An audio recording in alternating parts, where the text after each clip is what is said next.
Welcome one and all to the LPL Split 2 playoffs. I'm Mazel, I'm joined by Quacks, and we've got Ice behind us on prod, and we are setting off on a wonderful journey here, Quacks. I'm glad you're alongside me to open it up here because the playoffs are here.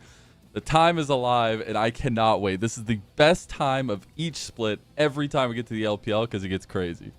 Playoffs are here. Best of fives are very well underway, Mazel, with a crazy play-ins that we will definitely get to when the time is right. But Thunder Talk versus JDG, I feel there's no better way to open up playoffs than what kind of feels like a classic David versus Goliath story, especially when you take into consideration what these two orgs have done historically in the playoffs. JDG, one of the more storied ones in Thunder Talk. This is only their second time ever finishing above 8th. Yeah, it's a pretty crazy stat there. But before we get going into the chaos that will be tonight, let's go ahead and cover some bases here. If you were checking our socials earlier today, we did do our all-pro reveal, and we'll be doing them piece by piece as we do on the broadcast, as we take a look at the first team all-pro voted by the broadcast here. I know I had a little bit of a difference here. I had Shun in the first, but that's also me being biased. But it is very close to the official broadcast as well, barring TN being there in the jungle. Yeah, I was about to mention the official broadcast where it was a BLG sweep in that regard. First time ever, which is absolutely crazy. But TN being in first jungle, I think, is really pivotal, especially because a lot of people have varying, I guess, definitions of the word MVP or All-Pro, where it's like, okay, are we taking into consideration the value of their team inherently, or the parameters around that, I think, can be subject to opinion. So in regards to TN being first All-Pro, I do understand it. I did vote TN All-Pro because I felt like you did. When it comes to the success of top esports, he is the main driving force. I promise you all, I'm not judging my co-caster for his votes. It's fine. Go ahead. I was sleep deprived when I made the MVP vote, okay? Let's go ahead and take a look at our next one. I do believe it is the community broadcast that we do have coming up, or community side of the votes that we do have here for the first team All-Pro, I believe. As it was from the community, full BLG votes, just like the official. And team that's been putting up insane numbers has been incredible to see. I cannot wait to see them later on in this week, and it's some due rewards, I feel like, across the board, even for TN. Some of the performance he was able to have from us and from the community. Yeah, they say that you got to save the best for last, and BLG are going to be one of the last teams that we check on with their own best of 5 being played tomorrow. It's the last series that we have of the first round. But you know what they say about the second best? You got to get to them first, Mazel. And in that regard, JDG seem to be living up because they are the second seed going into the playoffs. Yeah, at least being able to have that crazy end of the regular season there to make it all the way to that top. But let's go ahead and think about and talk about the craziness that was. It's absolutely historic. Never been done before since the age of Group Nirvana and the Knights Rivals play-ins. 3 out of the 4 Nirvana teams have made it into the top 8 and have made it into Group Ascend for split number 3. And it's crazy. If you had told me that this was going to be the result a week and a half ago, I would have called you insane. But then if you had told me that every single one went to 5 games except for 1, then I would have been like, now you're just lying to me. Like, we need to put you in an asylum tier of crazy. But that's exactly what happened. We had 3 out of 4 Nirvana teams make the jump over into Ascend, and then most of those went the full distance. It was a banger. The WE for LPL. barely made and it through. To think that is like our version of an undercard fight, right? The play-ins are the thing that you watch before the playoffs. The playoffs are the main event. So if we're following the definition of an undercard fight, the playoffs should be somehow more crazy than what we just saw. I like the way you think, Quacks. I like the way you think. Yeah, I'm just so happy we get a moment like this. I mean, it's even just split 2. Now you think, what the hell is going to happen in split 3? But that's far out from thinking. But just this moment to sink it in and really make it known as like this has never happened before. And it's such a crazy moment to be able to see these teams pull through after not playing that many series comparatively to the teams they were facing off against. So congratulations, obviously, to EDG, TT, LGD, and WE for sticking around as well. But as we move forward, let's go ahead and take a look at the bracket here, because it's going to be a doozy. Double elims all the way through. You've got 2 lives to hold on to, Quacks.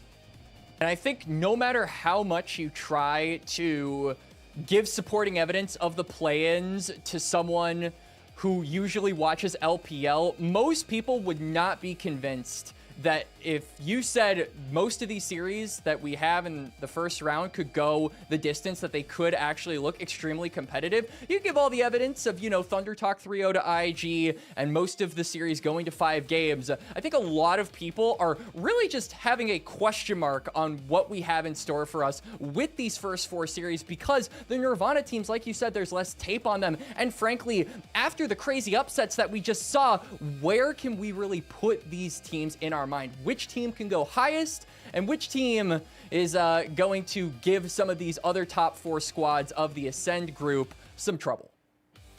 Unfortunately, JDG, you know, they got the team that has the least amount of tape. So yes, you gotta really pick through those as best as possible. But some very fun setups here as we move into the playoffs. My favorite time of every split.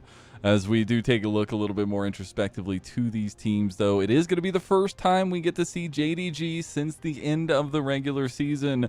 And this team has had a bit of a rocky regular season themselves, but also had some turn-up performances based on early game advantages and a lot of control through the jungle in the mid. Yeah, the first 15 minutes really is the big tell, in my opinion, for JDG, because if you look at the stats, every single one of these players is up in gold at 15, in the top 3 of gold difference at 15 for their role. So the first early game phase of any match really is going to be what I am on the lookout for. But I guess a little bit more specifically, mid jungle, I think Honkyu and Junjia, the CFO duo, have stuck with that synergy through and through, and I think are the main driving force for JDG to get those leads and really come out to explosive starts. And I wanted to, for a moment at least, get into the mind of what TT would be thinking about when they're coming into this matchup. So we have a little bit of a scouting report, if you will, because we haven't seen JDG since the regular season. It's been a little bit. What have they been working on? Things along those lines. Yeah. It is a highlight on 3 specific players, I feel like. Xiaosu has been incredible in the top lane, obviously getting 2nd team All-Pro as well. We had Junja, who got 3rd team All-Pro, but has been the driving force, it feels like, for JDG's early games. And that connection with Vampire is incredibly pivotal for them to get off the ground running. And there's a couple little nuances, the strengths and weaknesses that they wanted to kind of focus on. Jungle mid, obviously, we were talking about that.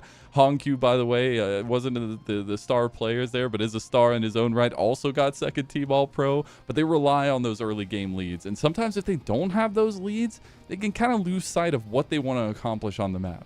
Yeah, they get a little bit lost in the sauce. I think when you have got like plus 25-minute games where both teams are relatively even in gold and JDG are one of those squads that you're looking at, Mazel, you feel like they should have the ability to win out on these team fights and get an advantageous position, but they just look a little bit more scrambled than I think you would expect them to. So the late game team fights are something that I think I will be looking at to get from improvement on the side of JDG, because again, this is an organization that is used to success in the LPL. This is a team that has gone to internationals this year and wants to return to international waters going forward. They certainly have the talent and the, you know, players in order to do so. It's just about fixing and ironing out some of those few inconsistencies that we see, and a lot of those do stem from the late game. But you also had a little bit of fun when you're doing some research on the testing that JDG has been doing. Yes. It's all animal friendly, I promise. Yeah, I mean, listen, anytime you've got a top 8 team, you have to have at least one player where he can kind of sit down with them. You know, he like sits them down in a chair. He's on the other end of the room. He's like, all right, listen, I want to give you Tryndamere. What? What do you think about I want to give you Tristana top. hold on, I never agree. I want to give you Nefiri. And Xiaoshu had no say in the matter, but every single time we've seen an unorthodox pick come from the top lane, it's done really well. I think that Xiaoshu, actually, the previous impression that I did probably wasn't an accurate representation of the conversation. Xiaoshu was like, oh yeah, I get to play Olaf. Like, this is amazing. And I feel like he's taken every single opportunity that Tabe has given to him, and he has run with it. So, you know, now that we're entering the best of 5 territory, what else could we possibly see? And are we going to see any of the special 3-star Michelin meals that Tabe is cooking up in the top lane come through against Thunder Talk? Can't wait to see it. I'm really excited. As we take a look at that team, at Thunder Talk, the team that is opposing JDG, the team that already struck down one of the legends of the LPL and IG and forcing them to go to Group Nirvana next split, a team that has shown up when it mattered most after a very tough split, I would say, in the Group Nirvana setup in regular season.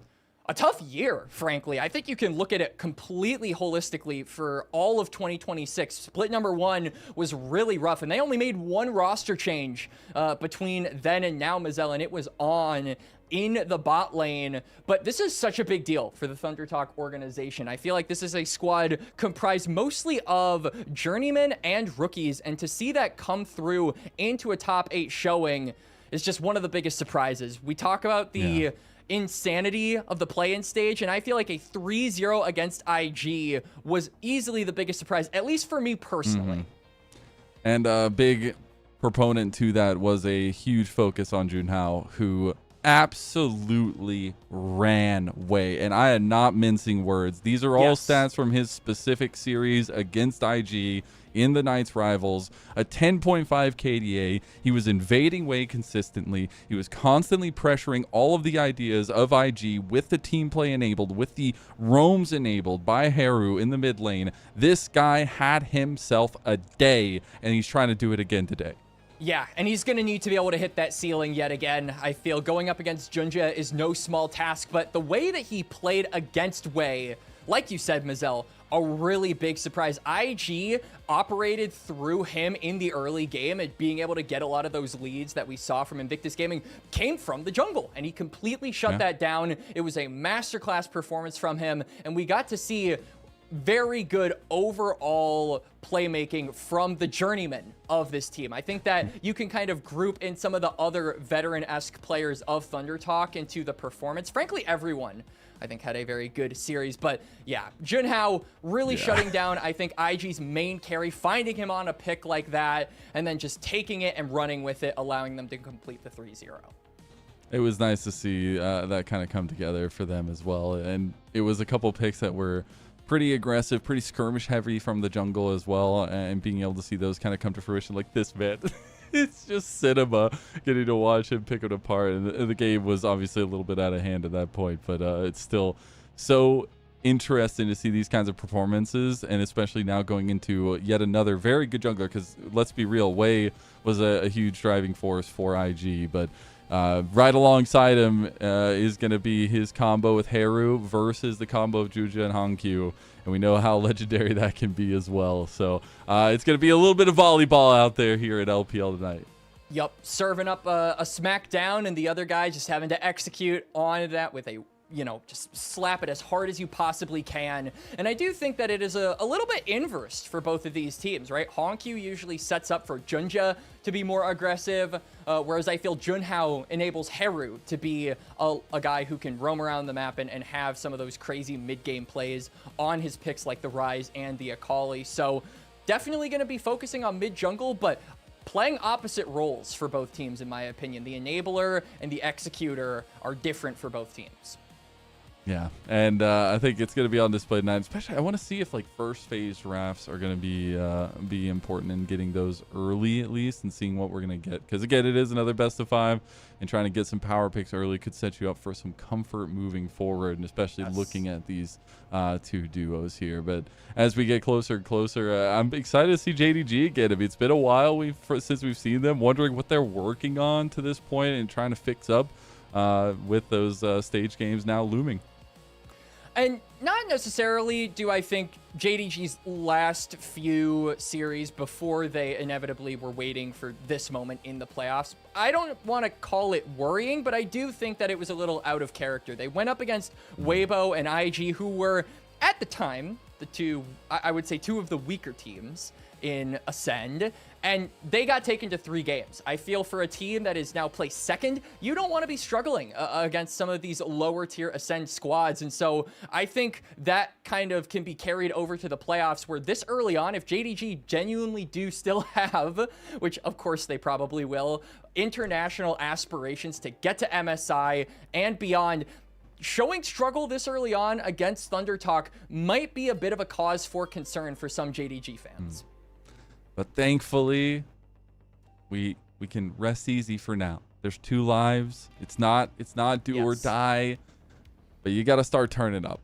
It's because you only get 2, and those can come very quickly, especially since we're going to be blowing through the first 4 matchups over the next couple days. So it's a lot of games, obviously, to soak in, but then getting ready for that next stage as well, and looking at that double elim side of things. But this matchup in particular, I know, was a looked forward to favorite of mine, just because I really appreciate some of the things that we were able to see out of that mid jungle duos from the last time we saw TT and JDG. But that's where I also want to focus a little bit more on that top lane that we had started talking about. I know we were looking at Xiaosu with maybe golden glasses there with his second team all pro. I gotta say, you were talking about it before. Keshi's no slouch when it comes to blood. I mean, maybe we're going to get some fisticuffs up there. Yeah, we definitely are. There is definitely one absolute that we can take away from this top lane matchup, and that it is going to be bloody. It is going to be scrappy. There's going to be a lot of skirmishing.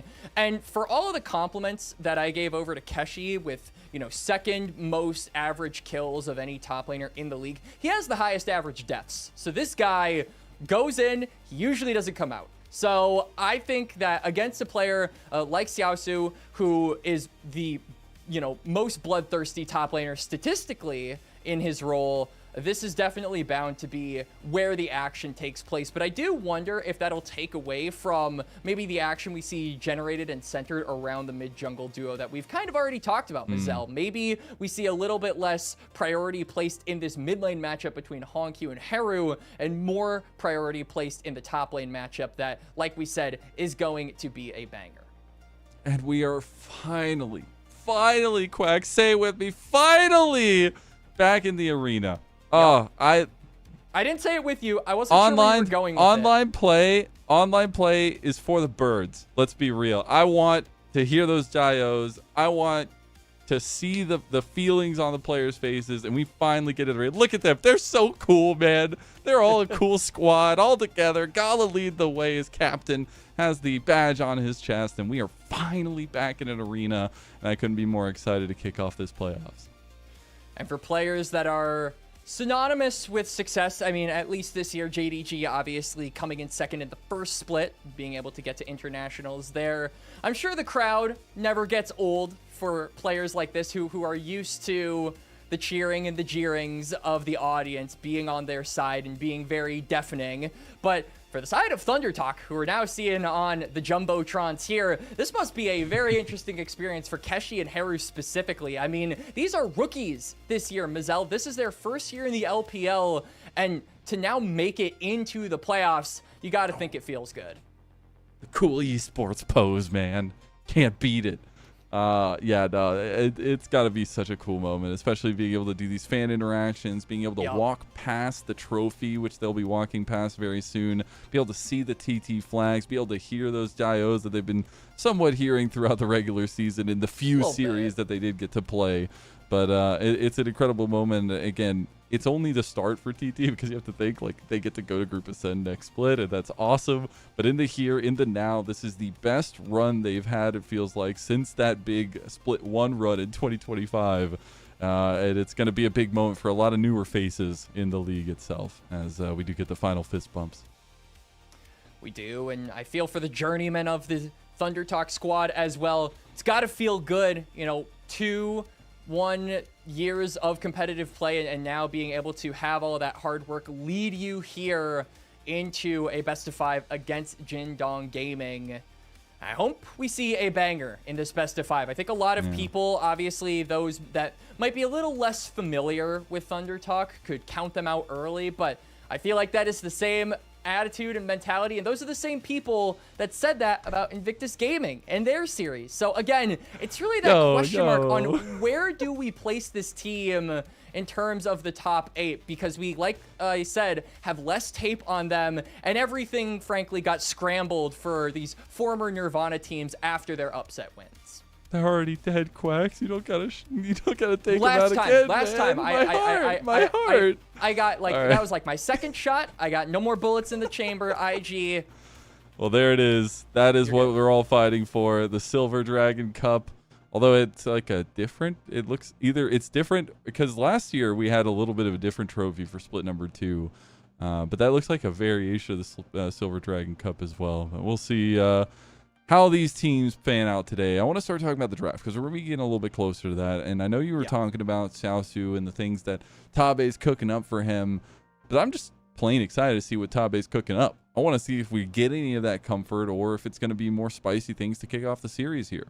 And I think Tabe's read on Thunder Talk is also something I'm really interested in, because Thunder Talk have been a team that is very, I would say, not dynamic when it comes to how they like to draft on first 3. Typically, out of the last, I think, 5 out of 6 games we've seen from Thunder Talk, they have drafted their top side. They have not given a bot lane pairing over to On and Feather. The only time they did that in the last 6 games was once, and I believe it was Ashe Seraphine. So Thunder Talk are known to like giving their top side comfort picks. They like to make sure that Keshi and Haru get champions they're familiar with in their pool, and then Junhao gets a lot of his high-octane proactive junglers that we've seen from him throughout the course of split number 2. So how does Tabe respond to that is a big thing on my mind. Is he going to try and go band for band and pick up, picks for his own top side to try and get those counters immediately?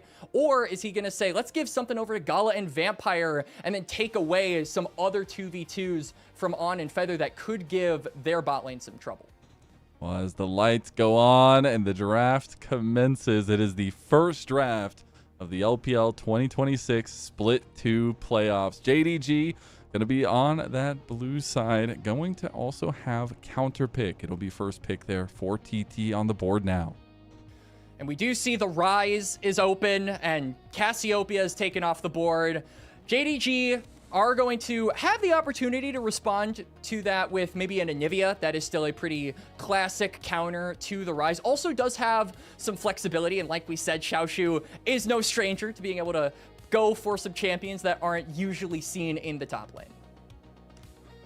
See what the gauntlet drop is going to be for JDG. Let's go. Dude just says, give me the sticks, brothers. I will take us forward on this Lee Sin. So this could be opening up for maybe a Renekton angle for Xiaosu, because you need that lockdown to connect that Sonic kick. I think guaranteed lockdown is something that Renekton obviously provides with you with the empowered W, especially. Just any W, frankly. So maybe we'll see that later down the line. It's also a Xiaosu favorite of his, but for now, it's going to be the Lucian, probably signaling that we'll have Melio on 3, unless Thunder Talk want to deny it, but I don't think there are many other great pairings with Melio currently in the meta, Mazel. And I think I understand JDG's goals here, and it's to win fast, which is right up their alley. So, hey, at least they have that going for them. A lot of pressure already, but a lot of meta-defining picks coming through from TET. They got the Vi, they got the Rumble. They have so much lockdown for that equalizer play.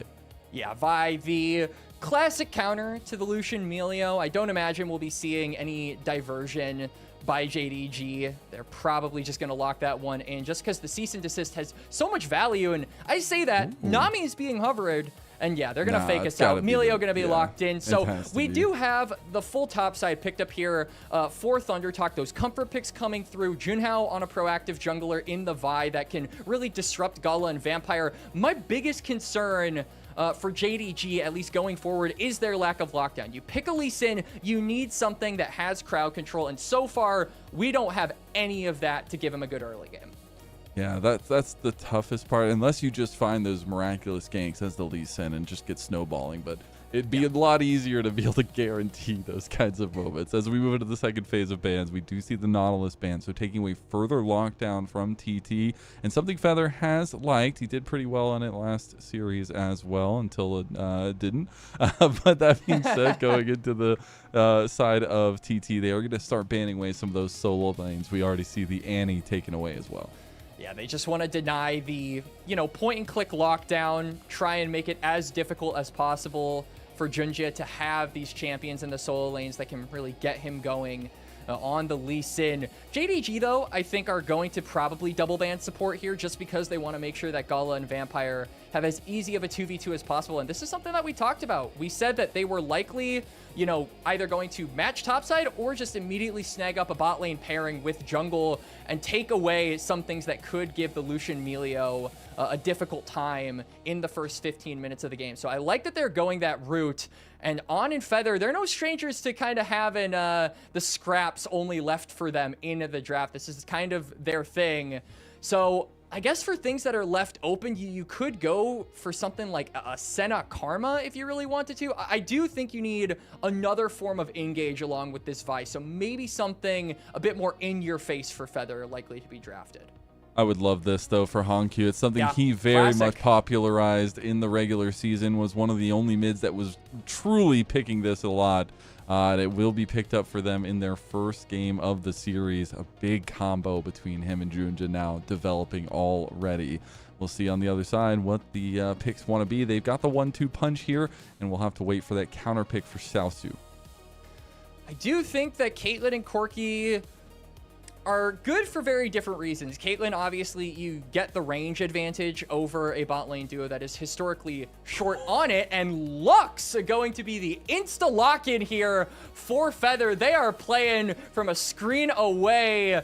Those guns are not going to be landing any bullets on the bot lane of ThunderTalk, and last pick here going to be the Ambessa, immediately snagged up for Xiaosu. So we've got that insta lockdown of the ultimate. We've also got that scrappiness that we talked about for Xiaosu as a player. JDG are playing to their strengths, and ThunderTalk are doing the exact same things, Mazel. And this is what we wanted. Both teams playing their styles matched up against each other in game number 1. And one of the key picks that we were talking about for JDG coming through here with that Ambessa for Xiaosu. See if he can earn that second All-Pro nomination here and have some influence against a Rumble that has been running through the meta, it feels like, so much. But man, that bot lane. We were saying mid-jungle and focusing elsewhere and getting leads for them. This bot lane is going to be hot and heavy. They are going to go at it, and I can't wait to see exactly how the earlier part of the pathing pans out for both junglers, because they're going to have a lot of influence to have on this bot lane if push comes to shove down there. It's the playoffs, Mazel. Wouldn't want it any other way. All 8 teams that have made it this far playing to their strengths. For JDG, we've got an early game comp with the Lee Sin and the Lucian, and then for ThunderTalk, we've got a Deathball team fight post 15-minute monster. These are the styles that they have cultivated, that they have found success on in split number 2, and it's all going to come to a head here in game 1. It is indeed. TT back here. This is the first time, a lot of people were talking about what were the buffs like for the teams that got to play from home from the play-ins. Well, now's the time to put up and shut up for TT. Yep. You are live. You are in person. It is playoffs for the first time for a long time for TT, and we have finally made it on to Summoner's Rift. Game number 1 of the playoffs and game number 1 of this series. We have TT versus JDG.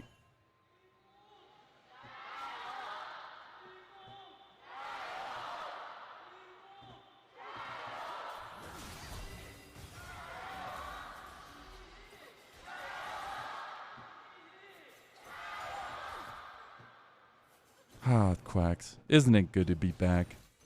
Feels so nice. Absolutely. Best of 5s.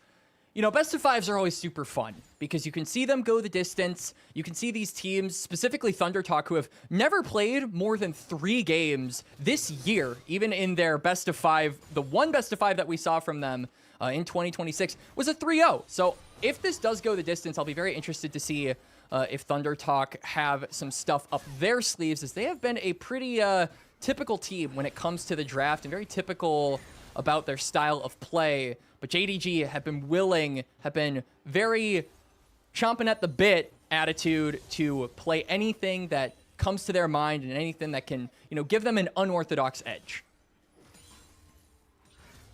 Some vision game being played early here as we do path. I love these kind of cheeky backs that we see from the Lee Sins nowadays with that early longsword buy as you clear those first camps and get to that level 3 mark. He is going to be quickly pathing up towards top side, though the influence from Junhao will be felt on bot side if he does want to go for anything. So far, some decent push coming out from TTs, On and Feather. And I am wondering if Feather and On can push in these upcoming waves. Maybe Feather gets the opportunity to roam. We haven't really talked too much about the support matchup, Mazel, but I do think that Feather has been so good at being able to find influence on the map early. So if they can get this poke bot lane to shove in the wave, free up this Lux to move with the Vi, maybe they can look for something on the respawned Raptors.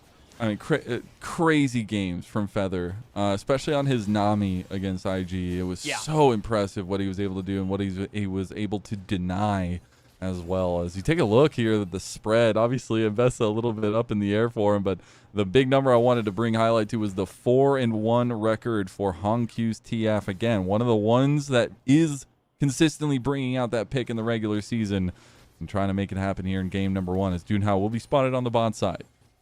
Just trying to clear out some vision. Doesn't look like he's going to be going on to the respawned Raptor, so Junja is going to pick that one up. Obviously, by the nature of going for that, you do delay your reset a little bit, but given that he already has a longsword, probably not going to be the biggest deal in the world. Crucially, though, we talk about Thunder Talk in regards to their team fighting, and I think as long as Lucian and Lee Sin aren't getting any kills in the first 15 minutes, Thunder Talk can rest easy knowing that their 5v5 is likely better just compositionally. Yeah, some of the catches and the pick outs they can have are so disastrous for some of the individual pieces of JDG. But we are returning to form here as we go back onto the map for our second clears for the junglers. Less than a minute until that first dragon here, and you do wonder what kind of tempo wants to be set by JDG and how they're going to approach some of these objectives.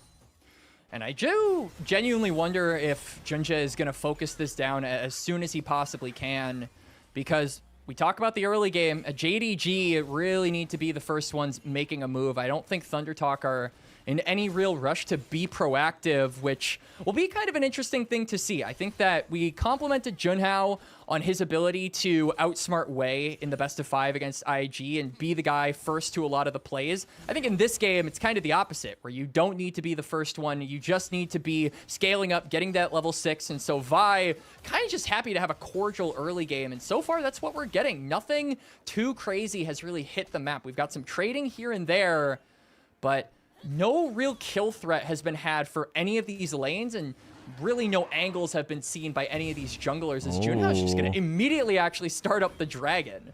The 2v2 bot lane is giving him so much room to maneuver, and it just means that they're going to be able to take this with Junhao claiming it way ahead of the grub spawn. Teleport.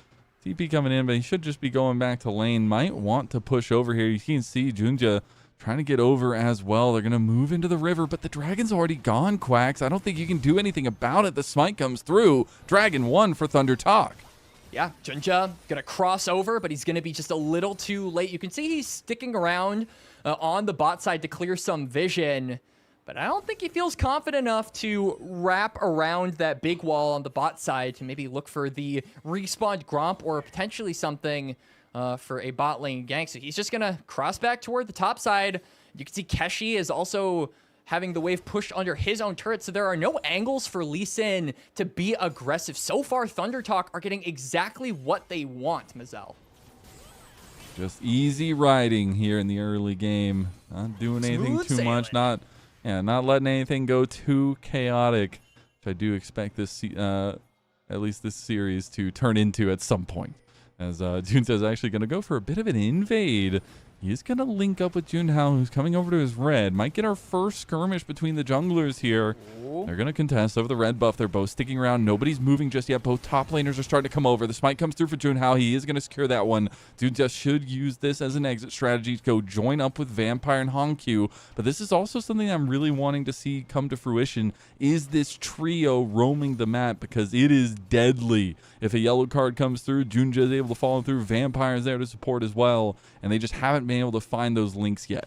I was thinking maybe they would get an angle here, as On is going to probably take some damage, but will back out away. Destiny is always something that you have to consider whenever Twisted Fate is locked in, and so was maybe thinking in the back of my mind that Hongq could have ulted, but credit to Haru, he was keeping his eyes on the Twisted Fate the entire time, because even though the Melio is there to try and provide that disengage, if you get a rune prison and you're able to root him up before he completes the channel, that is a big ultimate denied, and that just kind of opens the floodgates over to ThunderTalk to be more aggressive. So Haru being in the face of Twisted Fate, I think preventing that play from being possible, and now level 6 is achieved here for the Vi, and one of the big reasons he picked the character is to counter the Lucian Melio. He's pathing bot side, so let's see that come through. He is pathing bot side, and they do have a little bit of a push right now, so could find something. There is, on the other side of the map, about 10 seconds for a grub spawn, though, and honestly, for some of the siege potential, it's actually massive for both sides. So maybe trying to find a way to contest that one, or just giving it over. TT are going to move down towards bot side, and Junja might just get free range on the grubs. Yeah, it looks like Keshi is just kind of jailed under his turret. Doesn't have a lot of opportunities to move. As that's the breath of life. Yeah. Got the 90 caliber net into the light binding into the trap. And here comes the Destiny Gate. He's going to go straight into CC here. They need to find the kills. Gala dashing forward is going to get it, but it goes one back. Junhao finds the kill. Don't tell me Junhao's about to get two delivered right to him. Wait, no. It's on a silver platter for Haru as he picks one up, and that mid-jungle duo is starting to run. And that is absolutely worth it for ThunderTalk right there. On gets taken down, but the mid-jungle duo of ThunderTalk that we have hyped up so much in this series, Mazel, get the gold for themselves. JDG will get the grubs in return on that top side, but we have yet to really see that siege potential that you talked about come through around 9 minutes into this game. The plates are standing strong on the turrets of ThunderTalk as we get a replay here, and I feel like Hongq probably assumed that Junja, or Junhao rather, was on the top side, maybe looking to contest, but he was in the bot lane. He was right there, ready to react, and they even give a kill over to Haru. So already getting the Rise off to a good start. We do see still that Twisted Fate has a gold advantage over the Rise, but that's fool's gold. This is just Twisted Fate Classics. This stuff, he just generates gold. He spins strong to gold. He's Rumpelstiltskin. So is it real gold? Probably not. He probably counterfeited it. This will be probably the last time I talk about it, but I've just got to scratch my head a little bit. Hongq came in against the Lux, who can absolutely just time it on the Destiny Gate, and was in turret range. Like, he might want that one back. I don't think we'll get to ask him, but maybe ever we get to ask him, he might want that one back. The thing is, though, with that small little gold lead, he has completed his row of first, so he's going to be stacking that one up already. Yeah, that is a big deal. Good shout there, Mazel. I'm just kind of interested to see how quickly it's going to take for Haru to get on a similar item spike, as Rise, I think, has a much more grand 3-item power curve than something like a Twisted Fate. You pick a Twisted Fate for the pick potential, for the side lane threat, and I think having the grubs is a good way to do that. But the fact is, Haru has yet to be taken down, has yet to be punished, and he has started out this game with a kill. Junhao waiting in the wings to potentially influence bot lane, but they're just going to go straight onto the dragon again. Pressure is just too much. They had push in mid, they had some push in bot, and now they just all collapse for a 4-man dragon. This would be second dragon coming through. TP coming out from JDG. Junja goes over the wall. He wants the 50-50. He gets it. Junja gets the better of the smite, but the cease and desist, the combo, everything, the final spark thrown at him. Junja finally dashing out away. He is fine with the safeguard, and now he is able to put a little bit of pressure back. Not able to connect his Haru as they are trying to take the other side of the fight now. Hongq trying to get some influence in here. Keshi is able to lock down Xiaoshu for the moment. The Flame Spitter is breathing flame flames down JDG's neck now. Keshi coming to join, an ace in the hole to follow through on a Hongq, and it is chaos that we wanted, and it's JDG dying. A full ace coming through at 11.5 minutes. And Junhao smacks Hongq right in the mouth to cement the ace for Thunder Talk. Like you said, it's an 11-minute one, Mazel. TT are fighting JDG here in the round of 8. Quarterfinals, first game, it does not matter. These teams are warmed up, they're on fire, and they're ready to go. Replay coming through here. Junja getting the smite steal. Didn't even connect the Q. That was just straight up a 50-50 between the two junglers, and he manages to complete it. Gets kicked over the wall to try and save face, and then Haru allowing him to complete this realm warp. Not only does it reposition him to take down the Lee Sin, but also gets him away from the danger that is this Ambessa. I just feel the positioning from Thunder Talk was better in this fight, and it allows them to have a massive gold lead. Back to live, though. Hongq's in top lane. This is the side lane play that we wanted to see from JDG. He will get the wave, mostly with the equalizer, should burn them down at least a decent amount of the way, but that will be a big pick from JDG to get back into this one. Will be paid back, though. In the mid lane, we can see that a plate is being picked up here by Haru, but he's going to be walking straight into Junja. He is. Junja waiting, but 2-level difference there. Doesn't really have what it takes to take down a Roa stacking Rise. And some extra gold in the side lane with these turret plates going over to Xiaosu. So some of that big advantage that TT was working with here is going to be chunked back towards JDG, but still a phenomenal start for the mid-jungle duo of TT, both sitting at 3-0 on picks that feel so good as the game goes on. And this was where we said we wanted to see the action come from. I mean, Haru with some key realm warping technology in that last fight, repositioning himself to be able to get the kill onto Junja and then get away from the danger that was the Ambessa. Now, it just kind of feels like Thunder Talk can make more aggressive plays, particularly on this bot side. Gala and Vampire, we said that this was a duo that needed to get ahead early, and they have been put behind, now forced away from their turret. They can't even get this CS that's about to crash, Mazel. Yeah, I mean, they might just be able to finish off this turret here off that one. And that was just a threaten of the lean from Haru. He disappeared down towards Bonsai. Pings came out, and they immediately pulled off. And that's first turret going down at 14 minutes or just before.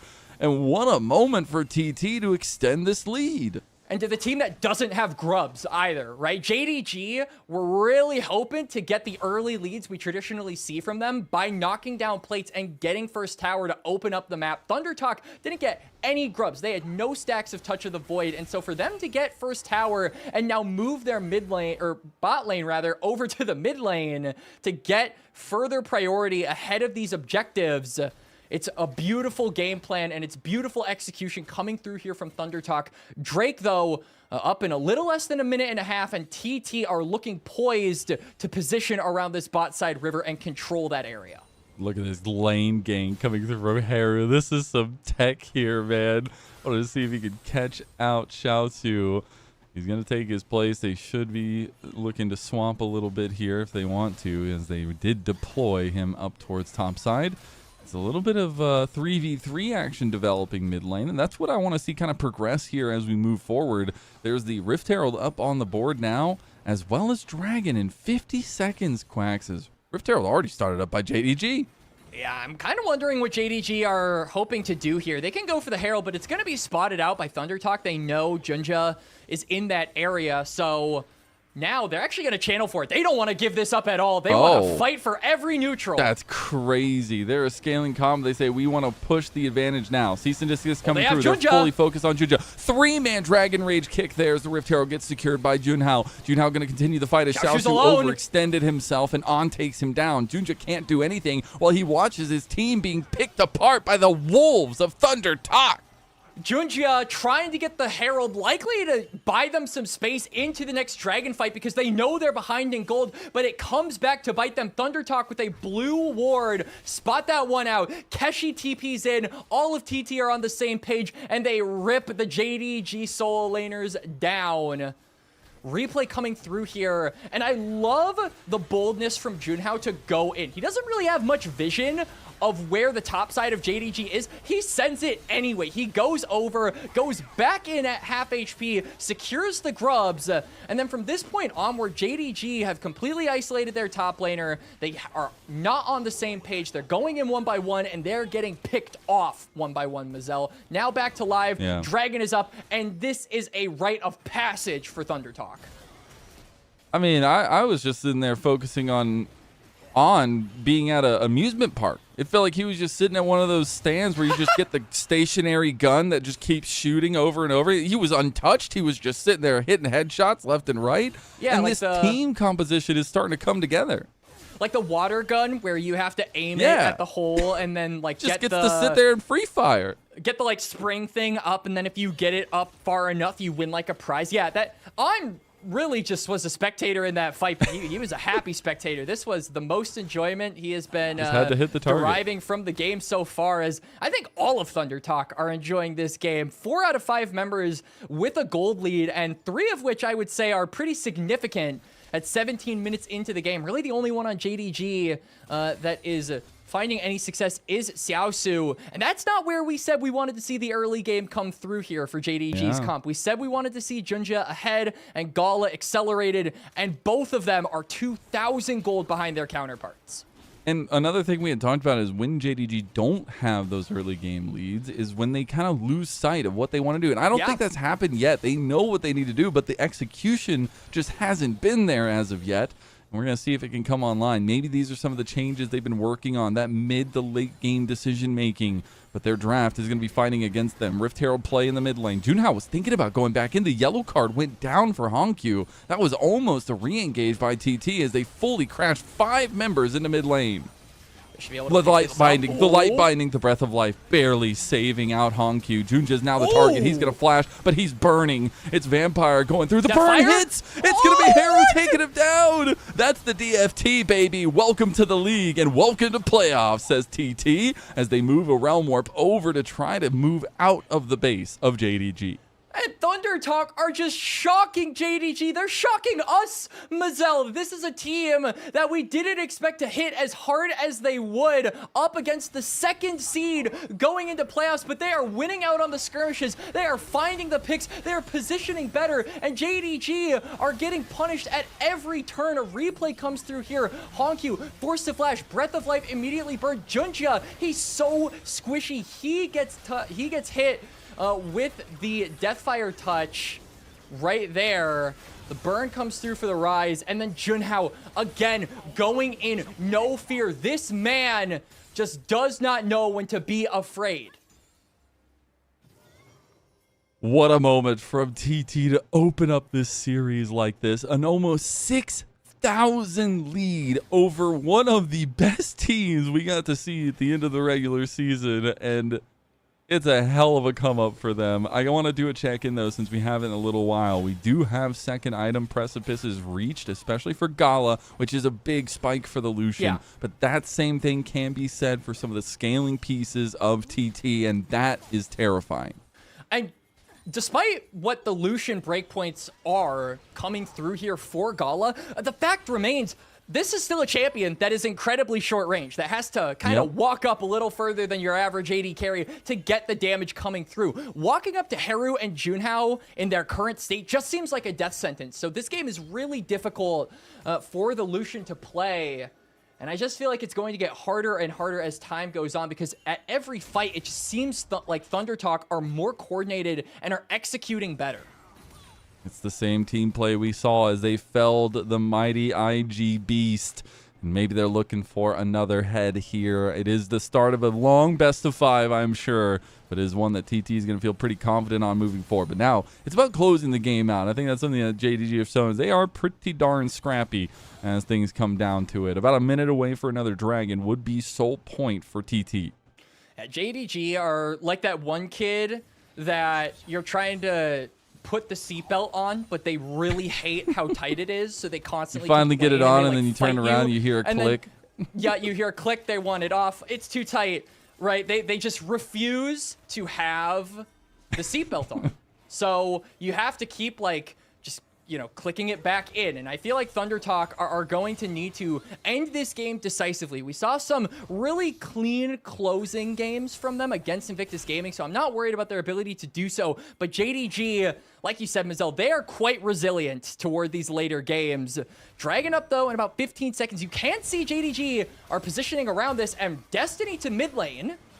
Yeah, Honq not able to find the damage there. The follow-up wasn't there just yet. TP play coming in from TT. Keshi's going to come. He does have the equalizer ready to go if they want to find the engage here.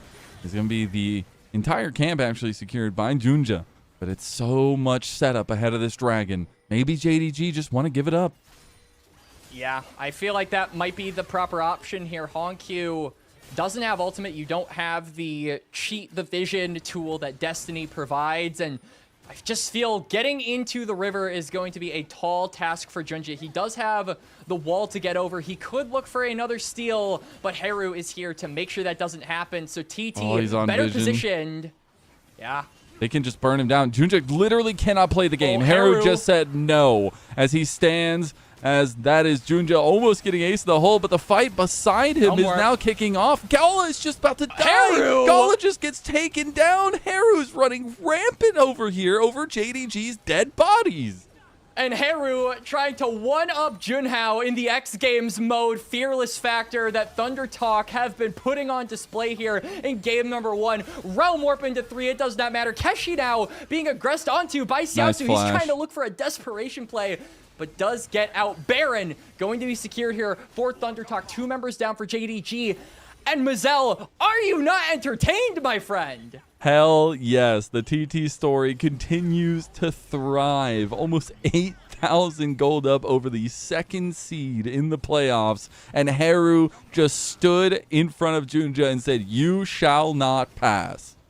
I love this positioning from Haru. Like you said, making it impossible for Junja to really get over that wall. And then the Lee Sin is completely sectioned off from the fight. So Haru feels confident to go in 1v3, and he even gets a kill under Gala. That is just ultimate aura moment from a rookie mid laner, mind you. This is a player who a lot of people were excited to see come up from the LDL and finally participate in Tier 1 competition, but didn't really get off to a hard start, or a hot start. I think him and Keshi really had a difficult time when they initially landed in Split 1 here for 2026, Mazel, but over the course of time, over the last 2 splits, I feel have really come into their own, and we saw that come to fruition in the play-ins. We have seen it come through in this game. The performance from these two has been amazing to see, but Haru really has been the standout for this squad. 2nd seed group Nirvana, 2nd seed group Ascend, maybe not so different as we take a look at a steaming TT. And they're looking to take down Junja down a peg again. They're in the side lane with the Baron buff. Still have 1:30 with that buff up. Can really do some permanent damage here as Haru tries to go for the bounce of the Breath of Life to get them away. But that is some serious damage done. And this comp is so deadly in a siege. They are. Xiaosu looking for an ultimate there to start something up. Dude, Gala just can't do anything. Yeah, you're too short-ranged. I'm sorry. And I mean, look on mid lane as well. Keshi is pushing onto the tier 2 in mid, so it's not going to be just 1 turret claimed. It's going to likely be 2 as well. JDG are being pulled apart, split from one another, and Thunder Talk now have found an opening. Everyone from JDG left Honq on an island, and that island has been sunk to the bottom of the ocean by TT as they look to pound in this inhib turret and take down the inhib potentially as well. Still 45 seconds on this. It feels like this buff is lasting a lifetime for the JDG members. A lifetime and more for JDG for sure. They're trying to fell against the siege of Thunder Talk, but TT with a 4v5, they want to end it now. I mean, they didn't even need to. They were a scaling comp. We said we love their comp as time goes on. They say, no, I don't care about that. Junja. What is JDG to a Thunder Talking Knight as the last turret finally falls? 4 members collapse on the Nexus, and TT strike first in the playoffs, going 1-0 lead in this best of 5. Less than 25-minute win for the 2nd seed of Nirvana against the 2nd seed of Ascend. There is no gap between the groups. Let there be no doubt about that. And Mazel, what's crazier to me is even just 2 weeks ago, we were talking about Thunder Talk in terms of relegation, trying to get out of that position, trying to continue their splits, trying to continue their year. And the fact that they have now just taken a game off of JDG, biggest 180 turnaround ever. I'm just starting to wonder what they're feeding those boys over there, because I need some. I want to know. This has been insane. You played 5 best ofs, and they were best of 3s. And you come into best of 5s, it looks like you can win every single game and go to MSI. I know it's a little fun and a little bit early, but my God, this team has put together what they wanted. Like, the thing I harken back to is this team is doing it how they want to do it, right? We've seen these style of comps come through time and time again from them so far here in the plans and now the playoffs, and they just execute it well. They really do. And a lot of that credit has to be given over to the mid jungle. Again, I know we sound like broken records here on the broadcast, but the early you see how important it is. Yeah, and I'm so glad we're being proven right, because the early game skirmishing from Junhao and Haru was immaculate, was masterful. Honkyu's influence that we highlighted as to what he can do with the side lanes and what he can do when paired up with Junjia for those aggressive early game jungle invades were completely mitigated in this fight. The Twisted Fate had basically no proactive ultimates that ended up working out. And this is Honkyu's premier pick, by the way. This is the ace in the hole for JDG, and it didn't work out. So to see now that Honkyu's 2 most played mid laners, Rise and Twisted Fate, are fearless away, that has to feel pretty rough. I assume that JDG were really hoping to get off to an early lead with just comfort picks coming through here in game number 1, but that got shut down. It never got off the ground, frankly.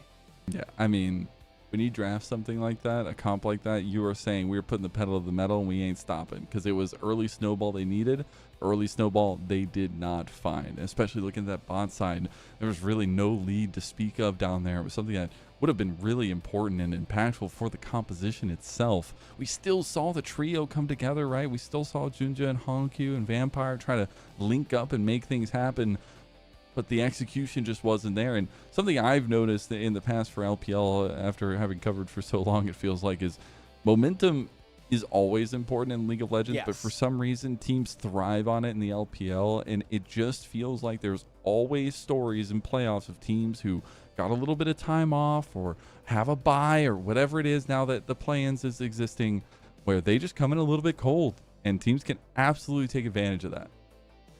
They can. And so JDG, they're going to have to warm up fast, because even though it's a best of 5 and you do have 2 more chances to round this game back in your favor, round this series rather, back in your favor, it does feel pretty bad for JDG, because I assume they imagined Thunder Talk would be not this strong. Frankly, Mazel, I don't know how you were feeling going into the series, but I think we could maybe join them in that sentiment. We assumed JDG would be favored, but Thunder Talk being able to come out to a dominant Game 1 win, that wasn't on our bingo card.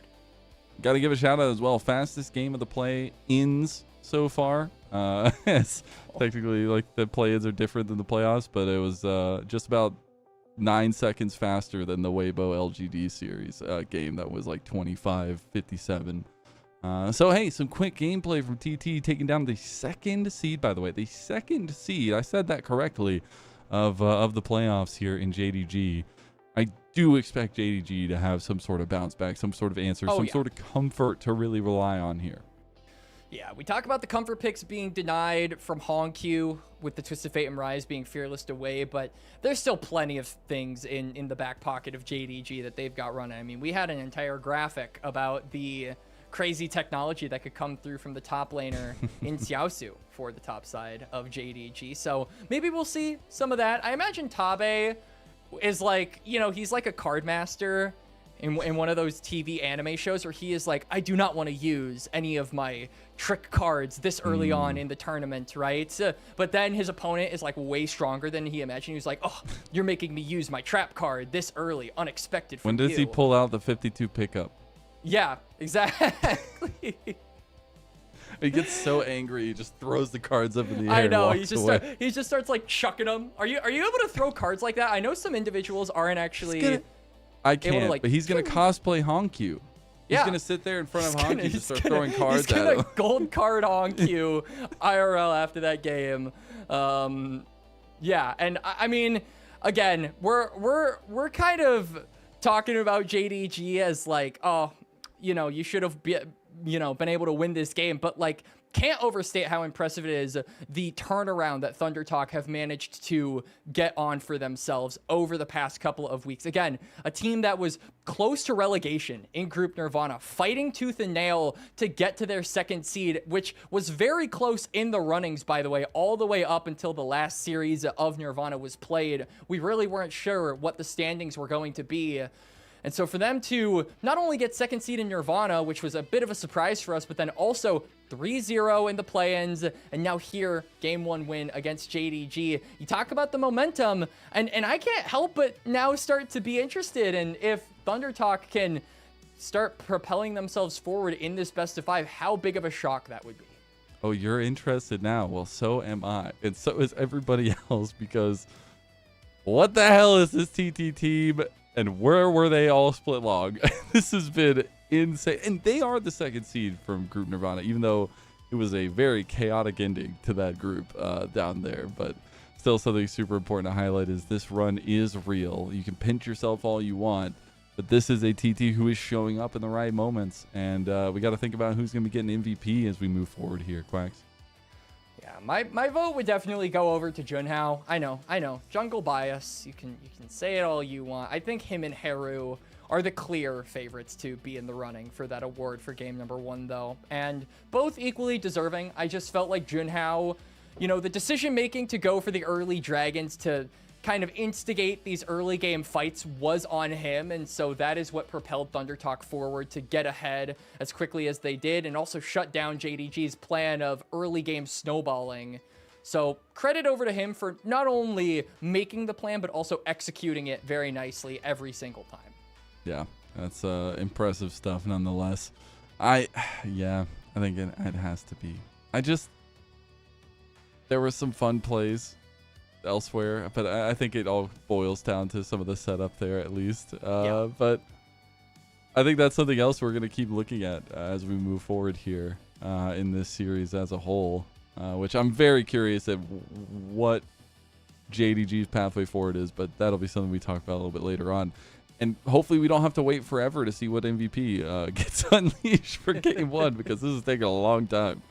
I mean, they have a lot to talk about on the actual feed, because I think the whiplash and the realization of, oh my god, the second seed Nirvana team just took a game off the second seed Ascent team. Like, yeah, I'm still trying to process it too. So take all the time you guys need to decide the MVP, because I think getting all of the points across of just how monumental this run for Thunder Talk could be is something that needs to be discussed. And Haru is the guy that wins the MVP for game number 1. Again, thought it could be him or Junhao. Thought it was going to be Jungle, but I still think the Rise should be given a ton of credit. Absolutely gapped Honkyu. And this is, like we said, the second All-Pro mid laner in the LPL. So no small task.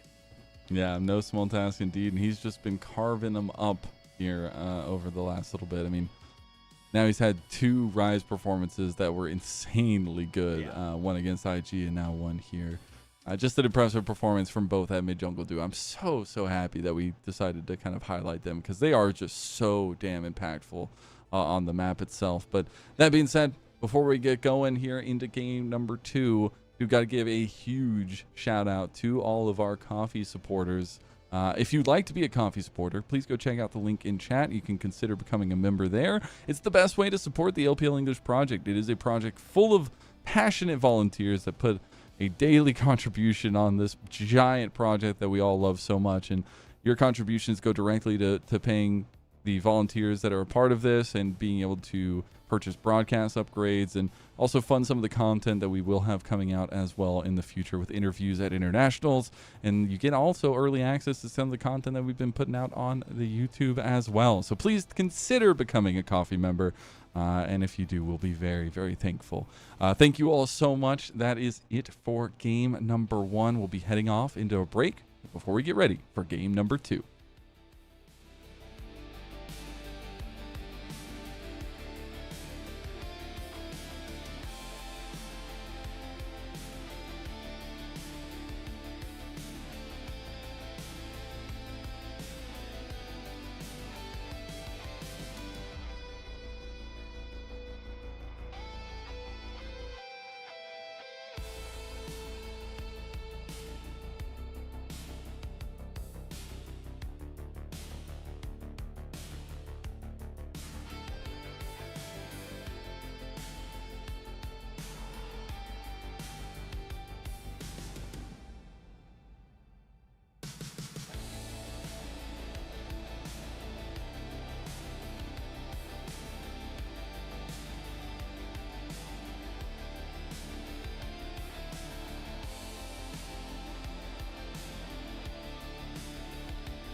Welcome back to LPL English, your unofficial home for everything LPL. I'm Mazel. I'm joined by Quacks. We've got Ice on Prod behind us, and we got TT Thunder talking the night away.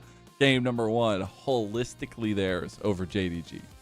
Yep, Thunder Talk strike first in the series against JDG. Not the result we were expecting, but certainly entertaining nonetheless. Some really good play coming out from Haru and Junhao, the mid jungle that we set up to be the heroes of this series. Mazel delivering on their promise to take this team higher to the heights we know and we've seen from them in these past couple of weeks.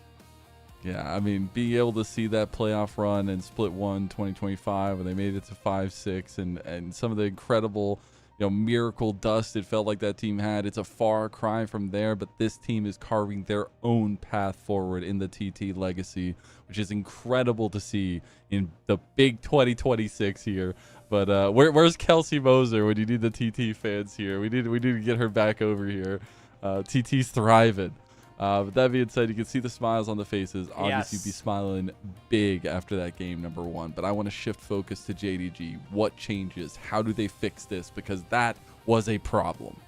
Yeah, and frankly, it felt like the draft put them on a little too much of a timer. We talk about how important it is that JDG in most of their games get ahead at 15, but they really over-indexed into that style in my opinion. Lee Sin and the Lucian put them in this position where right as you hit Summoner's Rift, you gotta be making aggressive plays, you gotta be going forward, and you have to be the ones in the faces of Thunder Talk. And frankly, they just never worked. They weren't able to execute on very many plays in the first 15 minutes of the game. In fact, Thunder Talk were the ones really taking the reins, starting up Dragons, forcing JDG to go into them. And I feel like this is such an improvement because this is a squad in Thunder Talk that traditionally aren't the guys to set up for objectives. In fact, I think one of the things that we didn't really get to highlight in game number 1 was they usually are more reactive than proactive around these neutrals, but we see now what happens when proactivity comes through in the rivers.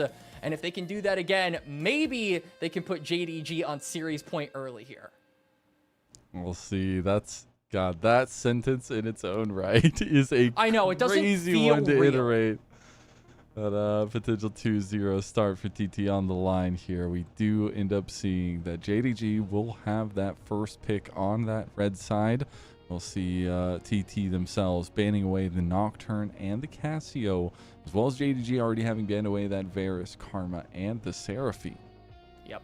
So Orianna available here. Jarvan as well. One of these at least is going to get through these first phase of bans. Would be really surprised to see Orianna left open, but it is going to be that. Jarvan, the last ban to come through here. So Honkyu could be given the opportunity to play the literal pick ban mid laner that has dominated the 2026 year, Mazel. Hey, it's we'll see that Orianna I saw Rengar and in. I panicked. Just a weird bug, I guess. They're both picking at the same time, kind of. But the Orianna can be answered to, and I'm sure, trying to find another setup in mid lane like Haru had to really be able to enable Junhao would be huge. But they want to focus on the bot lane to start off for TT as they go with the Ezreal Bard come up. Yep. So Bard signals to me that we'll probably be having a proactive jungler again for Junhao. But like we said in the Split 1 draft, this is kind of a departure from what Thunder Talk usually do in the first 3 picks. They really like to go for their top side. They're instead looking to go for a bot lane pairing. So I do think this puts more emphasis on maybe looking at the bot lane to be something to keep our eyes on early here, Mazel, as Nefiri, a good ball deliverer, but also does give Junja that carry agency that was sorely lacking with the Lee Sin performance of game number 1. Maybe we get to see a redemption arc come through from him in game 2. Yeah, something that does have a little bit more sustained in some of these fights as well. I'm really looking forward to see how he kind of brings the pilot onto the Nefiri here. But the Kaisa, the Gala, Kaisa Gala gets special. locked in. Dude, Gala just took off the gloves. He said it's go time. Yep. He is not messing around. You can see full laser-focused seriousness on Gala's face right there, given the champion that he is synonymous with. This is his character, Mazel. And now the question the best becomes, Kaisa in LPL for sure. What Probably. Yeah, you're definitely right about that. What are you going to pair with it? Is sort of what I am wondering. Nautilus is obviously, I think, the most obvious answer, but as we get into the second phase, I would imagine most of these good pairings with the Kai'Sa are going to be denied away from Vampire. So when the dust settles, what is left? That will be the question. ThunderTalk, though, going for the Xin Zhao. We said we wanted to see proactivity, and with the Jarvan and the Lee Sin taken off the board, I feel like Xin Zhao is probably your default go-to. I do really like Xin Zhao, especially to be able to deny some of the setup around objectives that I definitely think we're going to be leaning into this time around. Still some propensity for fast pace for JDG in their first trio, but as we get into the second phase here, we're really going to see some of those key focuses. You already get the Nico banned away by TT towards JDG and the Akali banned away from Haru. We saw what happened last time. Yeah, we do, and this is another Haru comfort pick, so Ryze taken off the board means that his two most played are no longer going to be available, but ThunderTalk, crucially, don't have much magic damage on their side, so I think giving Haru something that really scales up nicely, has a similar curve to the Ezreal, would make this game very easy for ThunderTalk. You just give all of the resources over to Junhao early, and then he can kind of bridge it over to multiple late game threats. This is a style that ThunderTalk have employed in the past to mixed results, Mazel. Yeah, I think that's the interesting part here, as we're going to finally see what combo this mid-jungle wants to go for. See what they kind of want to use that power strength of what Xin Zhao can do in the earlier part of the game with for Haru. He's going through every possible champion and returns to the Ahri, which is a pretty lethal duo. Maybe not one of the stock standard ones, obviously, but Vi's already gone, so there you go. Yeah. Also does give you more pick angles. I think Charm connects and Wind Become Lightning just comes through here, and Vampire with one hook champion in the Nautilus banned away, another one rears its ugly head, and it will be the Pyke. Xiaosu gonna get his famous Renekton as well. Comfort picks are just coming through here in game number 2. Mazel, JDG are not messing around. They are not. I think there was a serious conversation had by Tabe with the team after that game number 1, and saying we're just going to take something we know. Yeah, hit him with the gold cards, if that's what you want to call it. We'll see if Vampire can put on a similar performance to the likes of Keria that we've been seeing over in the LCK, but I just love that we get this lethality in the bot lane for JDG, really changing some of that focus here, but giving a ton of members avenues to carry. Yeah. All of the members of JDG have the ability to, if they get the ball, deliver a slam dunk, but ThunderTalk, crucially, did get counterpick in both solo lanes. Renekton is countered heavily by the Gnar. You basically need to ban the champion away from Renekton if you want to play it, and then Ahri is a good response into the Orianna. So I think I like what ThunderTalk have planned here. This feels like more of a pick-oriented comp, and so now it feels like they might be the ones on a bit of a timer. But JDG, you know, you've got the Naafiri, you've got the Pyke, you've got 2 assassins on your team. So the early game, like we said, is the important phase of this match. And I feel like that reigns true for both teams. Scaling is still there for ThunderTalk, but they do want to get the ball rolling early. They cannot be passive like they were in game number 1. They can't let the game come to them in a way. Yeah, I think a little bit of the same as well. I feel like, yes, there's some good options there for JDG, but they are sticking to their guns in having to be proactive, having to execute cleanly with this style of composition. And I appreciate that. I respect the hell out of it, because if you don't win this game, then you're down 2-0 against a team that has been running with the momentum they've received so far this, at least playoffs, the play-in at least. And frankly, these picks in draft 2 of game 2 for JDG kind of feel like the second phase of a boss fight, Mazel. So we're gonna have to see if they fight like the second phase of a boss fight.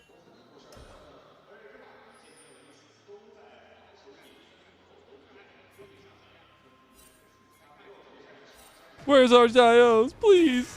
No, where are they? I waited a week. Nope. Announcer, stop talking. JDG are maybe a little too demoralized. We gotta pick the crowd up a little bit, because you have to imagine that The overwhelming majority of the audience, likely in the arena watching this live, are fans of JDG. Thunder Talk, for all of the history that they have as an organization, most of it has not been labeled under the banner of success. They have been an org that has historically fallen short. So it is even more intense now, that at least the stakes are more intense, because Thunder Talk are 1-0 up in this series and have a decent draft going into game number 2. Yeah, we had a little graphic prepared talking about TT in the history, at least, for them. If we could go ahead and bring that up, Ice, that would be awesome if we do have that ready to go. But it is a crazy track record to think, like, a year ago, thinking about how TT was making everyone believe they were some of the darlings of the LPL. And obviously, it's a very, very different team from that moment. But yeah, still, thinking of the history of the organization is a cool way. For sure. We look at the track record of Thunder Talk, and everything not highlighted in white, or things highlighted in white, are playoffs that they did not make. So a majority of them, about half of them, are, you know, no information, because they were not in the runnings to actually participate in those competitions. But most of them, they have not broken the 9th through 10th seeding. Only once have they managed to do that, and that was around this time last year, 2025 winter. So already making it into top 8 does put them at their second best run ever, but being able to win against JDG, that would do some insane things for the organization. And I think to continue on that conversation and move away from the records themselves, it's, oh, Keshi. Okay, he's fine. It's fine. It's a big angry croc. He's fine.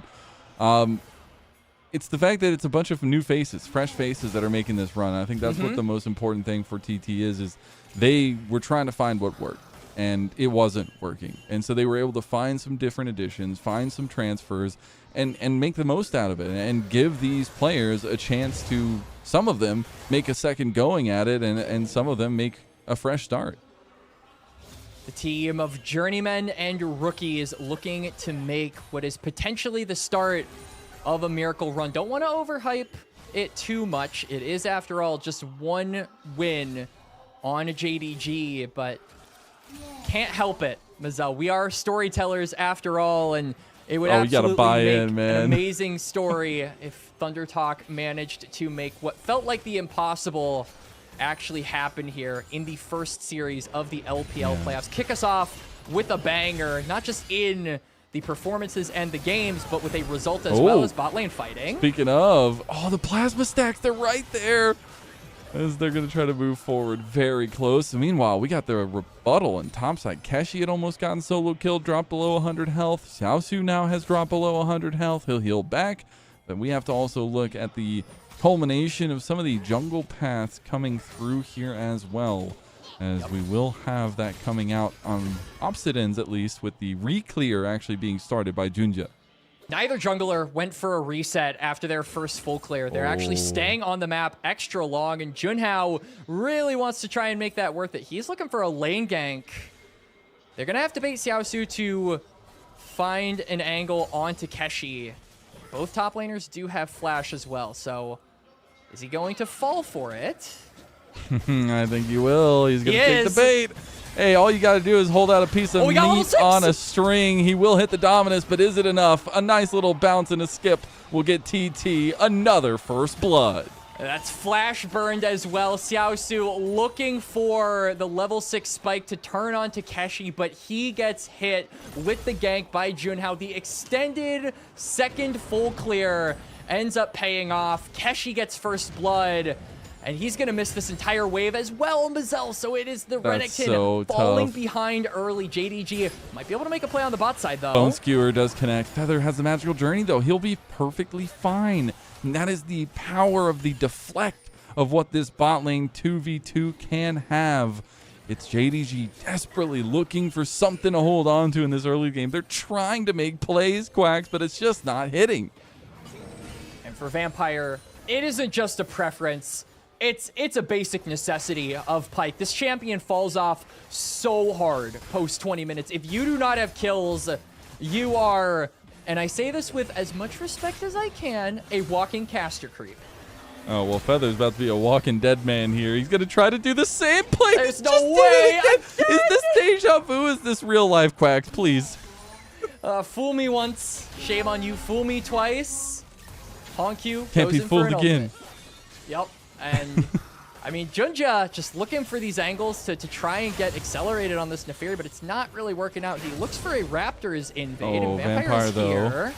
Oh, that was a nice audacious charge back, and he's got that level 6. He's not able to survive for very much longer, though, and Junja cleans him up. That's some of the skirmish power of this Neferi. Almost took down Haru, too. And credit there for Vampire on the roam. Doesn't end up connecting the Bone Skewer, but forces Junhao to go back into the mid-jungle duo of JDG as a replay comes through of the initial first blood. Yeah, Xiaosu, he knew he was hitting level 6 soon and could have turned the fight, but he gets hit with the 1v2, and it's just easy pickings there. Has to burn the flash as well, so maybe a possible regank available for Junhao. Grubs are coming up in about 40 seconds, so gives the Xin Zhao an excuse to visit on toward that top side. Yeah, I mean, you know, you've seen those, like, the crocodiles at zoos and stuff when they feed them, you know, they're pretty easy to control and manipulate. You know, you just throw a little bit of meat in front of them, and all of a sudden they get really hungry and they just want to go forward. And that's what happened there. Let's see how much of a different setup is in bot side. Dude, this magical journey wall is Feather's home. This is where he exists. This is where he is comfortable, and he is very happy with it. Yup, Feather has escaped death 3 times with the exact same trick in game number 2. Is he Harry Potter? I don't know. 8 minutes into the game. Yeah, he's the rebooted Harry Potter at this point. JDG, though, do not want to let these grubs go for free. Vampire is looking for those roams and doesn't connect the Bone Skewer, but Prio going to be given over to JDG in mid. Doesn't look like they're interested in moving toward that top side. Instead, maybe just looking to trade for that dragon. Yeah, I do like the objective start here, and I do really like TT's comp with 3 grubs. I feel like it's very powerful under turret with some of the catch and some of the poke that they will have. Those are secure. Dragon did get started up by JDG. See if they can finish it in time, as Junhao is moving across, but should be plenty enough time for the Neferi to finish that one up. Meanwhile, we're getting an exhaust, and bot side is on, able to use that one, but now he's in some trouble. Going to use the Coco to heal up and get a little bit of movement speed.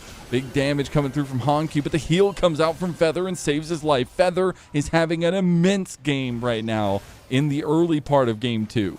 Good read there from Feather, like you said. I think the movement speed unironically saved On's life there to get him away from Honky. Now Thunder Talk, after getting the grubs, have redeployed onto the bot side, but we can see JDG are not shying away from this challenge. They want to fight. They do. They want to stay proactive. They want to continue to try to find advantages. There are going to be a reset from the bot lane of Gala and Viper. We'll see what they are able to get back out on the map. Axe is completed there for Gala, so we'll have some more early power, but those are little minute changes, as Junhao will end up seeing that he was under vision here and be able to take that one out. But we are going to return to a state of calm with no objectives up for the foreseeable future here, and first items close at hand here. It is going to now be up to what these roams from Vampire and Feather can accomplish, and I love that we have a game where that is so heavily prevalent. Vampire, crucially, though, falling behind pretty noticeably in experience. As oh my god, he just dies out with the flash from Junhao. What are those moves? My goodness, dude. He just broke ankles. Flashes over the E, rather. Doesn't get stunned by the trail it leaves behind. And kill going over to Junhao now. Gala is completely sectioned off. He's going to get stunned, but there's no real follow-up from the... CC coming through from Feather. So just a plate likely going to go over to On. And overall, Thunder Talk fighting back. JDG have been giving a lot of effort to make early game plays happen. This is the effort that we wanted to see in game number 1, but for all of that, it just doesn't feel like it is paying the level of dividends that you as JDG would hope. And I think part of the reason for that is because of Thunder Talk getting that early first blood. Keshi is almost 1,000 gold up over Xiaosu in a counter matchup, by the way. It doesn't get any easier for this Renekton, and I feel like that has negated and mitigated all of the gold leads that JDG have attempted to grow on the spot side. And the craziest part is, I know this is a little bit of lore, and if you follow it on socials, you'll know as well, but TT weren't really nominated for much of the spots or any of the spots for the All-Pro for Nirvana. And so being able to see them kind of show out here and be one of the forerunners of the playoffs now in this setup, so far at least, it's pretty impressive in its own right. But it's now looking like JDG want to be a bit proactive on the top side. They have switched up the lane assignments and brought Gala and Vampire there. So this is going to get Keshi to back away from his turret. This likely will give a plate over to Gala. Some more income to the Kaisa. He has Mininar, so could be Dove, but Vampire's just face-checking around that corner! Oh my god, he goes around the corner, and he was invisible, and he's the one that got scared. As Gala now getting ran down by Keshi. Keshi just chasing him, dude. It's the Meganar ult into the wall, up into the wall, and into the slam. Keshi finds the kill there, and he does have the Tempered Fate there, but it's going to miss by Feather. But the rest of TT coming in full force. Here comes the Hound's pursuit. Here's the combo. Juju gets stopped mid-air by the 3-talon strike of Junhao. Junhao trying to go for more kills, trying to go for more damage, and he finds one. He's going to find Junja, which means Xiaoxu having to back away. Haru fighting Honkyu in the mid lane in a 1v1. Honkyu almost taking him down. Top lane shenanigans abound, but TT and Junhao come out the bigger. And Thunder Talk responding on every single front there. Vampire face checks. All right, we're going to take him out. All right, Gala's completely alone. I'm going to try and solo him away. The Nefiri is engaging. I'm going to knock him up mid-air to prevent the re-engage from the JDG remaining members. And then the cherry on top, Honkyu gets his teleport interrupted by Haru. Everything comes up here for TT. It's an equal amount of trade and kills, but TT played that fight so much better in my opinion. I mean, Junhao's just gaming. I don't know what has gone into him. I know he's been pretty good here this split in a lot of moments for TT, but this guy is just gaming in these last two series. He is a monster. He really is. Knock up onto Junja prevents the reset from instantly coming through. He gets taken down. Thunder Talk are really shouting in this game. They're not just talking anymore. They are raising the volume. You can see the crowd elated and hyped up as we have a hell of a competitive series here to kick off the playoffs, Mazel. Competitive if you're a TT fan. You're a little bit worried if you're a JDG fan, at least right now. See if they can get this back in tow here. It is the Dragon right now being started up by Junja and Co. No Meganar, crucially. He does have it right now, which means if he teleports, he's going to go back to Mini, and I think that Thunder Talk with no real re-engage. They're going to go for a fight, though. They lose the Dragon. A really nice setup by Junja to get away. Xiaoxu is the one that gets engaged on. He goes with the play, though, as the shockwave comes through. He lived for so long, and now Gala has a chance to do his Kaisa magic. Junja goes for the fight, and Junja goes for the kill. It's going to be On that found Viper, and Honkyu that found Junhao. Keshi tries to go for the Meganar play on Honkyu, but it's still TT who are picking up the scraps here. Gala on his Kaisa will sidestep and put down Haru. Yeah, it's Gala. You know, they were trying to aura farm on the ADC for JDG, but JDG's AD carry, Gala, on his signature pick, aura farms right back. Flash secures the kill, and crucially, JDG getting themselves the Dragon. So even though the skirmishes haven't been going their way over the past few minutes, they still have a sole win condition alive. We're going to take a look back at how this chaotic play played out. They got the Dragon, but it's the Tempered Fate that set back up the play. Really crucial W coming out there for Junja to escape the stun coming through from Feather. And then even though Junhao lives for a super long time, so does Xiaoxu. This gives an opportunity to JDG to re-engage the fight. Junja actually gets to do his thing for a little bit before getting taken down himself. And then Gala, full health the entire time. The Kaisa completely unbesmirched. And then Haru tries to do some shenanigans. Well, what are you going to do against this guy when he's on his character? That's what you're stepping to a legend right there, buddy. A little too big for your britches, huh? Is what Gala says as Vampire unfortunately just take it out of oh man, the Tempered Fate. Honkyu just instantly double CC'd both the members of JDG who just died, did not get to play their champions for that last 5 seconds. And I don't know if the Pyke experimental pick is working out here, Mazel. 0-4-2. This is looking like old Vampire. at 16 minutes, it really isn't paying off, as now Xiaosu has been caught in transition, but should be able to get away. This does, however, give the tier 1 top lane turret over to ThunderTalk, and they will claim more gold for themselves just to grow this lead that the Gnar has already made huge. Yeah, I mean, they were able to break down mid lane pretty quickly there, and now just scooping up more and more gold. Is this the beginning of belief for TT? Is the craziest statement we can think about right now, because this team is putting it together. I didn't know if it was possible to have as good of a performance as Junao had against IG and Wei, but he's starting to make me think maybe he's trying to one-up himself here against JDG. And it's still early into the series. It is a best of 5, but some of the mechanical moments we've seen from this guy already today, he is on one. Can't help but get hyped, especially for players who haven't had this level of success historically in their career. Junhao was on that Ultra Prime team last year, one that really didn't find an inkling of victory in their entire year. And so to see him kind of come back here onto ThunderTalk and make something work with rookie solo laners just speaks to the caliber and the ceiling that this guy can hit. And we had questions on whether or not he could find that same level that he did against Wei. So far, he is absolutely delivering on that level. Though Dragon up in a little less than a minute and a half, this is really where the Xin Zhao has to pop off. This could be the make or break moment for ThunderTalk, as if JDG get the Drake Mazel, it is soul point for them. And moving forward, you know, this 3K lead is huge for TT. Some of the item spikes will be a bit different. Also, no defensive structures on the outer part of the map for JDG to retreat to. Big importance there, as all of them are down. A minute out, we have second items being reached here. A couple black cleavers for both of the junglers. Getting close to full stacks, at least, for on his Miramana. At least trying to get to that one. And unfortunately, Gala just behind the precipice there as Hound's Pursuit double engaged. There's a shockwave delivery, but it's going to be Junja that ends up giving his life reset city for Haru, as he loses a huge chunk of health there, but he is fine and dandy as they continue to press. That was all of mid lane play while Keshi was still pushing top.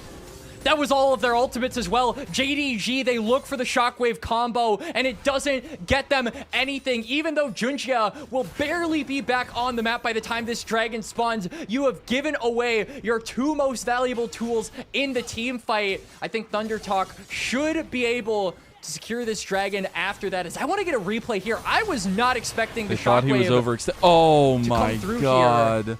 Beautiful timing, but it doesn't amount to anything. The re-engage from TT is better. Haru flash ults forward to secure the kill into Junja, and back to live. Dragon is being fought over. River is the subject. JDG would be on soul point with this, but we have better item spikes for TT right now. They're going to try to burn it down, Quacks. Mega Gnar's there. You have to be so careful. They are putting themselves between a rock and the death wall to their right. It's Mega Gnar ready to go for Keshi.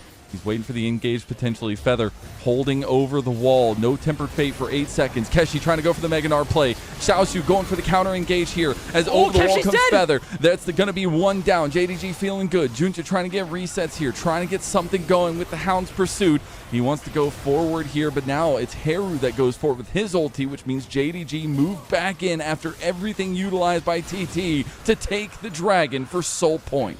Soul point for them, and ThunderTalk weren't able to really get the trigger pull by Keshi. Wasn't able to ult, wasn't able to give them an opening. And TT, I think, make the smart move. They concede the Drake soul point, but they only lose one member, though this crucially keeps the win condition alive for Jin Dong Gaming to get back into this game and get back into this series, Mazel, as we do get a replay. Keshi going forward here, flash from Gala, invulnerability there from Junja, and really no opportunity there from Keshi. The response from JDG was amazing off of the Gnar engage, or attempted engage. And then they try to look for Honkyu. They try to go for a big Tempered Fate, but all of these attempts don't mean anything, and they have to concede the neutral objective.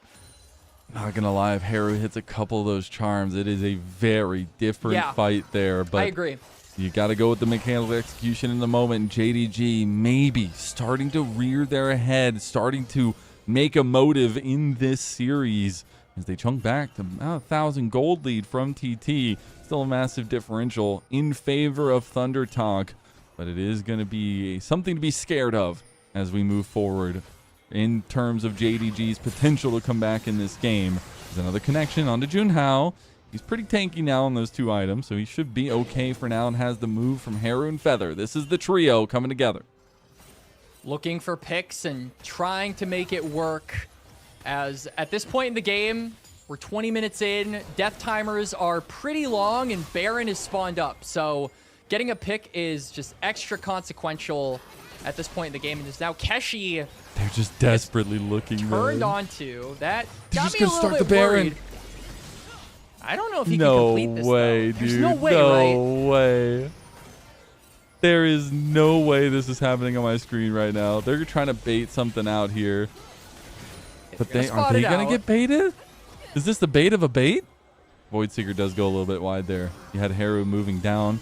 Does have Spirit Rush available. All tools available for TT. Keshi is going to be left to his own devices for a moment. Bot side, now Honkyu coming to answer to him. He's going to lose Meganar here about half. Gala comes in with the Killer Instinct. He does get a beautiful flash over the wall, buying so much time and so much space, and TP's away. Don't know if the teleport was necessary, but just an extra precaution there. I think he was going to make it out, but it is what it is. I do too. He had the steel caps. He had plenty of health. I thought he was fine. So that does remove the empowered TP shield from the Nard to just make the engages of Thunder Talk extra potent and give the survivability over to Keshi. Wonder if that is legitimately something that JDG can exploit, though. Dragon is up in about 2 minutes. Baron is still on the map. We did see an attempt there by Thunder Talk about a minute ago. It just kind of feels like both of these teams are walking on a knife's edge. I think TT realized that JDG aren't as behind as they initially thought. And Keshi, now the subject of another pick on the opposite side of the map, potentially. The big advantages are in top and jungle for TT. So JDG trying to wiggle their way around that. Another charm goes wide from Haru. Try to get the counter engage onto Junja. Junja takes the red buff there. Junhao is going to have to pop the Crescent Guard. And here comes Xiaoxiu over the wall. He was thinking about it. Bone Skewer connects. Haru! The charm misses again. Haru can't hit one for his life, and his life is forfeit now. Haru misses the charm, but crucially, the Pike was out of vision. The Bone Skewer, you had no time to react to it. Vampire gets the hook, gets the CC. JDG have the follow-up, and that is one member down for Thunder Talk. For about 20 seconds, it's not going to be a death timer long enough for JDG to threaten the Baron, as the waves aren't really in a favorable state for them to walk up that far into River. But it does give them the gold, and it does give them the time to set up around this bot side. Dragon's Soul for JDG is up in a minute, Mazel. And that is the power of being able to find an objective you want to play around, that you want to stack around, and give yourself over to. They have put themselves in such precarious positions to burn that dragon and put themselves here. And Mountain Soul on this team comp is so devastating for TT. And it's already going to set the tempo into the Elder Dragons earlier on than anticipated in this game. 25 seconds for the setup on the dragon. And the empowered Scuttle Crab taken by JDG, they will get a better picture of where the wards of Thunder Talk are. They own the bot side River. How are TT, with no Meganar, by the way, going to approach this? Let's see if they can get... Oh my god, the dogs do so much damage. Dog Wave is available. Dog Wave at the ready. He's for waiting to Honkyu TP. and Junja, the mid-jungle duo that we've set up so heavily, that has been put down so far in this series. 5 men strong for JDG here. Shockwave goes through. Shockwave. Keshi having a double jump away. Dragon is the focus now. Haru's in the back line here. Gets locked down. He's going to have to flash and uses his Spirit Rush away. A lot of defensive tools used so far. Tempered Fate could set the difference in this fight. This Feather going forward. There's the Spirit Rush as well. Moving in for the 50-50. Junhao goes for the Crescent Guard. The Dragon's still 5,000 health. Temper Fate goes wide again. It's a lot of misses from TT, and that might put them on the back end. 50-50 Smite, and it goes the way of Junja. That's the soul completed, and TT now with the white flag up. That white flag will be tattered red as JDG rip them a new one. And it's going to be Gala moving forward on his patented Kaisa. The killer instinct truly living within him as they move over to the Baron.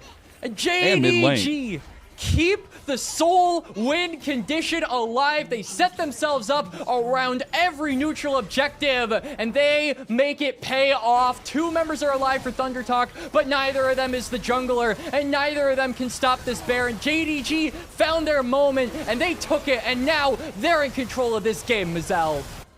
And we always question Gala's impact on this team, sometimes a little bit lightly held. But when he locks in Kai'Sa, this man just turns into a Super Saiyan, and we get to see it once again. We really do. TT, even just starting up this fight, you could tell we're grasping at straws. Every member at about half HP. We're expending some kind of summoner spell or ultimate in order to just dance around this bot side river. Put them in a difficult spot, comes down to a 50-50, and Junja is the one that manages to get it done. Magical Journey over the wall does get a couple members out and away, but most of them go down, and JDG get the fight win. And this was something that needed to happen. That Soul doesn't go your way, that fight is given over to ThunderTalk, this game would be in a very different position right now. And for the first time in this 27-minute game, JDG have a lead. As maybe even in this series, as game number 1 was very one-sided as well. And JDG feeling a lot more confidence with, I'm just going to say it, a kill-focused comp, right? Like, these are all just ruthless picks that are looking to take everything they can, and you see that gold graph differential. Very back and forth. ThunderTalk had the gold, and now appear to have lost the plot a little bit. A lot of that in due part to Gala on his patented Kai'Sa. We talk about the comfort for a lot of these champions on JDG, and it's good to see that when meta fails you, like it did in game number 1, comfort can always be kind of the second option that you go for. And so now, if it gets them a win, ties up this series, I feel they will be feeling pretty good about themselves for the future of this best of 5. I think for JDG as well, this is showing some of that potential growth through their bye, right? This is a team that thrived off of early advantages. We highlighted that so well, and that sometimes in the mid game, they get a little bit lost in the sauce. But this is a game where they have kept their eyes on the ball the entire time. They knew what they needed to accomplish, and now they are reaping the benefits for it. A 2,000 gold lead, Mountain Soul at their backs, and a doomsday timer for TT in 3 minutes with the Elder Dragon. All of JDG go for a reset, though, and I think this is going to spell the end of the pressure with the Baron buff. So they don't manage to break open the base at any point of ThunderTalk's objectives. And this, to me, signals that we are likely going to see an Elder, Mazel. You've got the Soul, but ThunderTalk really have no real reason to fight you for a lot of these outer turrets that are still, or outer or even inner turrets that are still standing on their side lanes. So that just means 3 minutes from now, 2.5 minutes from now, we could see another dance around the bot side river. But JDG with Baron should at least be able to buy enough space to get vision around that area and set up better than ThunderTalk. We're just seeing JDG reap the benefits of the side laning there as well, just cleaning up the remaining outer turrets from TT's side of the map. It's going to feel really good as well. I just got to shout out, Gala's already on 4 items, by the way. One of those being Banshee's Veil, which is awesome. And being able to stay away from the Tempered Phase, being able to stay away from these one-off engages is going to feel really good. She pushing up a little bit. You can see Junja maybe trying to find an excuse to let the dog out, both literally and figuratively, but won't be given that opportunity. And it feels like ThunderTalk are just, to keep up with my Storm puns, this is the calm before the storm, Mazel. We're a 1.5 minutes away until that Elder, and I don't think TT really want much action on the map until that objective spawns. They want items, especially Haru won that 3rd completion there for himself. But JDG gonna push some buttons of TT here as they move into the enemy jungle. Try to see if TT are going to have a response to move in bot side as well. And that's the thing about this comp from JDG is they can be a little bit spread and still collapse so damn quickly, especially with Gala's plasma stacks. It's almost stopping Feather with a very greedy back there, but he does get away. And look at how difficult it is for ThunderTalk to approach this bot side. I mean, you've got no vision, and you really have no tank either. Keshi is your front line, but he's only your front line when he's Mega. So approaching these dark, narrow corridors against a champion like Pyke, who, you know, bone skewers you, and then JDG follow up and immediately get you to a gray screen, it's a tough, difficult task for TT to even get to this bot side river, much less contest JDG once they actually get to that location. And we see where these leads have really developed. It's been Honkyu, it's been Gala really carving those advantages out for JDG.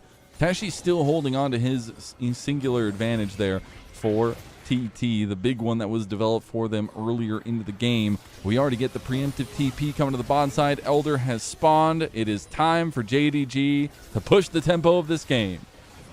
You can see Keshi is off to the side trying to stack the Narvar, but TT, the rest of them want to just fight now. Junhao goes for a secondary engage there as he looped back around. He's going to have to flash away defensively. Keshi needs to get Meganar, but they pounce. Xiaoshu finds the CC chain there as the Ruthless Predator came through onto Haru, and Honkyu will be the Predator here, taking him down. Gala gets the outplay in the solo against Keshi, and now Keshi will flash away trying to go for Honkyu. Honkyu makes it out for now. TT surrounded. Bowskewer will not connect. Xiaoshu very tanky, very hefty in the side right now. Elder Dragon still looming here as Junja starts it up. Junja's going to start it up, but there's blinking health bars on JDG. They've got to be careful how they approach this fight, but Keshi crucially is out of Mega. Tries to go for a wild bone skewer, doesn't find it. Junja now trying to move forward here too. On is going to get away for now. Still having the flash available, still having the exhaust available for Feather! On. Feather gets ported out of the magical journey on the wrong side that he didn't want. Xiaoshu just takes him down. TT are losing health bars and losing hope in this game number 2. Keshi's about to go down the solo advantage to the second team all-pro top laner. Xiaoshu with a triple kill already and give the other 2 to Junja. Elder Dragon for JDG, and they might just finish the game. It's an ace for them. It's an Elder for them. No Wave, I think, is in a position where they can end the game, Mazel, but they can certainly get Baron and the trifecta of objectives to show that you are in control of this game will be claimed by Jin Dong Gaming as we get a replay here of the fight. And initially I actually thought ThunderTalk played this one out really nicely. They chunked out Junja a little bit, made it difficult for the Neferi to really engage onto the fight, but then Haru steps up just a little too far, gets stunned, gets taken down, and then Keshi is split from the rest of the team.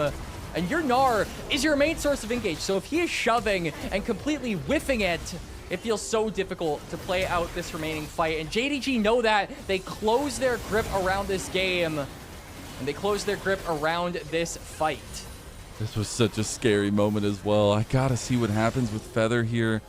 Yeah. Let's see exactly how this all went down, because Vampire was looming over here. He was waiting for it. He bone skewers him on the other side during the magical journey. Insane, and that makes up for all of the missed bone skewers by Vampire. And we really were questioning the efficiency of a champion like Pyke in today's meta, as Gromp is going to help JDG get the ace. Just a little bit of a, what does he shoot? Like poison, toxin? Yeah, sludge. Yeah, I don't know. Sludge. And I mean, Baron up, Elder enabled, and Soul acquired. JDG with a rough early game are looking to tie this series up, and they've got all the tools to do so, Mazel. Rough game number 1 too, but it does seem like JDG have knocked off some of that rust and are feeling much more like a second seed coming into the LPL 2026 Split 2 playoffs. And they're looking to barrel down the base now. 10,000 gold up 35 minutes in. Bone Skewer will go a little bit wide, but the Hound's Pursuit will be unleashed. He does have the GA, so he can play a little bit safely with that one. Call of the Pack also utilized, so he doesn't really have any of those untargetables ready to go, but the Elder Dragon still is ticking, and they've got a heck of a ton of baroned up cannon minions here. As one tower falls, Gala tries to go for the play out of On. That was cheeky, and now they're moving forward. They still have this Elder Dragon buff for just a second longer. Vampire's going to go down, but Gala is still firing. Now Gala is looking to finish it, and that is all she wrote for game number 2. We got a series on our hands. Great comeback there by JDG, sticking to their win con of the Soul and positioning around that objective nicely every single time. TT, it looked like they were winning in a majority of those early to mid-game skirmishes, Mazel.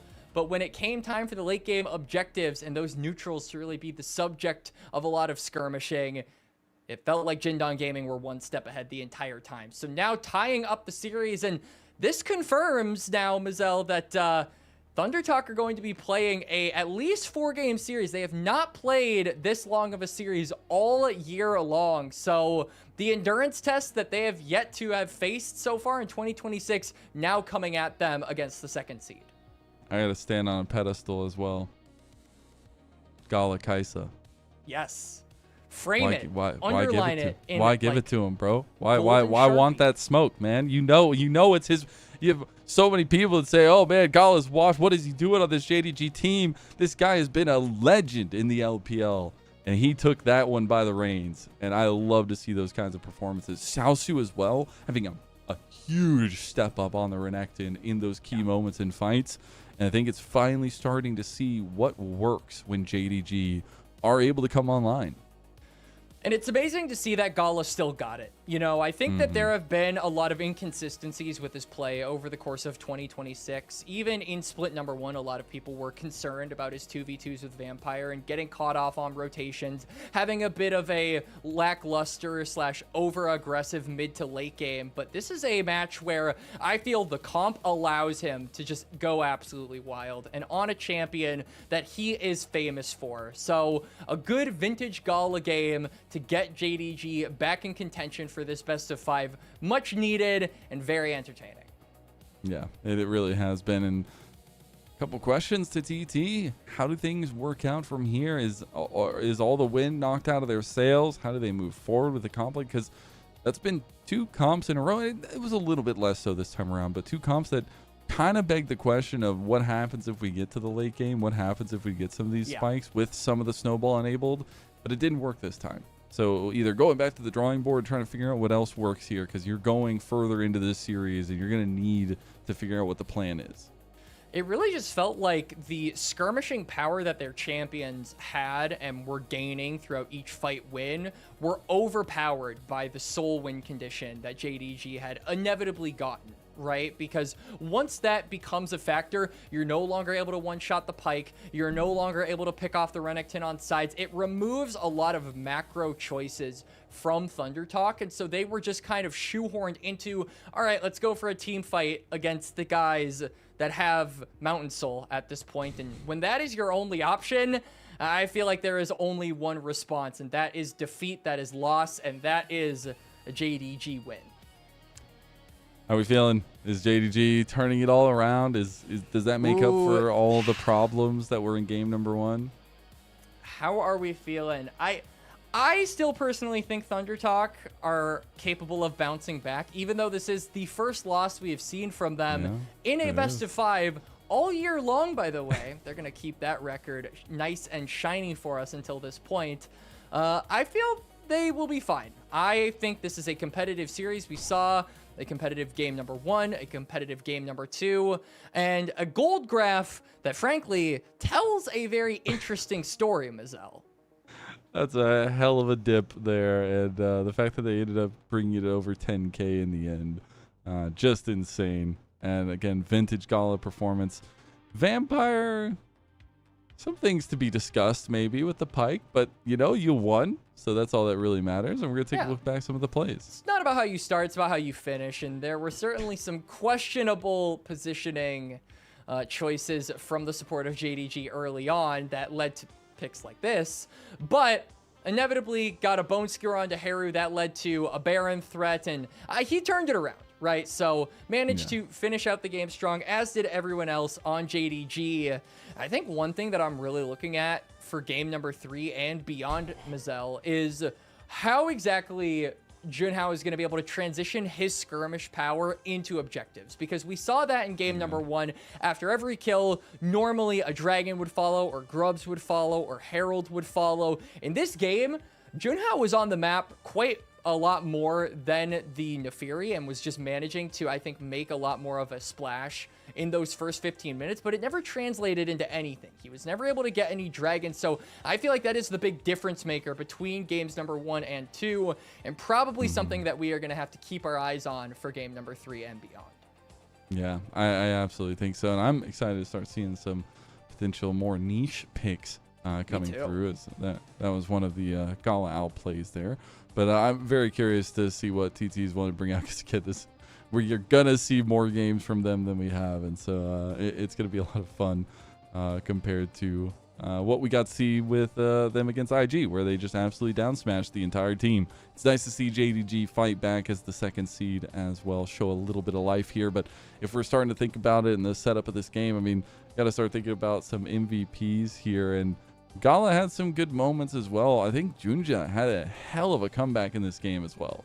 Junja had a good comeback, but I also felt like the Naafiri was significantly stifled, as you were going to get knocked up by the Xin Zhao Q, you were going to get stunned by the Bard Q, you were going to get charmed by Ahri. There were multiple things that I think made this life of a Naafiri difficult for Game 2, so I want to give it over to Gala. I think that the performance from the Kaisa is what saved I'm down for that. I'm biased. Yeah. So I mean, let the man on his famous pick get his award. I think that it is well earned, and frankly, gotta reiterate that it was so much fun to watch. I think Xiaoshu being put on his Renekton, and then Gala being put on his Kaisa. We got the comfort picks, right, for game number 2 to bring it back for JDG. Now those are all eliminated, though. So, you know, the question has to be continuing, what are we going to see from them in future drafts, right? We have to keep asking this question, because a lot of choices have been eliminated. A lot of good comfort picks from the JDG members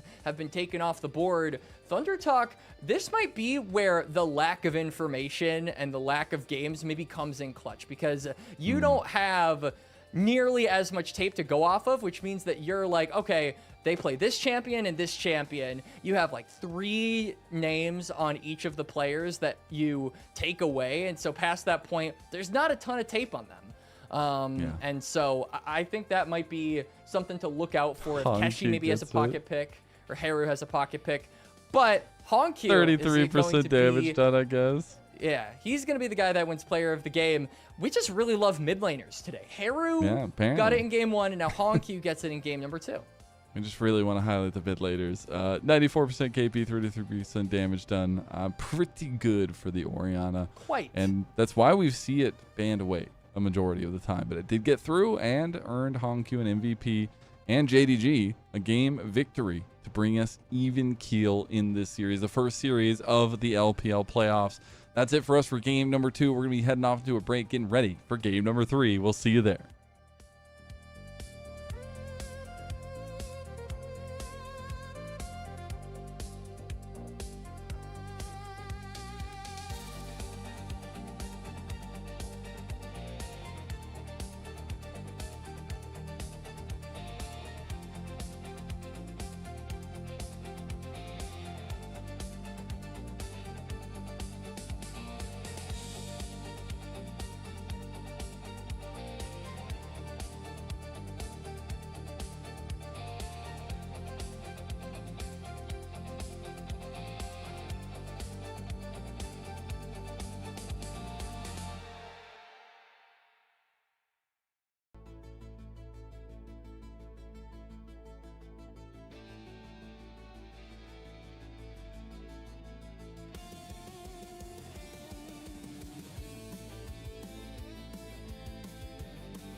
Welcome back, everyone, to LPL English, your unofficial home for everything LPL. I'm Mazel. I'm joined by Quacks. We've got Ice behind us on Prod, and we have a series ready to go the distance. Not there just yet. Game 3 on the horizon, JDG versus TT.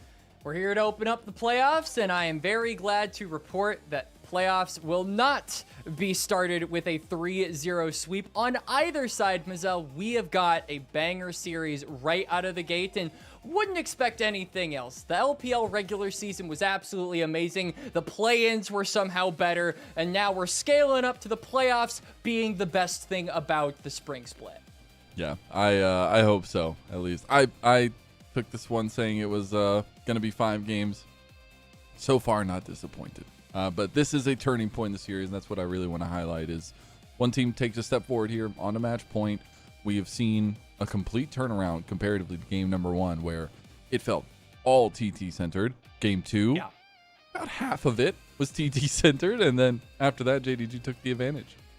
JDG really taking the advantage from the neutrals, though. We talk about the team fighting. We talk about how these guys love to have more early game centric ideas of let's play aggressive 15 minutes into the game, like the first 15 minutes, let's play as aggressively as we possibly can, and then transition that into team fighting where we have the advantage, where we have the gold, where we have the resources.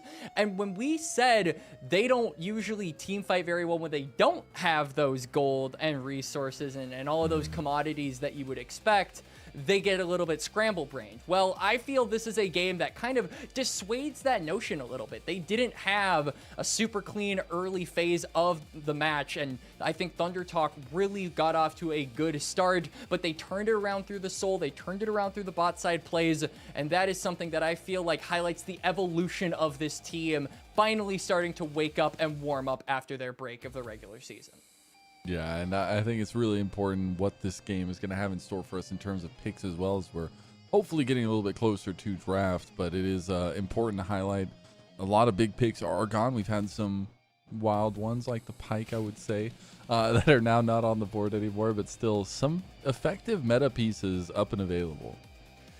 And it's always fun as a color caster who loves to predict drafts and, you know, call out champions that are still available, where I have to increase the amount of champions that I am memorizing that are fearless away. Basically just like have it stack up like a Jenga tower and say, okay, they can first pick Xin Zhao here. Oh wait, Xin Zhao's fearless away. So will also mean that the future drafts get a little bit more chaotic, a little bit more wonky, but chaotic is JDG's game in the drafts. I mean, this is Tabe's realm. He loves to have more unorthodox picks. We've seen it from Xiaosu in the regular season, and we just saw it in game number 2 with picks like the Pike and comfort picks like the Kaisa.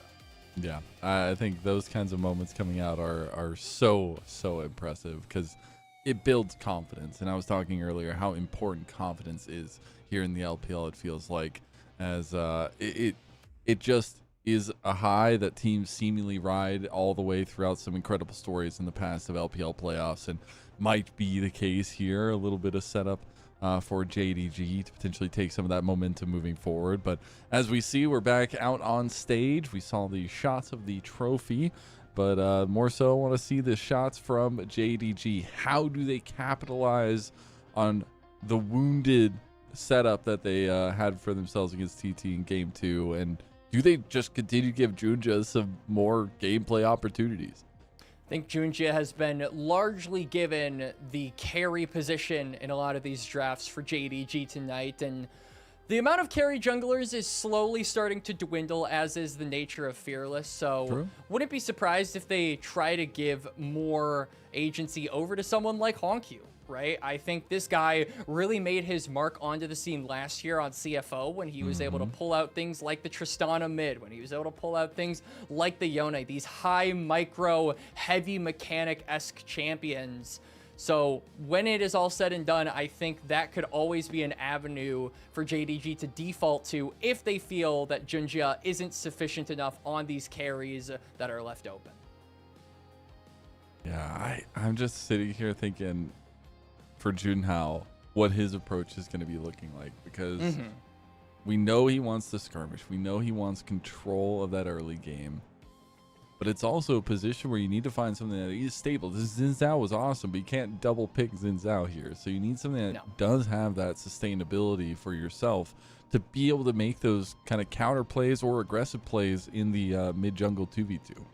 Jarvan is still open. This is a champion that fits the bill on everything that we've been talking about, and it is the most played for both our junglers in this series tonight, though crucially a pretty large discrepancy in the win rate of that pick for these junglers. Junjia has a 70% win rate with 7 games, and Junhao has 4 games and has lost every single one of them. So well, that's not good. Yeah, it does kind of paint a picture where it might limit Junhao's pool a little bit more if stats are something that ThunderTalk really take into account when they are drafting. They're going to see a big fat 0, a donut next to the Jarvan win rate of their jungler, and that might be enough to dissuade them from picking it. And if that is the case, that probably locks a ban away from them for the rest of the entire series, whether it goes to 4 or goes to 5. I think that if your jungler can't go Jarvan, you are forced to take that away from the enemy jungler, who more than likely, and in Junjia's case, definitely can go for that pick. Well, the lights are coming up, and that means it is draft time for game number 3. Team is taking that step forward here as they move to match point for whoever wins. JDG back on that blue side, but will have the counter pick, importantly enough. TT already banning away the Casio and the Annie. It's the Varus ban so far by JDG.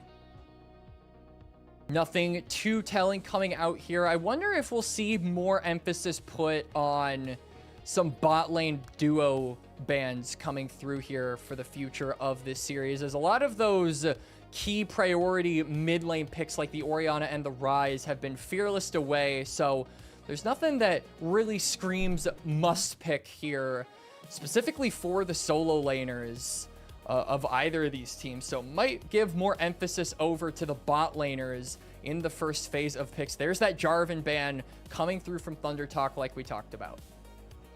Holding up the TT flag there as well. I see in the crowd. We'll see some motivation there, but big jungle will be left on the table for other games, which is maybe even more terrifying. We'll see what the final ban is going to be by JDG if they want to continue focusing out some of these potential solo laners. Nocturne open. Nocturne is open and available, has been banned in the last 2 games of the series so far, and although it wouldn't jump TT out to an early lead, it would give them something akin to a Vi that we saw from Junhao in game number 1, where you spike at 6 and can really start playmaking from there on out. But instead, they're going to do exactly what we talked about, which is focus down on the bot lane. Seraphine snagged up, and Ashe likely going to be its desired pairing, though JDG do have the opportunity to take it away themselves. Ashe is still good with champions like the Braum if they want to early pick it. And last time TT grabbed this one, it didn't even go with the Ashe. So see if they want to continue that trend, which is a weird trend. It is. JDG snipe it away. They take it away, and it will be the Nocturne that you were talking about as well. All right, so Seraphine going to be left with another 80 carry. Wonder who that's going to be. Yanara is still open. Corki is still open. Those are really the only ones. I mean, if you have another high range ADC that you have in mind, that could also work. Senna is an on special, so they're going to just instantly lock that one away for them in the bot lane. ThunderTalk making a statement with On and Feather getting the first 2 picks. I appreciate it. Picking up this combo again, and it's a pretty big one. I love some of the combinations it can have in lane itself, but also some of the stacking and scaling that you're going to have as a team. Wukong coming in once again as well for Junhao.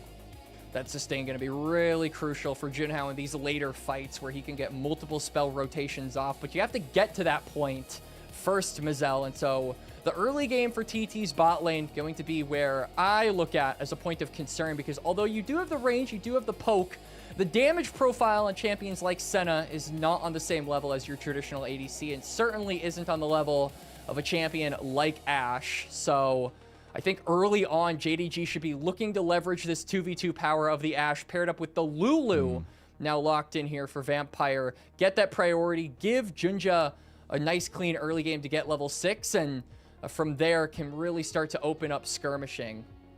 Yeah, this is, at least this combo of the Seraphine and the Wukong, something that TT picked up in their last series together at least, and I think that's something that can be really powerful in the skirmish if we see those roams coming through for Feather, which has been integral to how they move, but it's going to be hard to kind of crack into that bot lane now in that 2v2. I'm very curious what influence we get from outside of lane there, but now we move forward in the draft. We already see the LeBlanc ban by JDG. It's going to be the Aurora ban by TT, so full mid lane focus. There are a bunch of options open for Thunder Talk if they want to try and respond to the global or semi-global pressure that the Nocturne provides. Pantheon is not on the table because of the Wukong lock-in, but you still have access to things like the Talia, would also fit really nicely with TT's poke that they seem to have going on for themselves, and just gives you that responsiveness to Junja if he wants to look for a side lane play. So I advocate for that to be a pick. It looks like it will be unbanned by JDG here, as their last takeaway will be the Azir, possibly opening up for something a bit more short range like the Sylas to give over to Hongqiu. Yeah, dude. Oh man, there's so many choices potentially. Yeah, I mean the Mel has been something that's been talked about or moved around. The Gwen is the final ban. Yeah. I think Mel could be an opening here for Hongqiu if he just wants to respond to that encore, just rebuttal that and give your team another way to open up a fight. But does come with its own inherent risks. Is immobile, could be immediately engaged onto by a Wukong, as it looks like JDG are going to give Hongqiu over the Victor Hover, so more team fighting power given over by locking that one in, but does have the same weaknesses that we elaborated on with the Mel. Immobile, very susceptible to ganks, and does mean Hongqiu has to mind his spacing in the laning phase. Junja's going to have to also be really careful for how he engages and when he engages, because there's nobody that's going to be flying in with him, at least right now. It will be the Sylas locked in for TT.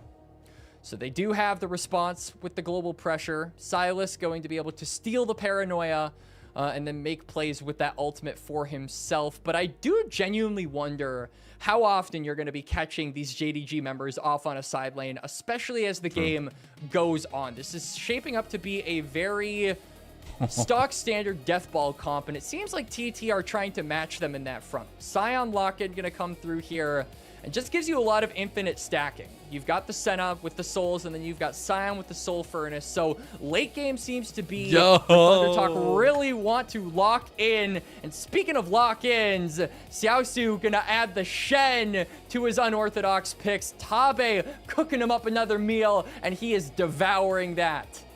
I was begging for somebody to be there with Junja. Somebody's got to be his right-hand man when he hits that button and goes all in. Now you got the Stand United. Now you get a taunt that comes out on the other end of it. Now you have that setup engage with the Enchanted Crystal Arrow. JDG have put up a great draft. So it seems like both of these teams have a very similar style that they're aiming for here. Mazel, team fighting, scaling, late game is the name of this third match to decide who will go 2-1 up in the series. But JDG, I feel the added bonus of the double global ultimates really does open up side lane picks to be a potential option. They can get things done before a fight starts to try and give themselves numbers advantages. Whereas for Thunder Talk, I feel like their options are a little bit more limited. They really have to hope and pray that the early game is quiet so that they can get those stacking champions to a position where they can really rev up toward those 25+ minute team fights. They got to get there. They got to make sure everything is fine and dandy into that point, and that is something that has been a little bit of a topsy-turvy issue so far in this series, as we've seen some steady advantages gained, but then sometimes ripped away, especially in the last game that we did see. But an important one nonetheless for both JDG and TT. TT making the run through the play-ins to make it to this point through IG and JDG. This is the first time we see them here in the playoffs, and now they look alive and well. It is game number 3 between JDG and TT.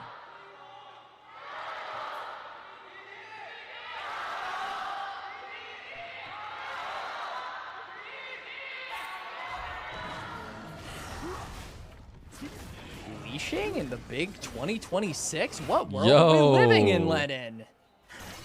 That's crazy. That's good. That's actually insane. I have not seen that all year long. I long. just got teleported back in time. You know, bring that back. As a jungler, I think we should have our solo laners and or bot lane, depending on where you're starting. Bring back level 1s while you're at it. Nah, we'll talk about that. Don't you remember when like every game was decided by level 1s? It was great. Yeah, I don't miss times. it. You know, always a good time. I have been enjoying the lack of level 1 invades in my jungle so far since we've been in 2026, Mazel. It's nice and peaceful. I can actually play my game. Oh, okay. So that's the goal. I just wanted to make sure. Just wanted to double check. It's going to be the same side stars for both junglers. A bit of a faster clear coming through here for Junja. He's already on to his second half. And Haru taken down to about 200 HP right out of the gate here. Just the nature of the range versus melee matchups. We can see that Junhao, is he going to W? Or no, he's actually waiting for the ward to go down. Now he wants to look for an angle onto Hongyu. Hongyu steps back up now as well, and here comes Haru. The double flashes. Hongyu able to sidestep out of the CC, and he is fine. Hongyu downloading some schmoves on the Victor. Does manage to get away, and like you said, it's both flashes expended from TT's mid-jungle duo, so will limit the playmaking opportunity specifically for Haru, as I feel like holding on to that flash just so you can close the gap in this range versus melee matchup going to be very important. Now will be denied. Ooh, not able to connect the root there. That's huge. We got to see some of the win rates there. My God, almost 100% win rate for Gala. 4-0 on the pig so far this split as well. And we were talking about the Shen coming out of the draft. 16th champion by Xiaoshu, by the way, which is up there with even Knight, who's playing a ridiculous amount of champions this split. So it's pretty cool to see them kind of flex their muscles, maybe work on some of the things that they worked on during the downtime. But now is game time, and we do see the second clear starting to come through. Shen, a deceptively strong lane bully as well, so is going to give a lot of priority over to JDG in these first early levels. If Junja wants to make plays like this, you can see it trying to make an angle work where he can invade the Raptors, but Feather with a nice read does roam and stops that play dead in its tracks. There's some of that bruisering you're talking about. Keshi going to be worse for wear on that trade. Gala looking for an angle on. Let's have some decent damage. I can push him off the wave since Feather is not around.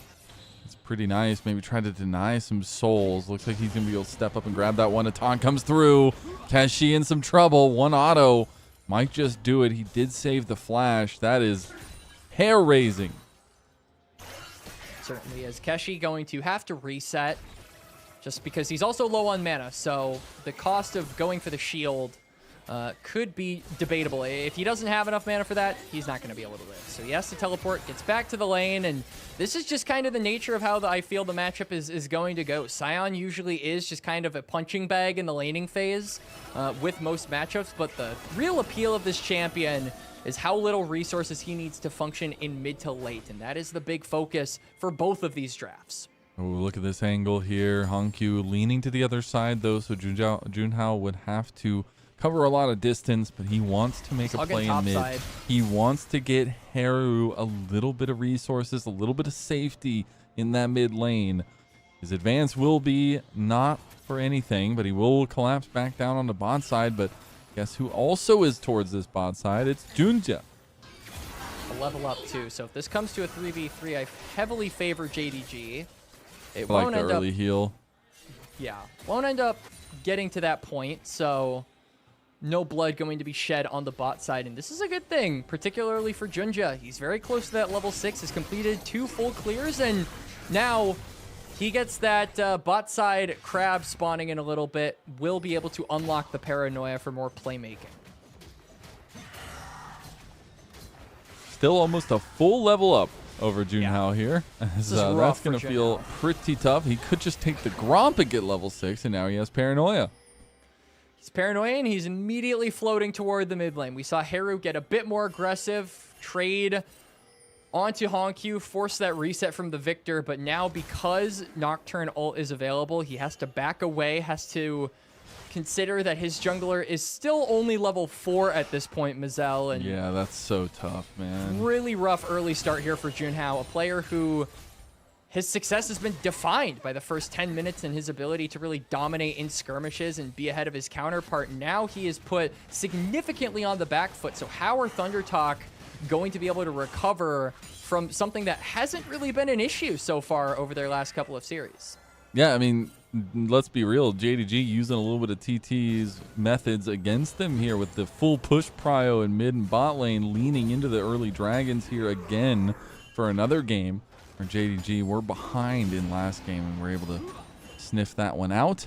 Early dragon, Cloud Dragon, not too shabby, but now they have plenty of time to reassign positions up towards this top side of the map to get ready for the grubs. You could see that Junhao still isn't level 6, is only sitting on a phage as well, so very weak in the team fights. Even if he does get level 6, I feel like he is going to lack a lot of that value that we're hoping for from this pick, just to engage fights and to get that damage consistently across. I do not think he will really have that opportunity, so I think TT might actually just be straight up forced to give this one up. I mean, Junja ult plus Xiaosu ult just is too much for me, in my opinion. If I'm Thunder Talk, I'm not getting through that. That snap engage is just too strong at this point in the game.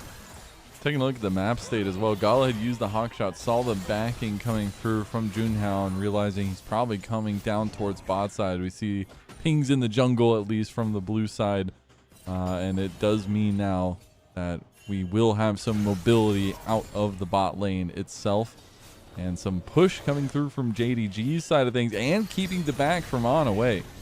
Oh. Well, Arcane Storm usage. Pretty low. This has been a very rough laning phase for the Sylas so far. This has been just frankly, I think the worst 8 minutes for the mid-jungle duo of Thunder Talk that we have highlighted throughout this series so far, Mazel, and I think now the burden kind of falls on Keshi, on and Feather, the scaling elements of this team, to really pick up the pieces and try to recoup their losses.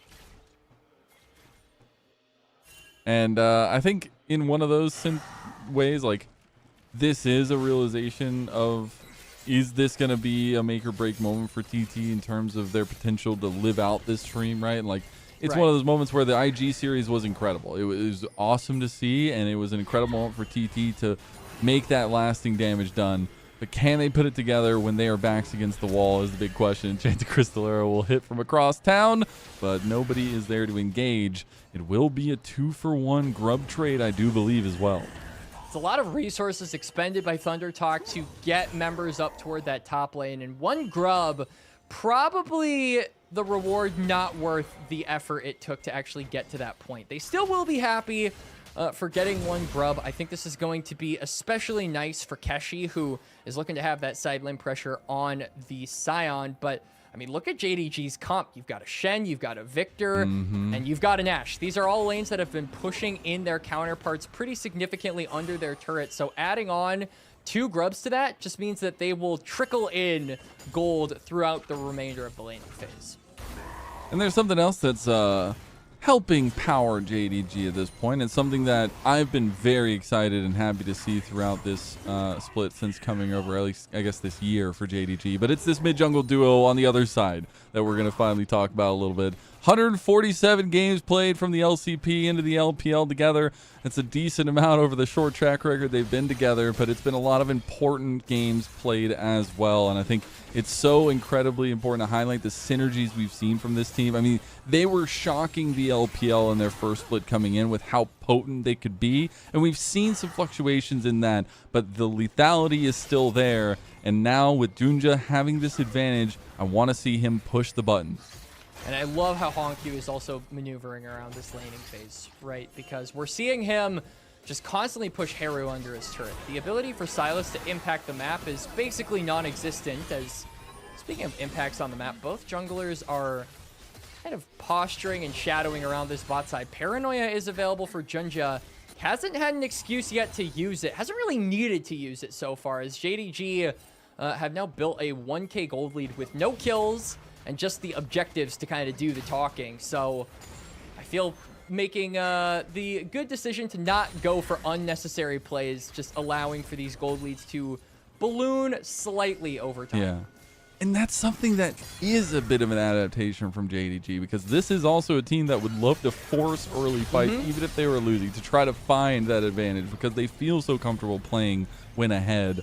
But this is maybe an adaptation, a little bit of a change, a little bit of growth from the team of JDG. About 10 seconds away from a dragon would be number 2 for JDG as a whole. Haru taking an early fight against Junja. Will not get the reconnect here, and a lot of momentum coming for JDG and TT into this fight. This really reeks of desperation from Thunder Talk. Haru is at Got half the wild HP. growth. On is disconnected too. He's going to try to use the wild growth here to get the double knockup, and they do. That's the triple knockup, but the Stand United coming in, and they found the back line. They took him down. Feather is executed from his team, and now TT are left with nothing. Junhao goes down too. Haru barely escapes. It's going to be everything going JDG's way. 2,000 gold up 12 minutes in. Felt like a Hail Mary play right from the beginning. Thunder Talk trying to get something in their control, leverage some kind of power around this bot side river, but Xiaosu is there to respond. Stand United keeps Junja alive, and all of JDG have made their way onto the fight. It's a 2-for-0 and a second dragon. This is the cleanest early game we've seen from both of these teams so far, in my opinion. Xiaoxu with the clutch play here. I mean, it literally made Feather dizzy as they try to turn it back around. He fully just whiffs the encore out there, at least onto one, but the Stand United comes out as well, and Feather's just dead to rights, just surgically executed from the team. And then you have the nice double combo there. Haru does end up finding a little bit of an escape, but this lead is feeling very dominant from JDG. This is a tough position for Thunder Talk to be in. We talk about the lack of early power, particularly from this bot side, as Gala is looking aggressively onto the Senna. Will chunk on to about half HP, but On and Feather can't realistically bail you out of any precarious situations in this game. I mean, they're looking to scale. They're looking to be as cordial as possible until the Senna has apt stacks to really make her mark in team fights, and we are a very long ways away from that. So I think JDG focusing down on these dragons, looking for an early soul to try and sort of counterbalance those late game threats, is a really good strategy, and one that is so far working out. They've got the 2 dragons, and they're ballooning their gold leads both as a team and individually with every passing minute. And it's just so oppressive when they are ahead. That's when Junja feels the best. That's when these combos really feel tough to deal with. And Gala is going to be feeling it with the Enchanted Crystal Arrows too. Finding those preemptive engages. Getting to these first, second items are going to be some important breakpoints. On has completed the static shiv, so it gives him a little bit of wave clear there as well. We won't see Gala hit it just yet because he did stop off for the boots, and will finally get the back off there for the Kraken Slayer. And we still have a timer coming up, 30 seconds, 35 or so for the Rift Herald, and still a lot leaning in favor of JDG.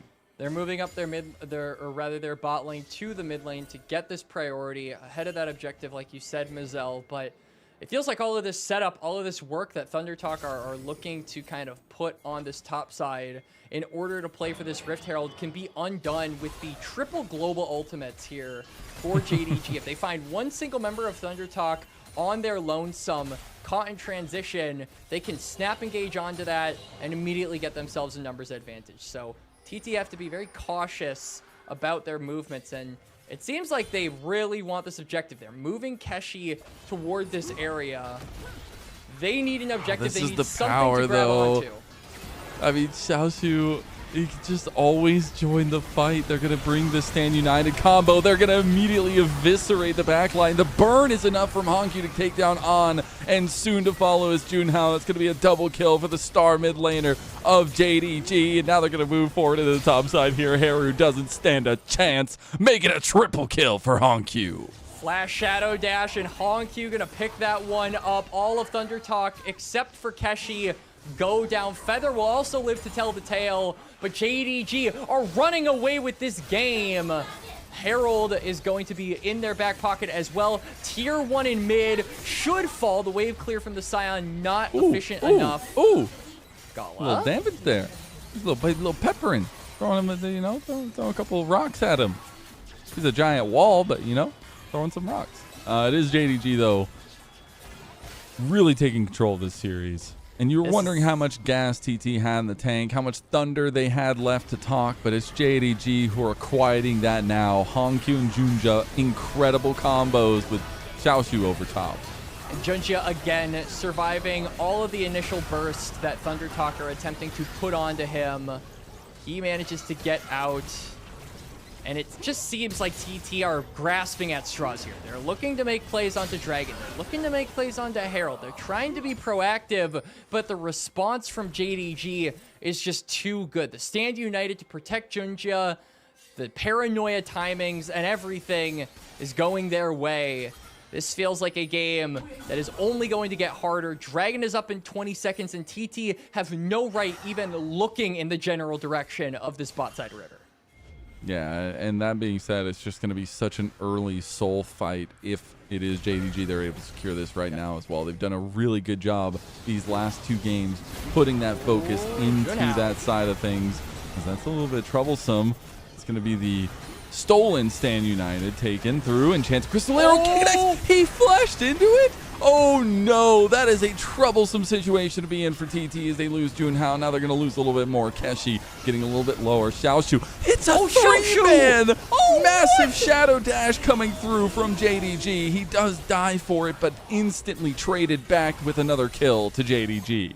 Xiaoshu with a pop-off play, triple Shadow Dash, Titanic Hydra proc, eviscerates the Thunder Talk backline, and JDG win yet another fight. Soul Point will be acquired. The last outer turret for TT will be taken down in bot lane as well. The Herald, to add insult to injury, should be able to complete that charge. But before we can get back to that, we have to go live, and Junhao had absolutely no right stepping up to this area. Stand United from Haru on the Silas does end up saving him, but only for a couple more seconds. Follows him over the wall with the flash, and I just want to witness the chunk damage from this Shen yet again. Let's all take a moment to appreciate this. It's pretty huge. Laser underneath everything, just on top of it. It's so incredibly impressive. And I'm not gonna lie, that might be one of the most heartbreaking flashes I've ever seen. Junhao's, that just hurts, and that just is maybe a trendsetter here in this series. JDG, I guess they just needed a cold slap of TT water on their face for game number 1 to wake up into the series. They needed the gold cards from Tabe. Mazel, we I just want you to know, every time you say that, I'm just imagining Tabe sitting in the back room. It's very small, just literally throwing cards at his players. I don't know why that's what's stuck in my head, but that's what is there. Hey, it's bullseyes every single time. The temple is the target. Just hitting him on the forehead every time. Just boom. Doesn't say anything. Speaking of, we don't need to say anything more about TT because their grave is already set for them. It's going to be Junhao trying to escape a beautiful encore, but he still dies from the fadeaway volley of Gala. JDG unafraid. Keshi is on the backline, but he's got no one with him. Unstoppable onslaught coming through. They have the paranoia unleashed, but it's the anti-paranoia as it's Haru that finds an angle here. Keshi starting to show off some of this tank stat setup from TT. Haru, though, is the focus from Honkyu, and Honkyu's gotten really big. He's 2.5 items in now as well. He'll even shred some of the tankiness of Keshi there, but it is a tough tussle. Still, though, a little bit of a trade in the TT camp. Still a 9,000 gold lead for JDG. Bit of a caster curse in live time there, Mazel. I said that there was no backup for the Scion when he initially got that flank ultimate, but Haru comes in from the top rope with the stolen paranoia and does manage to give some gold back to Thunder Talk, but it feels more like it is a delay at this point. JDG are still so far in the driver's seat, almost 9,000 gold ahead. And that Dragon Soul is fast approaching. About 2.5 minutes remain until that comes up. But it doesn't necessarily discount completely the idea that JDG could look to go for the Baron if they feel that the siege is the more important thing to grab up right now. And I just wonder what the answer is going to be to the question of Dragon Soul for JDG. In about 2 minutes that TT is about to be asked. And very close. Gala's actually right on the precipice of getting third item there for himself too. And these are some big power spikes coming through where you're still struggling to reach second item there for on the Senna. You're still just now getting the second item there for Haru. And still a little bit behind on Junhao. These leads starting to be felt by TT. But that's the thing about JDG, and that's some of the tenacity that we saw from them throughout the regular season is the up and down nature of this team, and that sometimes they forget themselves a little bit. They get a little lost in the sauce, if you will, but when they're locked in, they can absolutely tussle with the best of them, and right now that's too much for TT. When it comes to snowballing, I feel this team really is only second to BLG. This is the trait that has gotten them to second seed in the spring regular season, because when they have a lead, when they have an early game in their control, they very, very rarely let it go. The games get out of control, and I think we're seeing that here for TT. They really have no response, no way, no surprises that they can put onto Jindong Gaming, as this game is just fully ripped away from them. Dragon up in about 40 seconds. This would be Soul for JDG at 23 minutes, Mazel. Yeah, I mean, compared to the last game as well, very tight. And the Dusk and Dawn, I love it from Xiaoshu as well. Just playing the hot hand with the popular item, new item there, and with the Shen setup and some of the shielding he's going to be able to provide there, some of the healing. But it's a very tough position to be in for TT as they get set up to move in for this fight. A Mountain Soul on this team comp would feel so difficult. And that means TT have to answer. Actually going in. He is relatively tanky. Stand United is going to be used. That's going to be Xiaoshu coming in as well. Gets one on the Shadow Dash, and that's all they needed. Junja barely escaping for now. Haru trying to run him down. The fear doesn't come through. Junja does survive. Vampire's now the next target. Haru and Keshi are doing a wonderful job of picking apart this fight, but now it's Keshi who gets caught out. He tries to go forward. Gets one. Two-man decimating smash, and Keshi with the shield. He can't do it. He's all alone. The Titan Beast will fall, and that's a double kill for Xiaoshu, giving another one to Gala. And Xiaoshu is having the performance of a lifetime on his first Shin of the split. I love to see it. Now JDG get an ace. They get the 10,000 gold lead, and the Soul will be acquired at the same time. A good effort there from Thunder Talk. But like we said, all it took was one loss, and JDG have woken up from their slumber. They have locked in, and when they're locked in, you cannot count them out. Take a look at this fight. I mean, I will give it to them. The Sololators tried their damnedest from TT here, but Junja barely scraping out there.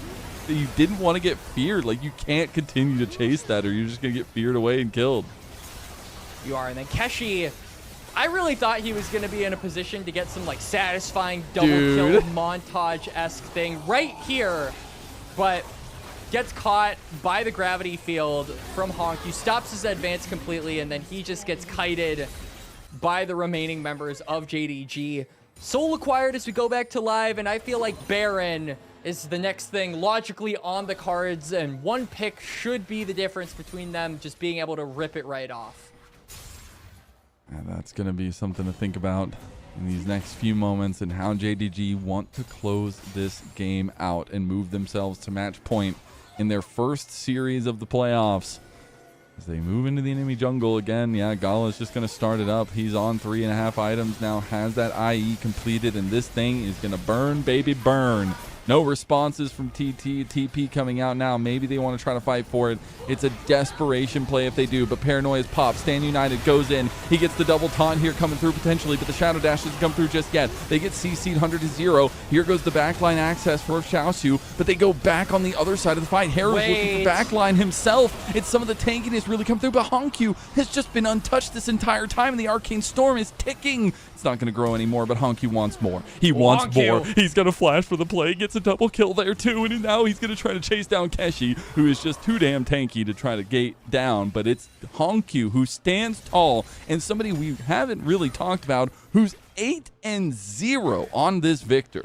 Honkyu having a really good performance on the pick, but ThunderTalk crucially deny the Baron from JDG and get what almost feels like an even fight for themselves. I mean, they went 3 for 3 in that exchange, or 3 for 4 actually, in that exchange, and when you're this far behind, that is a total loss. Getting gold and kills over 2 members on your team really just kind of means the world at this point, and it just felt like the re-engage from the other members of JDG after the Paranoia comes through by Junja wasn't sufficient. Haru gets a nice flank onto Gala here. The positioning was nice, and with a little bit more gold, maybe they could have turned this fight around and subsequently turned this game around, but JDG are just too far ahead. Honkyu flashes over to make the play more in their favor. And regardless of how you feel about ThunderTalk and you know, biting back 25 minutes into this game, the fact remains they are still 10 bans down compared to JDG.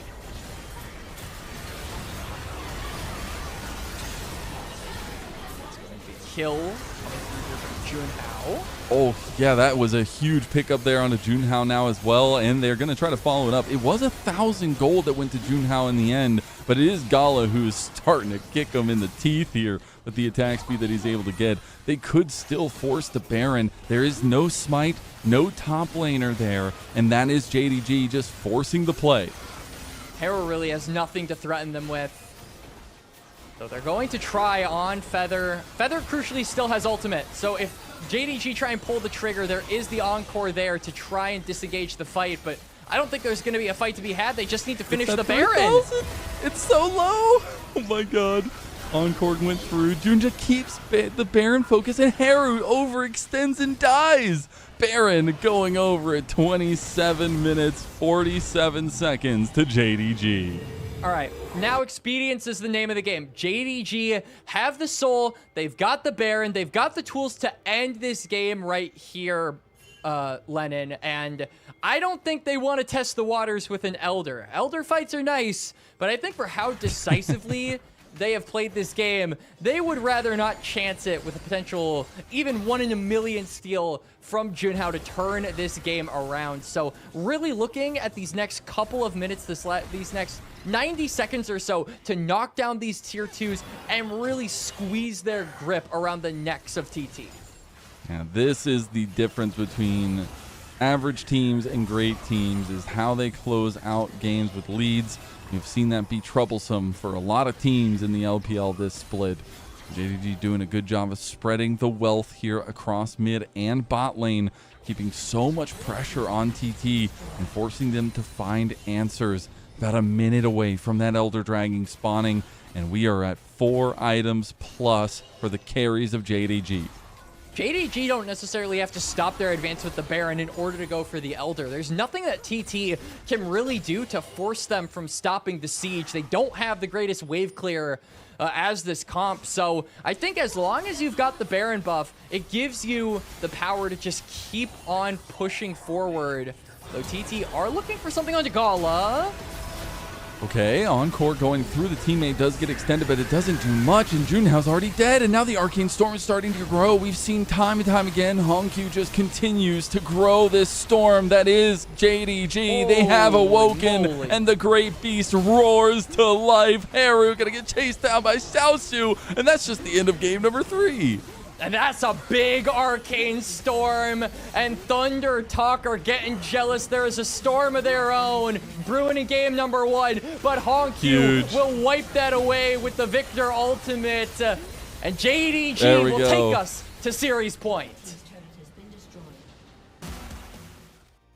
As incredible stuff from JDG, waking up in the moment, waking up in the series, and going back to some bread and butter here for them and how they play the map, how they play the game. I got to give huge shout outs to Honkyu in the mid lane for that one. I know there was so much glitz and glam elsewhere, but if you look back to so many of those fights, he is just standing there delivering for the team time and time again. And I think it's so impressive how JDG were able to dictate the pace of this game, the dragon control they've had over the last 2 games, and how they continue to push the mold against TT.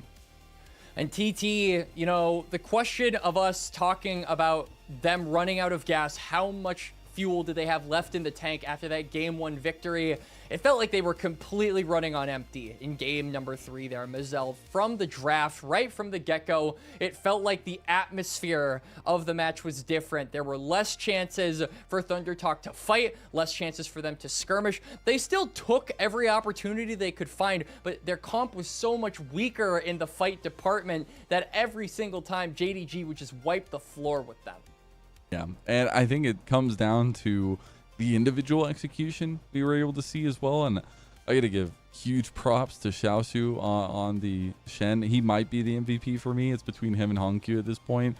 He had so many clutch stand uniteds into shadow dashes and got a little wonky in a couple of those last plays as well. Not really able to time it up exactly how they wanted to, but the thing that built their lead was those plays, and that's all that really mattered in the end. The Stand United security, I think, just enabled Junja to be an absolute psycho. You know, the way that he loves to play League of Legends, and his top laner was there to back him up at every single turn. So really good confluence of ultimates, really good engage tools being drafted up there by JDG to just get every fight started on their own terms with a numbers advantage and with the snap engage that has propelled them so far forward in the standings of split number 2. This is the style that they like to play: quick, concise, clean, and extremely aggressive in the first 15 minutes, and that is exactly what we saw in game number 3. How many more cards is Tabe going to throw at his players to make them play better? I don't know. I guess we're going to find out. But yeah, I just struggle now to see the light at the end of the tunnel, at least in this series in particular for TT. They still have a second life, so it's not like it's the end of the playoffs run for them and their story. But it's something where the answers are just not appearing for them, and things that have worked in this little run of theirs that they've started aren't working now in the last couple games, and wondering what they do moving forward at least. And this is just a concern that we have for a lot of former Nirvana teams, is where you have less experience playing the best of 3s. You generally have less games than your Ascend counterparts. And then on top of that, you have not had a game go past 3 matches in the entire year as TT. This game 4 will be their first game 4 of all of 2026, and we are 5 months into the year, by the way, almost 6 months into the year. So now I think this is uncharted territory. These are uncharted waters that TT are about to step into for game number 4, and we're already starting to see maybe some draft difficulties come through from them. I think Senna really isn't kind of the style that we're used to seeing from TT, certainly not the style that has brought them success in the past. So if you're struggling with drafts in game number 3, you really got to find something in game 4 that clicks, or it's just going to get worse from here. Yeah, or it's just lights out, pun intended, with the Nocturne. I guess you can't use it again, but in the same vein, it's still a nice, refreshing take from JDG to see that, you know, the buy from play-ins didn't, you know, long-term affect them. They are still this efficient team when they do get the ground running. I think that's where those early focuses were so prevalent and we talked about so heavily.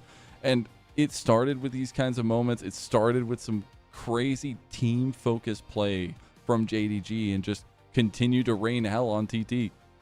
And really, Xiaoshu, again, the big enabler for that team play. Having the stand united gave you so much more safety as the Nocturne to look for picks, to look for plays like this, knowing that even if the shield, even if the Shen gets like canceled on his channel, you still have the shield. You still have a buffer to play with. And I feel like that just allowed the Nocturne to play with so much more confidence in this game, so much more survivability as well. I mean, look at plays like this where any normal, sane person would think, oh, Nocturne is totally dead here. Nope. Wild growth, stand united, fancy feet from Junja, or whatever Nocturne has to move around, and he manages to get out. So fancy wisps.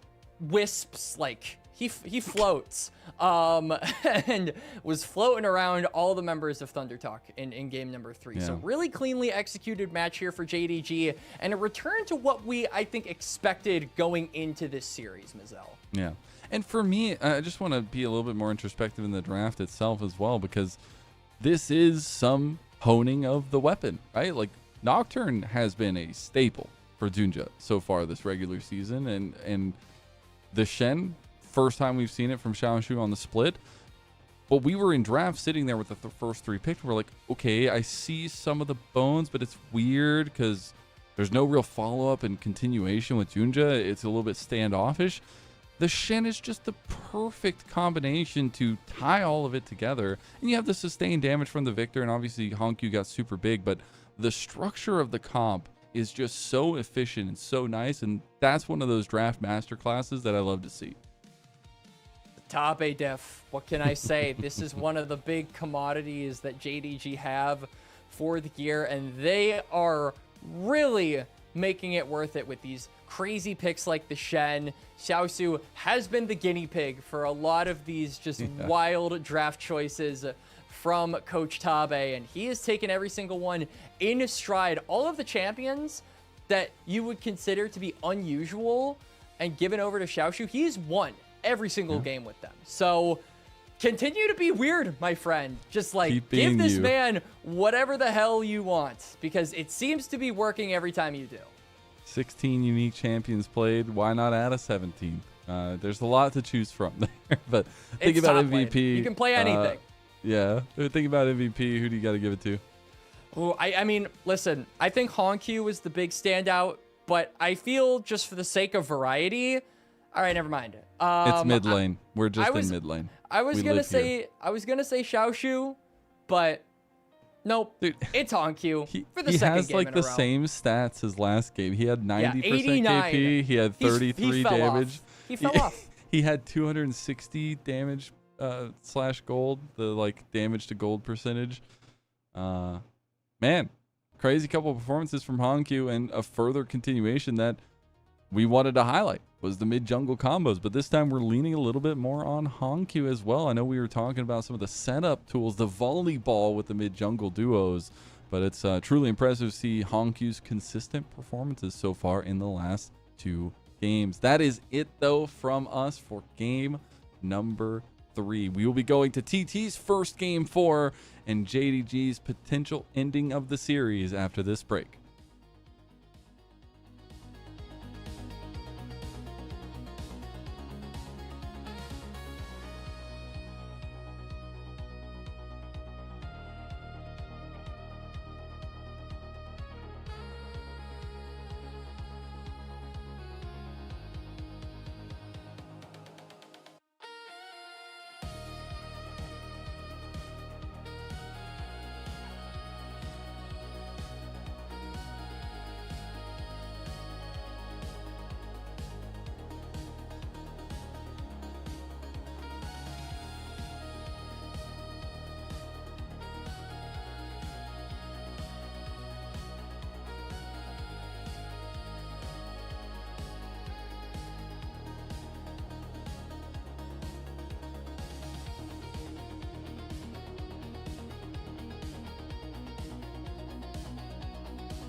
Welcome back, everyone, to LPL English Unofficial. I'm Mazel. I'm joined by Quacks, Ice behind us on production, and JDG, one step away from finishing out their first round in the playoffs with a 3-1 victory over TT, or we get the better of the two outcomes where TT comes back and we get a Game 5. And that would be really nice, but honestly, I feel like from what we saw in game number 3 of Mazel, JDG are online. They're a fully functioning running machine, and they are very difficult to stop. TT are going to have to step up if they want to take us to the famed Silver Scrapes to open up the playoffs. Yeah, I think that's the biggest thing here is just thinking about the momentum this win would carry moving forward. I think especially for JDG, it would be a great start to their playoff run, something they're trying to represent a little bit like they did in split number 1 in the end and try to get to that international, but also find a domestic championship for the first time in many years at this point for JDG. And it's a team that just feels online, feels like they needed a little bit of a wake-up call. TT delivered that one handily to them in game number 1. And since then, it has been TT struggling to find answers. So we dissected a little bit of the things that maybe we want to see from TT coming out of the last game. But here, as we go into this 4th game, TT just needing to put together a consistent, stable composition. And this is their first game 4 of the entire year in Mazel. And as we get deeper and deeper into Fearless, those stable compositions and that style that you really, set yourself out to get drafted for every single game becomes more and more difficult to achieve. So I feel like TT now, with less options on the board, we kind of saw flashes of it in game number 3 where the draft really wasn't the style we saw from them in games 1 and 2, where it is full team fight, front to back, look to give Junhao a proactive jungler to try and get something done in the early game. Those options are significantly reduced here in game 4. And so TT might have some struggles going forward. Yeah, I'm going to start getting to the niche picks here. While it is still a second life to give after this series, any kind of win, any kind of that early proactivity in a very deadly playoff bracket would be very nice for both teams. As we head back to the arena, we see some of the fandom. We're getting ready for this draft. As you wonder what we're going to get for the first pick, at least, and who is going to be getting that first pick after TT having lost. They will get decision on that and might change how they approach later on. I think counter pick could help them out in some ways to potentially get something under their belt that feels comfortable, but that's also going to be hard to deal with too. And also just immediately snagging up the bot lane pairings. I think the further you go into Fearless, especially in game 5s, those get significantly reduced in the ability to actually pick them up. So anytime there's one available, you should immediately take it up on that opportunity to just try and get one of those away. This is kind of contrary to what we talked about with Thunder Talk and what they're used to doing with their drafts. They love giving comfort picks over to Keshi, over to Haru and Junhao on those early game skirmishing jungle carries. So the direction TT decided to go for in this draft kind of up in the air, Mazel, but regardless, it feels like their options have been greatly reduced, just given that this team has never been to game 4 in 2026. You can see on the sides of your screen start to stack up and the bans away with the Fearless style. As TT going to be banning away the Cassiopeia itself as well as the Jarvan. It is going to be some hyper carry focuses on the side of JDG as they banned away the Akali, the Vayne, and the Sivir. And the Vayne ban maybe signals to me that Thunder Talk want to try and give a potential Jace angle over to Keshi. This is another carry champion that he has been a big fan of throughout split number 2, but it is open for JDG, who are first pick in this draft. So if they want to maybe steal that one away right out of the gate, that is an option. But they're going to steal that up instead. Does give TT the ability to focus on those solo laners. And Annie, who has been banned in all 3 games, going to be snagged up along with that Jace. Yeah, I think the Jace is huge for Keshi, as well as getting something to duo with this Annie in the mid lane is going to be super integral for TT. But I gotta say, Gala getting a massive comfort. Obviously the setup has been him playing it more so than not. It's been 5 games. The next highest was the Caitlyn as well with him in the regular season. So definitely something they're comfortable on. Aurora here going to be the hover and lock-in, it looks like, for Honkyu. I do want to, similar to the Varus, extend a courtesy of a potential flex pick for both of these champions. If they do think that Aurora is an option into the Jace, I would be very interested to see if Xiaoshu decides to go for that and how he would execute in that matchup. But now I think we're probably going to be seeing a jungle pickup here for Junja on 3, or maybe we go for a Nautilus, which I do think does very nicely into the remaining supports, most of whom are enchanters, and Nautilus really does like having matchups against enchanters just to hook them and get the chunk out with their respective ADC, which looks to be the Varus. I gotta, I'll out myself a little bit. I was not a believer in Vampire when he first came in, when he debuted on EDG. That's okay. When he was picking Nautilus and dying like 9 times in a game, and I'm just sitting there wondering what can happen. And the growth, man, the personal growth we've seen from all that time. Nautilus now one of his premier champions. He didn't play that as much in the regular season this time around, but still something they can really pair up well with that CC chaining. It will be the Jhin coming in with the 3rd pick for TT, so it's not 4, but at least Jhin gets played. But it is going to be a big focus away from that lane, potentially for carry avenues. I'm very invested in what Feather is going to be pairing with the Jhin, because a lot of the premier pairings with this champion have been fearless to wait. We see the Bard is no longer available. We see the Seraphine is no longer available.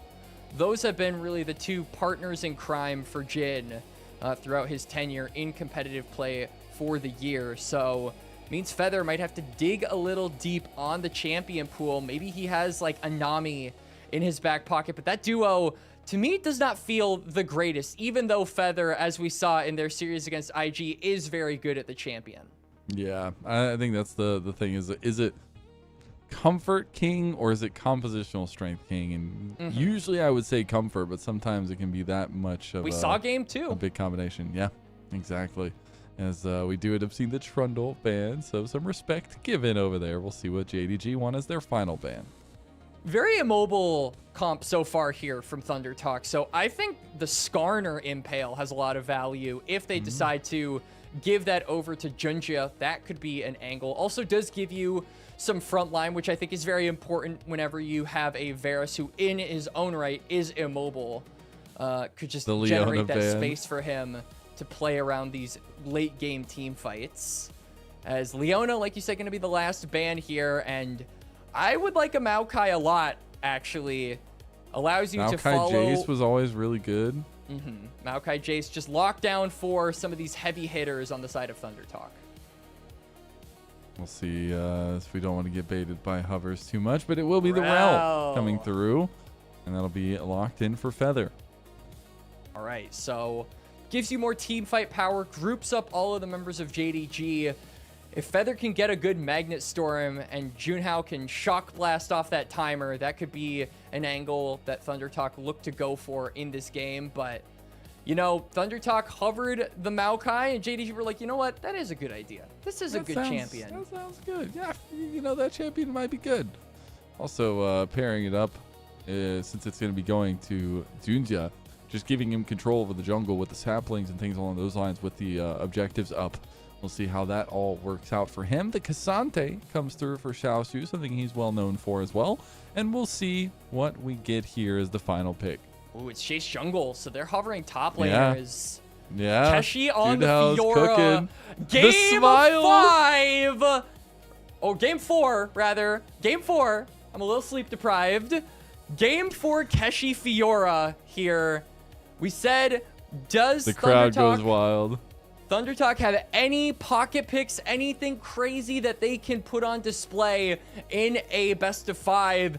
And they absolutely do. Mazel, Fiora just pulls so much attention into this draft. I think now it really becomes clear that TT are playing for the top side. They're playing for the lanes that they have had comfort with the entire spring split. They will live and die by their rookie solo laners, and I love to see that. Junhao with the Jace here. I mean, insane that we're going to see a Jace jungle again when that was like rising in popularity in solo queue and things along those lines. but it's going to be Junhao that says this is the time to put it all together. We have so many spotlights on the side lane, but the thing I want to also highlight is Keshi is going to have to really navigate the map. Fiora is so strong in the side lanes and being able to keep that pressure there consistently. And that's something that TT maybe haven't been as good of in the past, but now is a hell of a time to start. And a lot riding on this game for TT. One of their lives to give on the line here in the playoffs.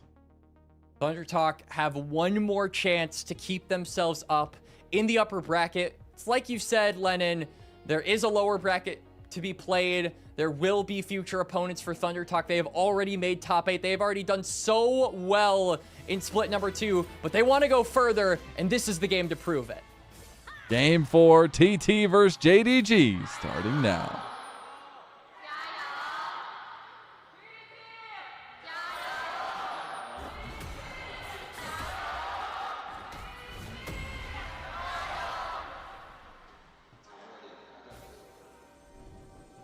We got the crowds back. I'm happy. I'm good. I'm good. Me too. Just in case anybody wanted to know. I don't know if Keshi is too happy, though, as he did get punched a couple of times by the JDG top side. So we'll be starting the lane with about 75% HP. Going for the early trades. The critical spots there in the top side. Get some healing back there, but first one since 2025, 369 on top esports. I missed that guy. I hope he comes back to us. Me too. But we take a look at the runes here. Double first strike for the junglers, by the way. That's first strike jungle Maokai. I think in the case of Maokai, it really is just about wanting to maximize the resources, because you as Maokai aren't expecting to be like a very high economy jungler. You're forsaking camps. You're dropping quadrants. You are cheating tempo a little bit in order to have influence in these lanes, because that is where you are at your strongest. And for Junhao, it's about getting as many lethality items as you possibly can, trying to be up as much gold by 15 minutes, and you know, just flexing your item advantages once the mid game starts to rear its head. So same keystone, different reasons for taking it. I like it. A little bit of a breakdown and a little bit of a same side pathing for both junglers. So coming to a head at the bottom scuttle will be where we see potentially our first skirmish, or if we want to see one of the junglers give that side. Something else to bring in from other games, though, has been JDG's propensity for dragons, as they have very much these last 2 games loved to keep pressure on those stacking objectives. Speaking of keeping pressure, Haru gonna get caught here. The flash play from Junjo with the Bramble Smash back, and now it's Hongkyu's dinner that is awaiting him. A couple more hits and one more smack from Junjo will get him first blood, and JDG for the first time in this series, I believe, will get first blood. Gonna get the crab as well, so really good early start for JDG here. Haru just too far up on the Annie. Burned the flash as well, so the opportunity for a regank definitely on the table for Junja after he gets this reset and likely clears his top quadrant as well. And this is kind of where we wanted to see the resources come through here from JDG. I mean, you've got a triple frontline comp here.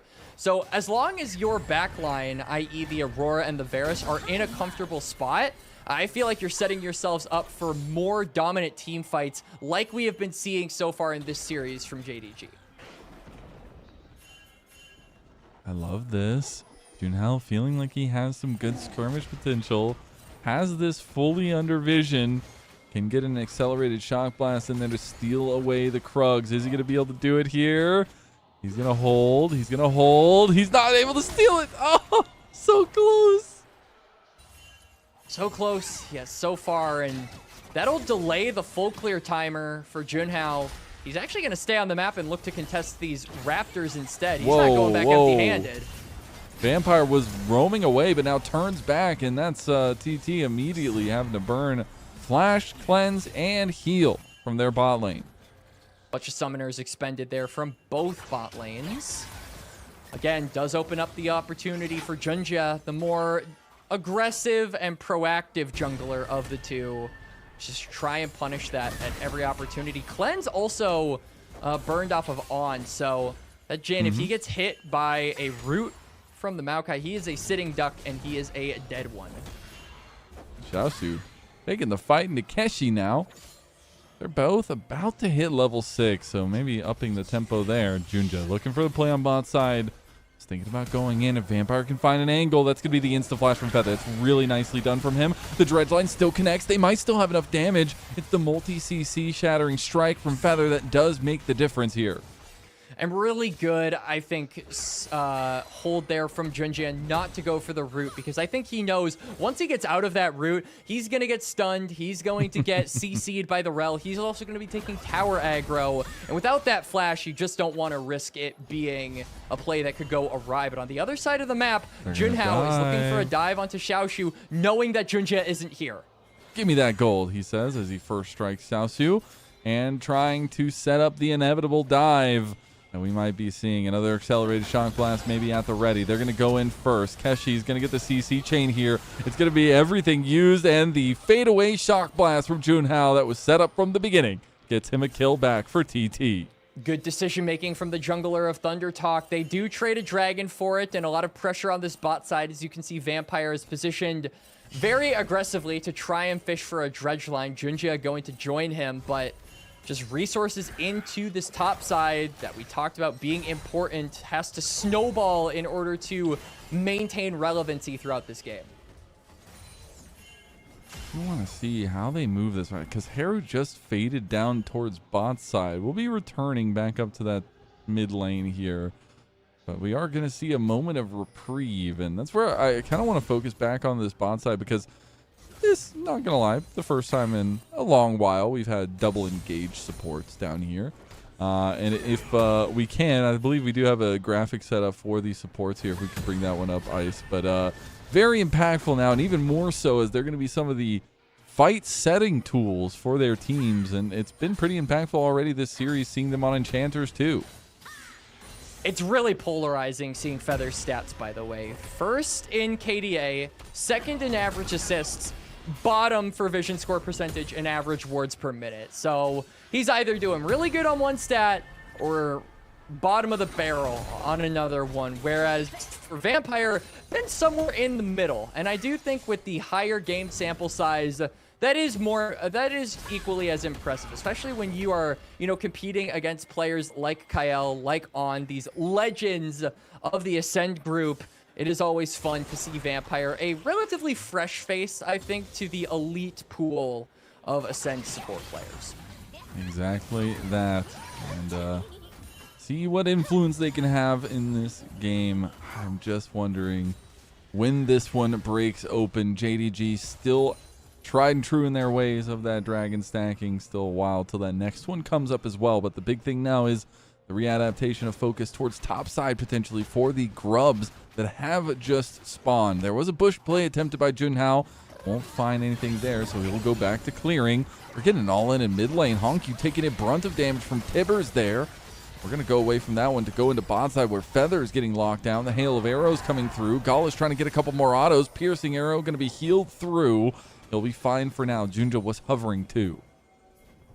Now is in the area, ready to respond. Maokai Junja might doesn't be know. split from the rest of the team. He's going to try to get an engage there onto Junhouse. Flashes over the wall. Really nicely done. Beautiful dredge line. Oh! That's a huge lollipop for Vampire. Now Junhouse in trouble too. Gala's trying to chase him down, but takes a huge hit. He's going to flash forward for the kill. On's going to cleanse instantly and take down Gala as a trade. But his life will be forfeit to the duo of Junja and Vampire.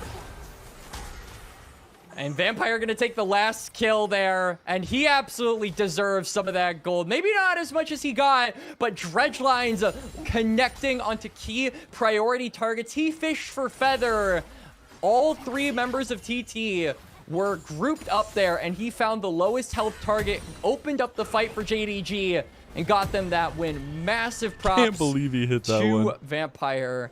Absolutely insane. As I do kind of feel bad though for Junhao. He had been waiting in that bush for like 30 seconds, and 15 seconds after he leaves, that's when Gala and Vampire decide to pull the trigger. If he had just stuck around for a little bit longer, maybe this fight could have been turned in favor of TT's, in favor of TT.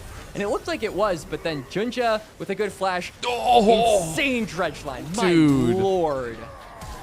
2 for 2 in dredge lines in that play as well. I think he goes end up being 3 for 3 here, but a really cool play from Gala just to make sure they can finish that kill off as well. And yeah, that's 3 for 3. As he took the kill because he was worried that the kill was going to go over because Junja was almost in 4-shot range. But it does end up giving a lot of gold to Vampire to try to finish some of these tankier items early. All right, so back to live. We saw Junhao take those grubs. So that means a lot of split pushing power, given over to this Fiora. Side lane threat is starting to be unlocked here. We haven't seen a lot of action come through from Keshi, but as long as he's getting these items and now TPing top lane on I think there was a mistake. That must have been a mistake, maybe, unless they can actually get Xiaoshu, but they're just going to try to potentially crash through here. But they have moved Feather and On up here. They're going to try to take the turret potentially. Dragon's being started up by JDG now. They're definitely conceding this Dragon. They're also conceding a lot of plates on the bot side. Gala is getting so much money from this, what feels like mistake from Thunder Talk. They do get a plethora of plates, but they divvy it up among 3 members. And that is not worth it when Varus on the other side is getting solo gold, as well as the just general objectives going over to JDG too. They get the first turret, so at least it's some boon for them and a collapse play there. So that will be some extra chunk gold going over to TT. It will be responded to in kind by Gala on the other side of the map, and a reset for TT. And a continuation of the Dragons for JDG, which is going to be feeling good going into an Infernal Soul map that we now have. This has been the bread and butter of JDG's game plans throughout this series, and the main proponent to their wins. Dragons really have been Jindong Gaming's best friend, and they do trade the turrets 1 for 1, but more than that, they get the bot lane turret, Mazel, which is going to have way more long-lasting impacts for setting up for future Dragons. Yeah, it's just playing into the JDG ploy here. I know we were seeing earlier a crazy stat for TT having like a massive win rate when ahead or getting first turret. I think it was like 89 in the second game or first game, something along those lines. You know, maybe trying to keep with the percentage. Yeah, you just gotta keep that one alive for themselves. As Junhao actually going for a roundabout play into Xiaoshu. They do see Junja, who's going to use the Nature's Grasp in. Let's see if they can get this combo off, though. Junja is down. TP coming in now. Honkyu joining, but he's not going to have too much. That's a nice little double hit from him, and Xiaoshu gets a double knock-up as well. It's going to be On taking down. No, he gets taken down, and Gala has now showed up, and Honkyu with another masterclass start here in Game 4, 3-0 on his Aurora. It's a triple to the Aurora, and it's so much gold over to JDG. Thunder Talk thought they had an angle to look onto Xiaoshu, but the rest of Jindong Gaming respond, and they smack down the Thunder Talk members. Keshi on the other side will get a little bit more gold for this Fiora, but that doesn't matter. It is so much gold given over to Aurora and over to Honkyu, the big MVP of this team for the series. And yeah, crucial ultimate coming through here, does so much damage. And then even though they're over the wall, the Varus arrow chunks out On, leaves a Honkyu a kill on a silver platter, and then Proto Belt to get the pick onto Feather there. And that's a good death. I'll say it 1,000 times for Junja. That is a good death. That is a situation where you are fine with what you were able to accomplish there, because now you look back and you see your mid laner at 1.5 items, which is going to feel really good. We do see those redeploys out from JDG. They are going to have moved Gala towards mid lane, who's on 1.5 items himself. We'll have about 1 minute and 5 seconds or so for this Rift Herald play now. We'll see if TT want to try to continue topside neutral objectives. They are much further behind this time around, though, almost 3k gold as well.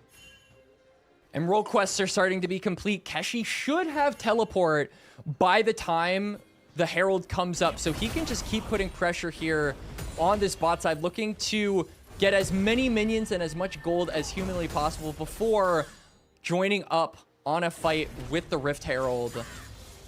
And I'm really going to look at what this Fiora has been cooking up, because Keshi is the only one on his team with a significant gold lead over his counterpart. We need to see that come through here on this fight, because the rest of Thunder Talk are suffering for their top laner's success, and he needs to pay them back. They're in debt, and he's got money he's owing his teammates. But it's one of those things where it's like, his most successful plays are pushing that side lane and needing some of that focus to be taken towards him and away from him in the give and take.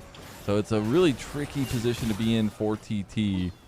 As Junhao has also completed his first item. The Cyclo Sword is there, as well as a Serrated Dirk on the back end of it. So some decent damage now for the Jace. Yeah. But it's still not sold on the Jace jungle so far here, Quacks. He's laying down some heaters, making it difficult for the backline to remain unbesmirched ahead of a potential Herald fight. But, you know, the more the seconds pass, it feels like a fight around the Herald is going to be less and less likely, and a fight around the Dragon is going to be the thing that we have to focus on. It's up in about 30 seconds, and again, JDG being so proactive and so steadfast in taking this bot side neutral have now put themselves in a position where if they get this Dragon, we're looking at another, 20-minute Dragon Soul. That's just so crazy, man. As they already move in, try to clear out some of this vision here as well. They're actually going to get the back off from Xiaosu, who's more than likely going to go try to answer topside and keep his TP available. These are the kinds of plays that set the moment for JDG. That has been a marker of their success so many times in the regular season, and now here in the playoffs. That's a massive TP flank. He'll have a huge shield too. TT need to move in. And Keshi is here on the backline, but he's completely alone. Flash riposte out of it. Vampire really nicely sidestepped there, and now he's locked down. Keshi doesn't even get a chance to play the video game. It's going to be the backline engage from Honkyu, who does not survive. He will go down in the dirt. That is huge picks, though, from JDG, as they also take the Dragon. Now on, getting pushed on by Xiaosu, and that's going to be your second team All-Pro top laner for LPL English, almost taking down the enemy ADC. They almost also take down Haru, and it is a bloody affair in favor of JDG, who took the Dragon, and now will also take the Rift Herald. It's an absolute disaster, though, for Thunder Talk, building up all of this gold for the Fiora, only for it to get CC'd and whittled down and completely left alone by its teammates. Keshi falls before he can even step foot or lay a morsel of damage onto the JDG members. Herald secured, and now Junja might be in trouble. Really good Bramble Smash, but he's still going to be dead to rights. Haru finally takes him out. Feels like a consolation prize, though. Mazel, you get a kill, but you lose Dragon Soul Point. You lose the Herald. JDG have advanced this game the way they have wanted to, and it puts Thunder Talk on a timer, something that they did not want to be kind of put into. Yeah, so cool riposte. Vampire gets out of the way of the stun. Beautiful, like you said, gets autoed, rooted again by Junjia, knocked away, sniped with an arrow. It's rough out here for Keshi. I mean, only guy on his team that had a substantial gold lead finally gets his big breakout moment to potentially turn the game around, and literally cannot hit anybody. Look at this thrilling Jin gameplay. Look at him. Look at him. Look at him go. Is this deja vu for you, Mazel, as the Jin guy in the call? Yes. But hey, enough about that, because it's unfortunately for On not a place where Jin is going to be thriving at the moment with this pretty heavy front line that JDG is rocking. Makes every attempt that much more difficult. Haru is going to try to keep up a little bit of gold in the side lane here. We did finally reach some second item spikes for CT, which is going to feel good, but that's where we can talk about some of the scaling aspects of these comps and really see how this kind of pans out for both, because they both do have options as time goes on in this game. They do have options, but I feel like you talk about the breakpoints for Thunder Talk, and it's not substantial enough to get through this triple frontline comp. We talk about JDG in the context of their backliners being so safe because they have the bodies of Xiaoshu, of Junjia, and of Vampire to absorb all of that damage while also keeping Honkyu and Gala safe. And that front-to-back style has is what has allowed JDG to play the way they have. And you look at the inventories of TT, they've got no pen whatsoever. They're not going to be able to get through the triple frontline comp. So until we start seeing that in the inventories of the TT members, I feel like the team fights are going to be dominated by Jindong Gaming. And now we see Keshi setting up. Will be spotted though. Control ward is there. I just love some of this hunting, but that's really what I want to see TT execute here, is just let Keshi do what he does in the side lane once he can do it proficiently. There just hasn't been moments for them to kind of stop in that track and be able to take the time to do so. And now they don't really have much more time either. It's about a minute and a half for that do or die, it feels like, moment of the Infernal Soul. Another soul point that is being expedited and rushed by JDG to just force ThunderTalk to play into them, be uncomfortable with some of these scaling threats that they have drafted up for themselves. And it's absolutely working. TT are going to have no choice but to respond to this Drake, to fight JDG, 2,000 gold down, and with a Fiora that feels underbaked at this point in the game.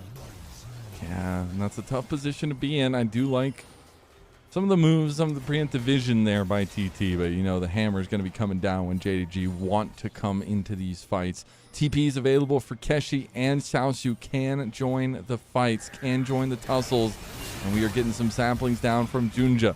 Big CC can be available. Big picks are the ticket here for TT. If they can find the damage, they can find the stuns with Haru.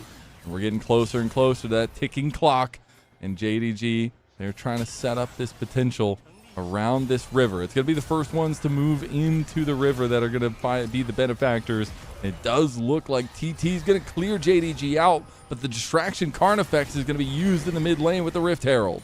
Vampire taken to about half HP. He is their main fight starter with these dredge lines that he's constantly connecting. Almost gets killed by Junja with the empowered shock blast. So Nautilus taken out of commission. TT briefly have a moment where they could try and leverage numbers. No, on. Has teleport. Okay. On. Oh, Sapling not actually going to connect there. But this is what I want to see TT doing. They are winning some of the side lane pressure. They are putting pressure on the other members of JDG. And Feather's waiting for a big engage. TP's going to come in. Double TPs from the top laners. We are kicking the fight off now. JDG, it's going to be their Infernal Soul. They take him down, and now the explosions start to rain down. Keshi has joined the backline fight, but I don't think he's going to be nearly enough. Vampire doesn't even connect the dredge line, and it doesn't even matter. The answers for TT are running thin, and TT is running out of time in this series. JDG wiped the floor with them again, and this is back-to-back games that JDG have just out-muscled their opponent. JDG put a stop to the story of ThunderTalk's miracle run before it even begins, Lennon. We were thinking after the IG series, can Lightning strike twice? But JDG will weather the storm, secure the soul, and look poised to take this best of 5 to open the playoffs. Look at this smite fight here coming through. Oh, he doesn't even get close. It's Junja that controls it the entire time. And then Haru dies to the infernal explosion there. Keshi tried it with all his might, and he wanted to find Gala's access, but he wasn't able to. And this feels really bad to watch, because whenever you see these like really fun, unorthodox picks come through, you inherently want them to succeed. You want to see them pop off, because it's so rare where a Fiora gets drafted into League of Legends for competitive play, much less actually manages to make its mark on the game and influence the map in a meaningful way. And it's just not working for Keshi. He's trying to look for these flank angles. He's trying to look for these side lane plays. The side lane plays are somewhat working. Oh, hang on. Oh my god, Hongyu does so much damage, but he gets it returned right to him. He makes it out alive after killing Feather, and he's still pumping. Junja's the next target now for TT, though. TT trying to collapse on. He's trying to get the kill on Hongyu. Gets the shot after the flash, and that's it. Should be enough to force JDG to back off. They've actually started hitting the Baron here. No way. Junhao is gone, so there's no jungle. There's no smite for ThunderTalk. But Haru's coming over, though, with a TP. Yeah. They're going to disengage. And really, I think now they just need to be looking to crack down this mid lane tier 1. If they can get this, it opens up the map a little bit more. But At this point, again, it's TT grasping at straws because JDG have just been playing the map better, been playing the late games more consistently.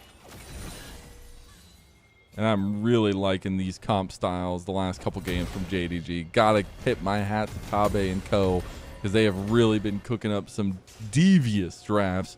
This Maokai finding so much value in some of the AP he's bringing, but now is also just going to be an unkillable force as he gets tankier and tankier, and then has gotten that Randuin's as well.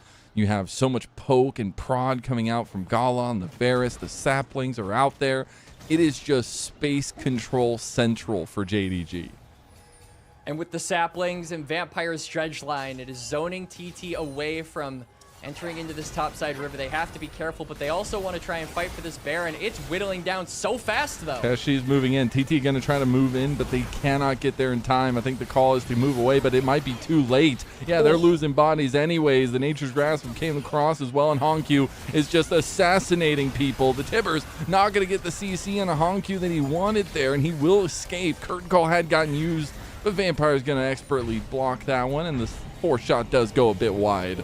A return from TT to defend their blue side, but still does feel like JDG much more favored moving forward in this game, and we have an Elder Dragon in 2 minutes. Keshi's going to try to take down Junja here.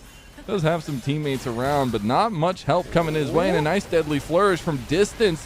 That's going to be the Chains of Corruption used too, but a big pick coming through, and Junhao is the one that picks up the kill. Crucial shutdown there for the Jace. Should get him enough gold rather, to pick up potentially a 3rd item for himself ahead of this Elder fight that you were alluding to, Ledin. And now also does allow them to segue some control over to this bot side, push in that wave, and get some vision around this part of the map. The JDG still have 4 members with Baron. They should be able to push back these waves, regain control, and regain priority in time for the Elder. It's just a matter of, can Junhao, with that gold, with that shutdown onto Junja, make a difference? It's a very small thing in the grand scheme of things, but TT, it's all they've really got. Yeah, something to hold on to in this storm that they have created themselves, I guess, with the help of JDG. Not happy with it. 3 items down for Junhao. Did complete the Shrieldia's Grudge, and I've appreciated some of the adaptation of focus they've had with letting Keshi just kind of cook in the side lane here. I think Xiaoshu has been fine with answering him so far.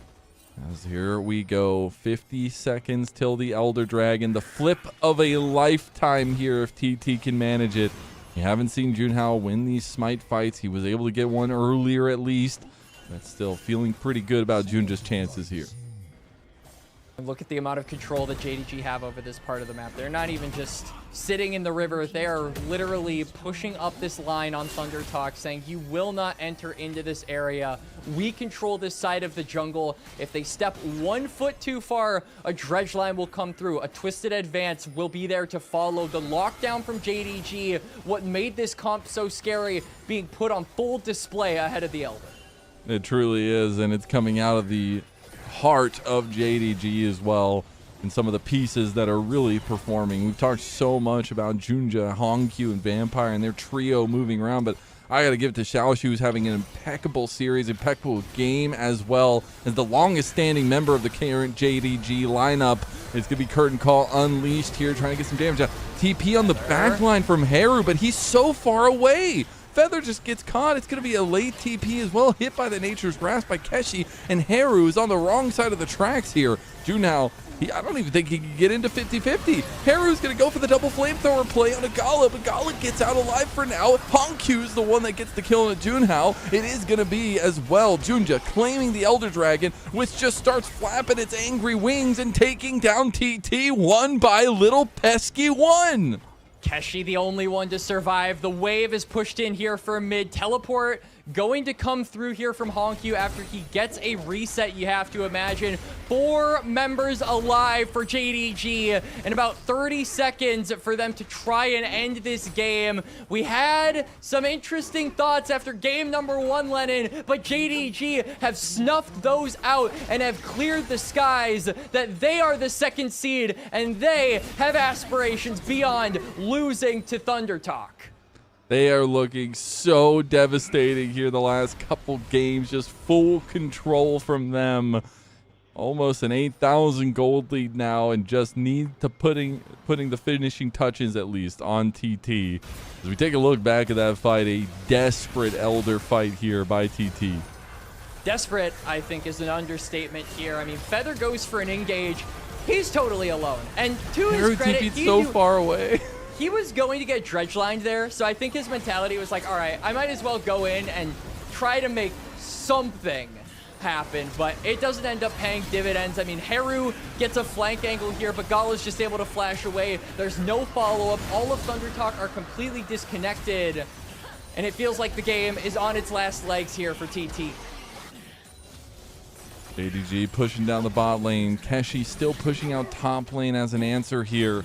But I think JDG are going to do much more permanent damage to TT's home.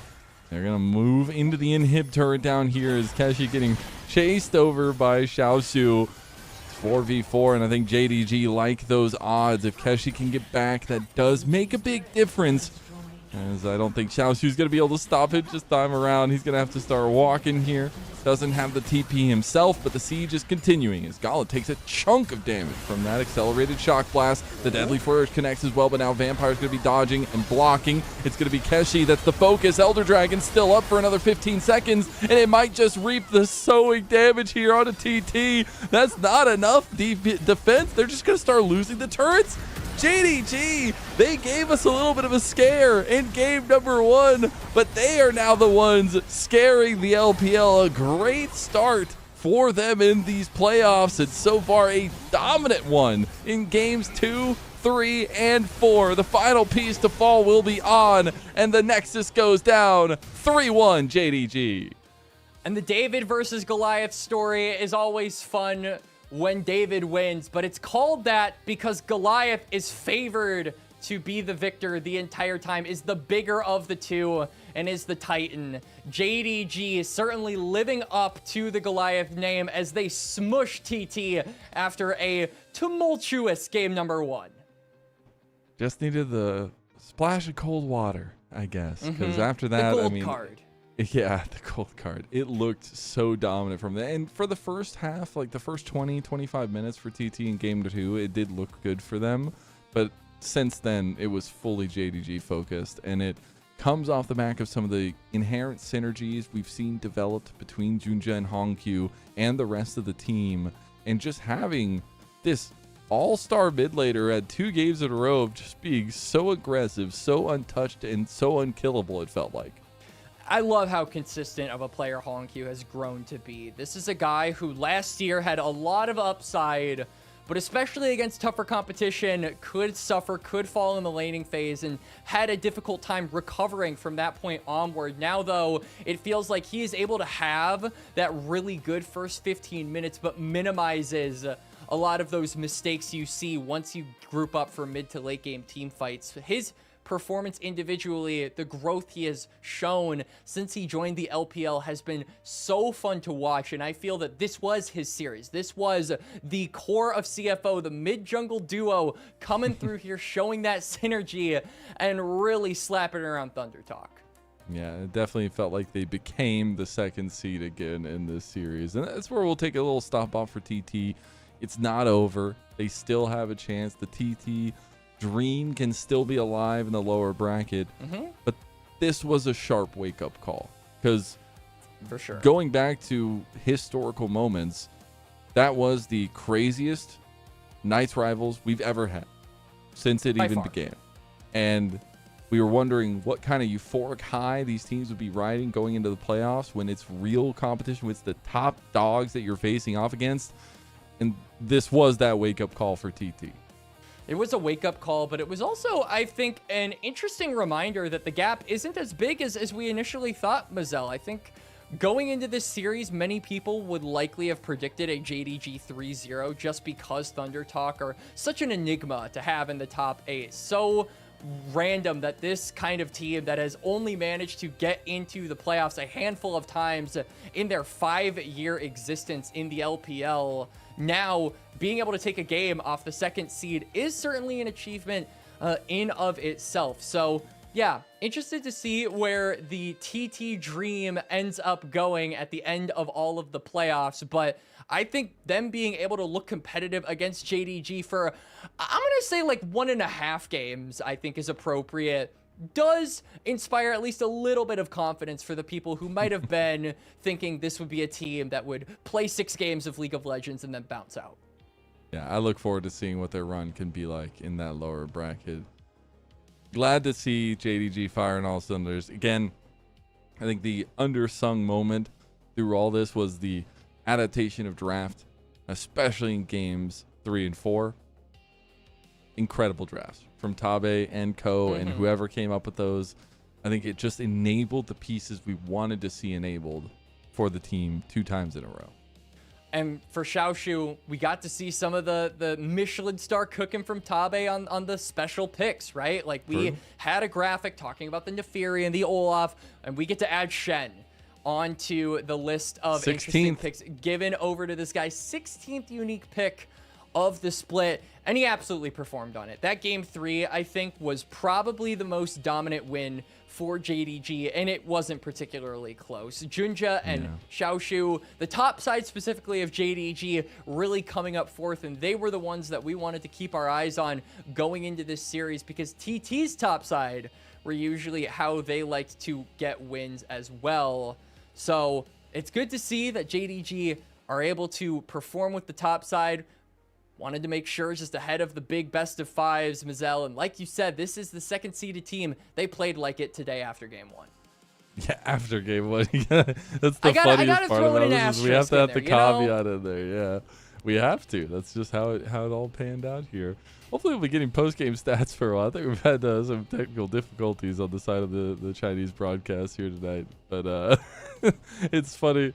Hey, you know, we're in person, so things get a little bit more chaotic on their side. We'll give them the benefit of the doubt. But it is going to be, now that we get to see it, just a pretty dominant win across the board. I mean, it's not like TT didn't have like opportunities to make this closer, but it did feel like there was a moment of control for JDG that they just never gave back.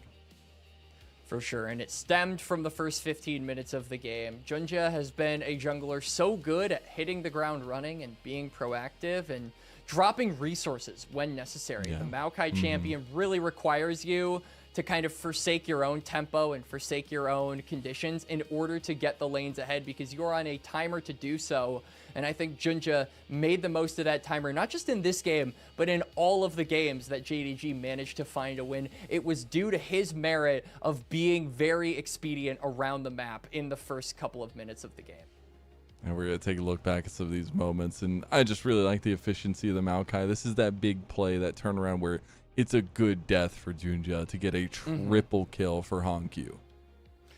For sure, it is. Setting up for his team to kind of clean house at this point. That piercing arrow was absolutely into the chains of corruption, too. Yeah.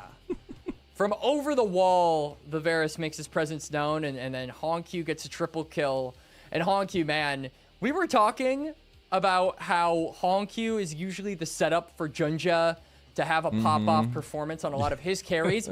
In this series, I think we were half wrong. Junja set up Hongq to absolutely blow up Thunder Talk in their wins. So it's good to know that it works both ways, Mazel.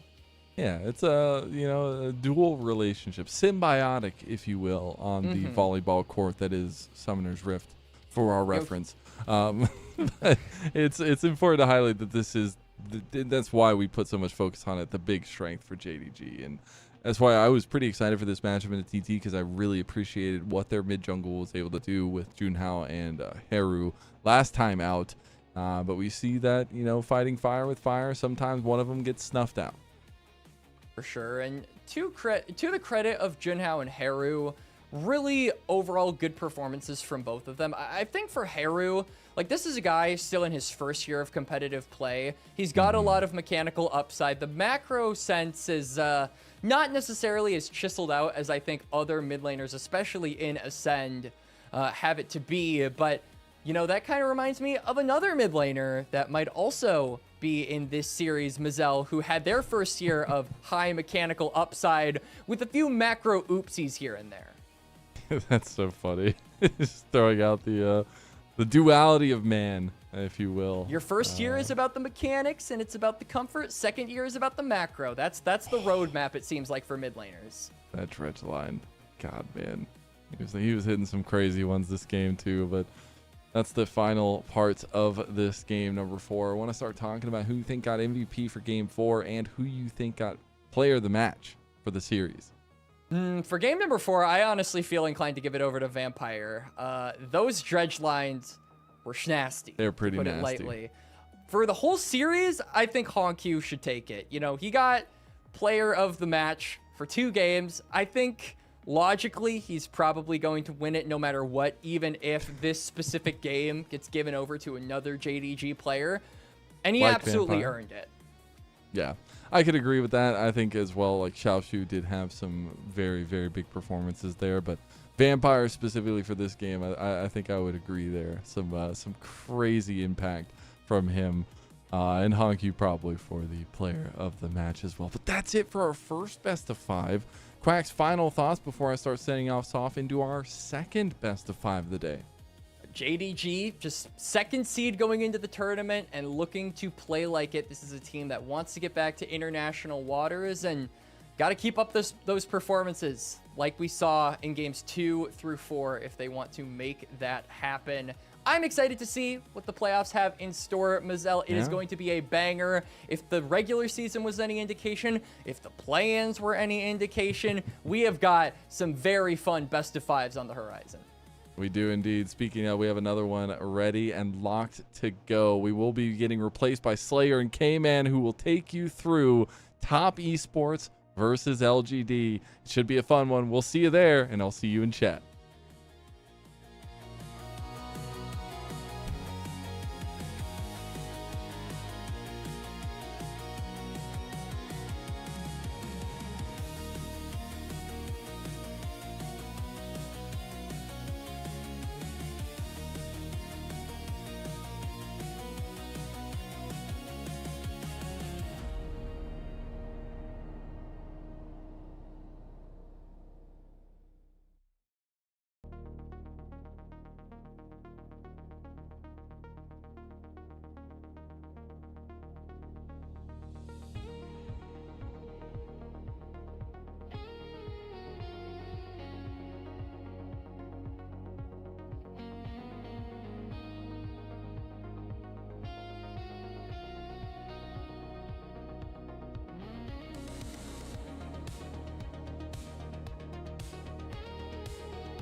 Welcome one, welcome all back to the LPL unofficial English stream here on Twitch or YouTube as we roll into our second ever series of the Split 2 playoffs here. And we get to introduce another great titan of the best play-ins tournament we have had in a long time. LGD going up against a titan of Group Ascent in Top Esports. I will be your play-by-play, of course, today, Slayer, joined by my... we got a little bit of deliberation, but I'm just going to go with it. My most consistent co-caster so far this split, Super K-Man Rocks, who's going to do more talking than he does on his YouTube videos this time in the live form. K-Man, great to be with you again, my friend. And hey, we're up in the stakes here together here. A big best of 5 and an even bigger test for a white-hot LGD. Absolutely. They had to put Slayman on one of the more interesting first-round playoff series. I'm glad we got to get a playoff cast in there, and we got a good one. We certainly have 2 fun teams to talk about here today. LGD take down what I think a lot of people consider maybe the best team from the play-in stage in Weibo Gaming to get themselves into the playoffs, and then Top Esports, a team that was looking like they were going to be true threats to win the entire league, have not been nearly as hot as they've been lately. This is going to be a pretty fun one and a pretty big test, I think, for both of these teams to see where they're at. A lot of stakes and a lot of intricacies that definitely come into this matchup. But before we dive headfirst into Top Esports LGD, we, of course, have been rolling out our awards. If you haven't been tapped into our Twitter, I suggest you go look at it after this. But, hey, we already saw first team All-Pro, so it's time to show the official second team All-Pro. Well, I believe we're starting here with our broadcast one. So, K-Man, this is the one we had a heavy hand in voting in, and for myself, I will say this is actually pretty decently close to what I had. I had 3 out of the 5 of these guys in their current spot. Xiaosu, Shun, and Vampire were all my second team All-Pro players. But how are you feeling about this list that obviously your voting had some impact on? Yeah, I only have one of these players technically on my second team, which was Hongqiu. He was my second team All-Pro mid laner, but voted for everyone. Well, I guess not everyone here. I voted for Xiaoshu and for Jackie Love. Jackie Love is my first team, Xiaoshu as my third team, so definitely not surprising to see these players land in this spot. You have players like Vampire that have really stepped up in a weak support position that's pretty wide open. I think he's made a lot of plays, but I'm excited that Jackie Love's on this graphic because, you know, I think he's been really fantastic throughout a lot of this year, and I think he more than deserved an All-Pro nod. I had him first team, like I said, and I'm excited to see if he can maybe prove me right a little bit more later tonight. Something we're aligned with, K-Man. I know some of you out there know me as the Viper guy. Still love Viper, but you know, gotta be critical when making these All-Pro lists. And I also had Jackie Love up there in that high spot. And boy, if you thought Jackie Love was good in regular Split, just wait until we start teasing what he's supposedly supposed to look like when it comes to playoff time. But yeah, so this is the All-Pro. We also have community All-Pros out there as well, as we get to take a look at how the community felt. So K-Man, we definitely got some changes here, and boy, do I adore you, community. But, you know, I'm going to take the broadcast as second team All-Pro up against the community. I have to say. A couple of interesting things. TN obviously on the second team All-Pro list here. He was first team for the broadcast, so worth noting that it's a little bit of a lower opinion of TN. I think the standout is Zweon on the top side. That is a very big endorsement from our community in Zweon's skill and abilities. He's going to get a chance to prove it here today. It's his first ever best of 5 in Tier 1. He has never played a single best of 5 yet. He's had some up and down moments, you know, from the broadcast perspective in the regular season, but definitely will get the chance to maybe prove the confidence in him is more legit than maybe some might think. Definitely good to see a lot of Top Esports representation, though, from the community when we look at going ahead into this matchup for sure. But yeah, I still think we may have discombobulated the top lane selection. I will say, when it comes to the broadcast side, everybody, our ballots, our entire ballots as a broadcast team were posted, so you can check our receipts. I know K-Man, of course, had his come out a lot earlier in his YouTube series, and I made sure to throw out mine on a TikTok as well. So feel free to go flame us in all of our respective socials on how you feel about our takes. We appreciate you always for being a part of the community to have this fun comparison between broadcast and community. So that's all the awards, you know, dusted off here. We've taken care of second team All-Pro and first team All-Pro so far in the first day of playoffs. But it is time to lock back in on our series today, Top Esports LGD. And let's, of course, first introduce TES coming into this matchup. A team very different when it comes to their Split 1 form, even if they do retain some of those similar players. But we talked about Zweon. The community feels like he's an all-pro top laner. Tien was in MVP conversations earlier on this split, and I personally feel like this is one of the better splits we've seen from Cream in the last couple of splits. And then you factor in we have Jackie Love returning to the playoffs for Top Esports, so lots to like about this roster going into this playoff run, K-Man. Yeah, I mean, we can't forget that this team was absolutely near the top of everybody's expectation list for basically all of the beginning of this split. It's not exactly been the hottest road for them coming into the playoffs, but they've had a lot of time to be able to adjust their game plan and to try to get back into form. If they can be a little bit more consistent with the way that they play these mid games, they're not going to run into a lot of these greedy issues that maybe they were struggling with. They're really good at getting early game leads. If you want something to take away from Top Esports, if they're walking out of, the first 10 minutes of the game with a 2K gold lead, that's the last thing you should be surprised about. Yeah, it's a strategy that works well for Top Esports, and of course BLG, who we'll see later, is a team that also subscribes really well to what I would coin as the LPL identity for the most part across many years of play in this region. And, you talk about a lot of the early game success. I feel like a lot of it can come down to how well Jackie Love lanes. I think Tien plays really well to support Zweon on the top side, but it also helps to have Cream playing at a much higher level. And it seems like we are on a little bit of a different lean here with how Cream has been. I will say, K-Man, quickly before we start fighting it out about Cream, I do respect you for putting Shanks. I think these two guys have both had very big upticks in performance compared to their Split 1 form. Look, Slayer, I don't want to be the Cream hater. I've spent like the last 4 years on my channel just going to bat for this guy over and over and over again when the community is against him. I would say he really was the first player I stuck my neck out for when I was making content. It pains me to have to leave him off the All-Pro ballot, but really I just think the inconsistency down the stretch of the split was concerning to me, to the point where I think that there were just a couple of other options. No one is denying that Cream, when he is playing up to his own standard, is one of the best mid laners in the LPL. For most of this year, I think he's had a really good argument for being the second best mid laner. I just think the last month and a half, it's not really been as good for him. I think part of that is Tien spending more time top lane. I think part of that is generally bot lane not being quite as aggressive in the mid game. There are a lot of factors, but Cream is the central point of the map for a reason, and especially in this matchup here today, if you are getting priority in the mid lane against LGD, that completely changes how easy this series is going to be for Top Esports.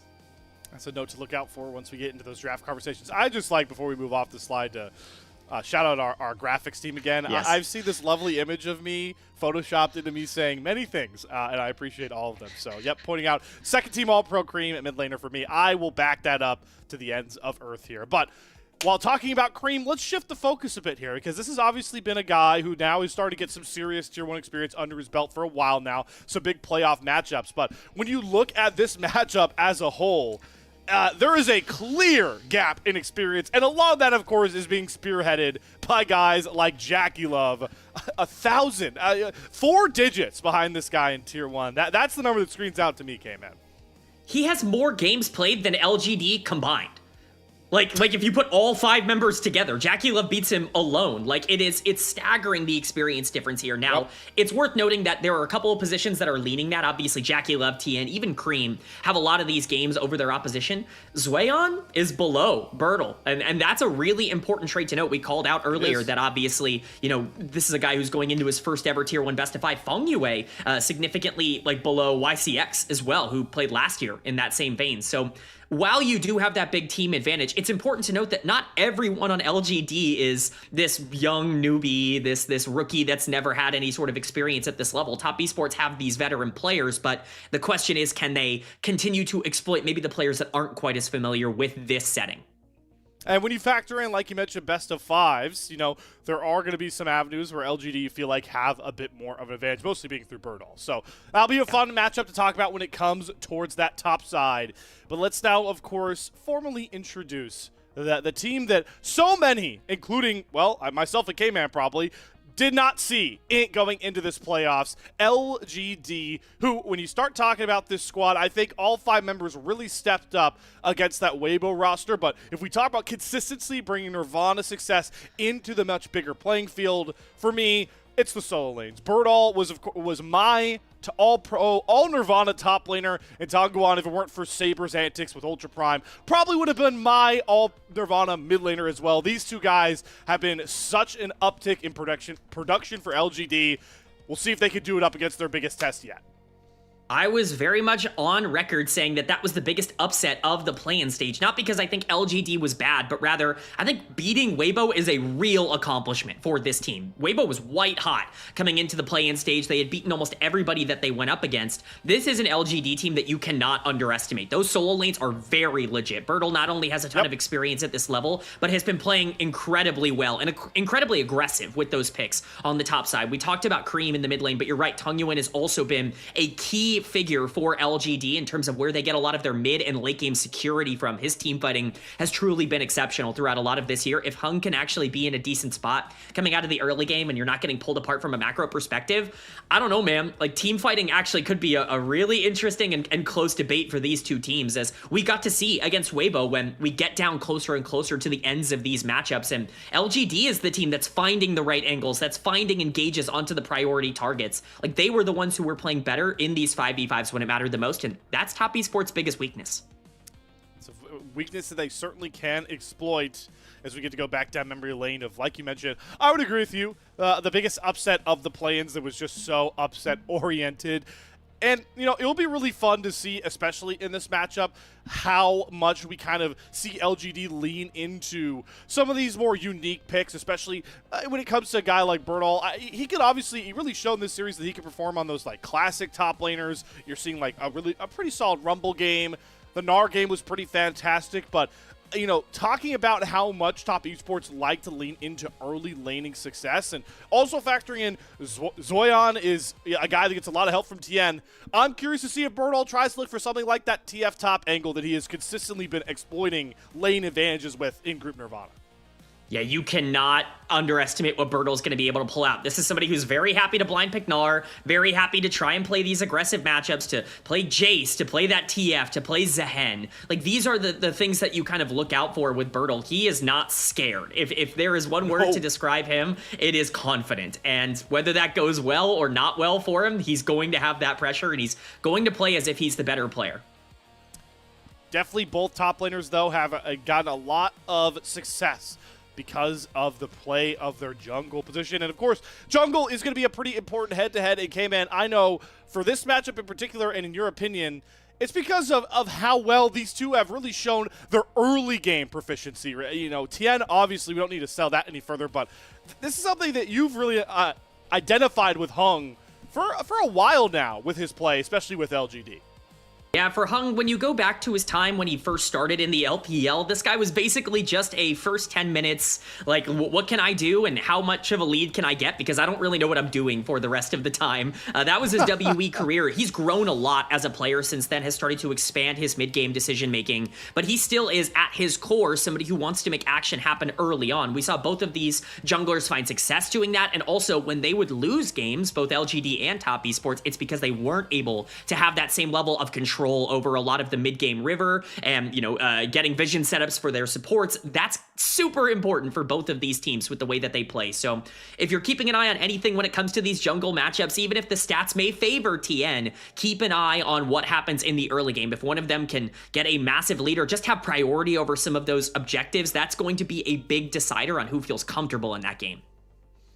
Also interesting to, you know, think about that similar approach and success rate both these junglers look for in the early game when you start to factor in how we feel the champions of this matchup are going to be and how kind of starkly different they are, right? You know, we talked about it a bit in the pre-show, but Hung definitely a guy that will lean towards those more supportive tanks that can really help prop up the solo lanes we keep talking about with Birdall and Tongguan, but Tien will consistently abuse those classic meta bruiser junglers. So I'm very interested to see Tien, a player who's been very temp-oriented, like we talked about, trying to get early ganks through his first couple of clears.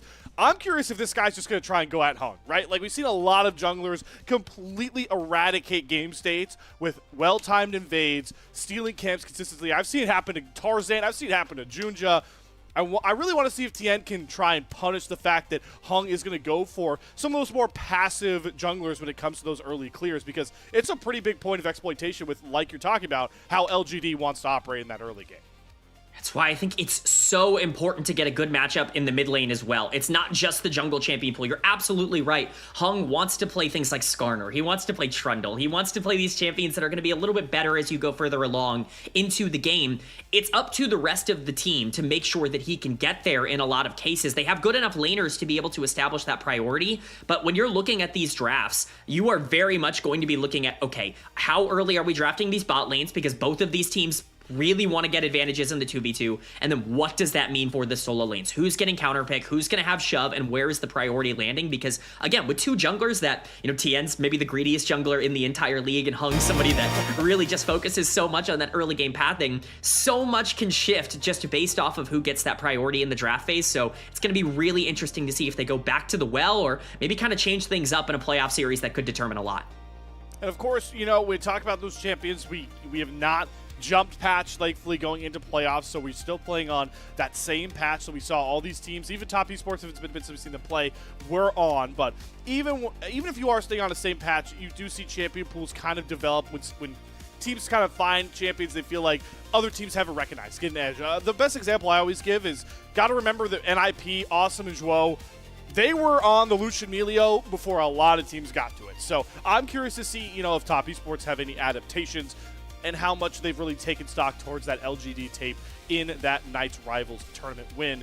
But I kind of want to spend a moment, K-Man, as we have a little bit of time before walkouts come out, to have kind of an interesting conversation with you. I kind of want to pick your brain when it comes to that Knights Rivals tournament, because the one downside, I really stunk to see the fact that we had to have that tournament played online. And now that we're getting back into in-person, in the arena, especially for a team like LGD, they were playing with smaller group Nirvana crowds. Now you're going to get top esports fans coming out. Now you're in a big best-of-5 playoff series, right? We saw Thunder Talk come out pretty strong early, but of course it dropped to JDG. I'm curious how you feel, the different environment switch played into the fact that we saw the results of the play-in tournament, and then also how you feel about now we're back in the bright lights for this best-of-5. I certainly think it's a different atmosphere. It's a different vibe. The way you play remote versus the way you play in person, it's completely different. I mean, it really is something that if you're not used to it, it's a completely different way of processing information, the way you communicate when it's not, you're just sitting back in an office and you're comfortable when you're on that stage with all of the lights and all of the pressure on top of you. Like that's really going to change and, affect the way that you approach a lot of your communication and your mid-game macro and all of that stuff. I've said it before, anyone can win a series, especially on, a remote cast or, sitting back. You get a 2 or a 3K gold lead, well, all of a sudden the mechanics don't really matter. Gold matters more than hands a lot of the time in League of Legends, and so it's really just about making sure you can set yourself up into a good spot. Now, again, for LGD, I don't want to sit here and pretend like these are players with zero experience. You have someone like Bertle who's been in a lot of high-profile playoff series in multiple regions, whether it be in Korea, whether it be in Brazil, whether it be here in the LPL as well. There's been plenty of situations where he's been able to get his feet under him and get comfortable, but this is a big test for everybody else. When you're talking about players like Hung, when you're talking about someone like YCX, who's never really been in this position before either, it's going to be a big test as to whether or not these guys can step up and play even the way they were able to remotely, because they bare minimum need to be able to play up to their own standard if they want a chance here today. A big factor for sure, K-Man. I'm glad you brought up YCX because, it's a big benefit to see guys like Bertle, Tanguan get a shot at this best-of-5 playoffs. Even, just this entire LGD roster. But what made it so sweet for a guy like YCX, I really appreciate him, willing to be vulnerable as a player. If you missed the post on social media that was kind of circulating, but him getting to talk about, how much that series win meant to him, to be able to now play in this, premier best-of-5 against a Group Ascent team in the playoffs, not the play-ins. It was awesome to see. And Cayman, I know you really resonated with it because you've known for a while how hard of a road it was for YCX to get to this point, to even get on this LGD roster in the LPL. I mean, YCX's story is so fun. It is really cool to see somebody who really never gave up. I mean, we talk about players that maybe were overlooked as prospects and did better than we expected.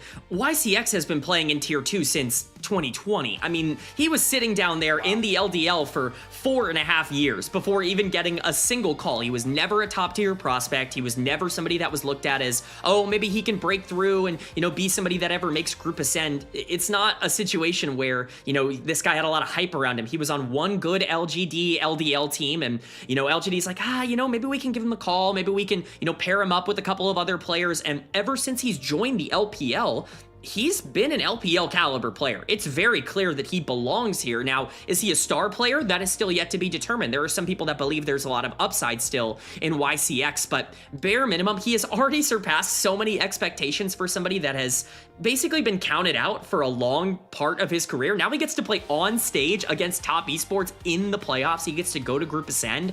It's just an awesome story for YCX, and personally, I hope today that he can go up against someone like Feng Yue and go up against Jackie Love in a playoff series and, make a pretty big impact. Yeah, not to, I'm gonna future look a little bit with this one because you mentioned, playing in Group Ascend, but regardless of how this playoffs does go for LGD, I think the bigger win is that coveted Group Ascend split, right? Because it's just so immensely valuable. There's stepping stones to it, right? You talk about making the stepping stone of, all right, YCX and all these other LGD guys, getting to play consistent LPL games, even if it is in Group Nirvana. That's a big accomplishment at first, but the real big step, of course, is to be able to get those coveted Group Ascend games. And there's no better example to look at than what we saw from teams like NIP this split when they got to just start getting consistent reps against those top teams.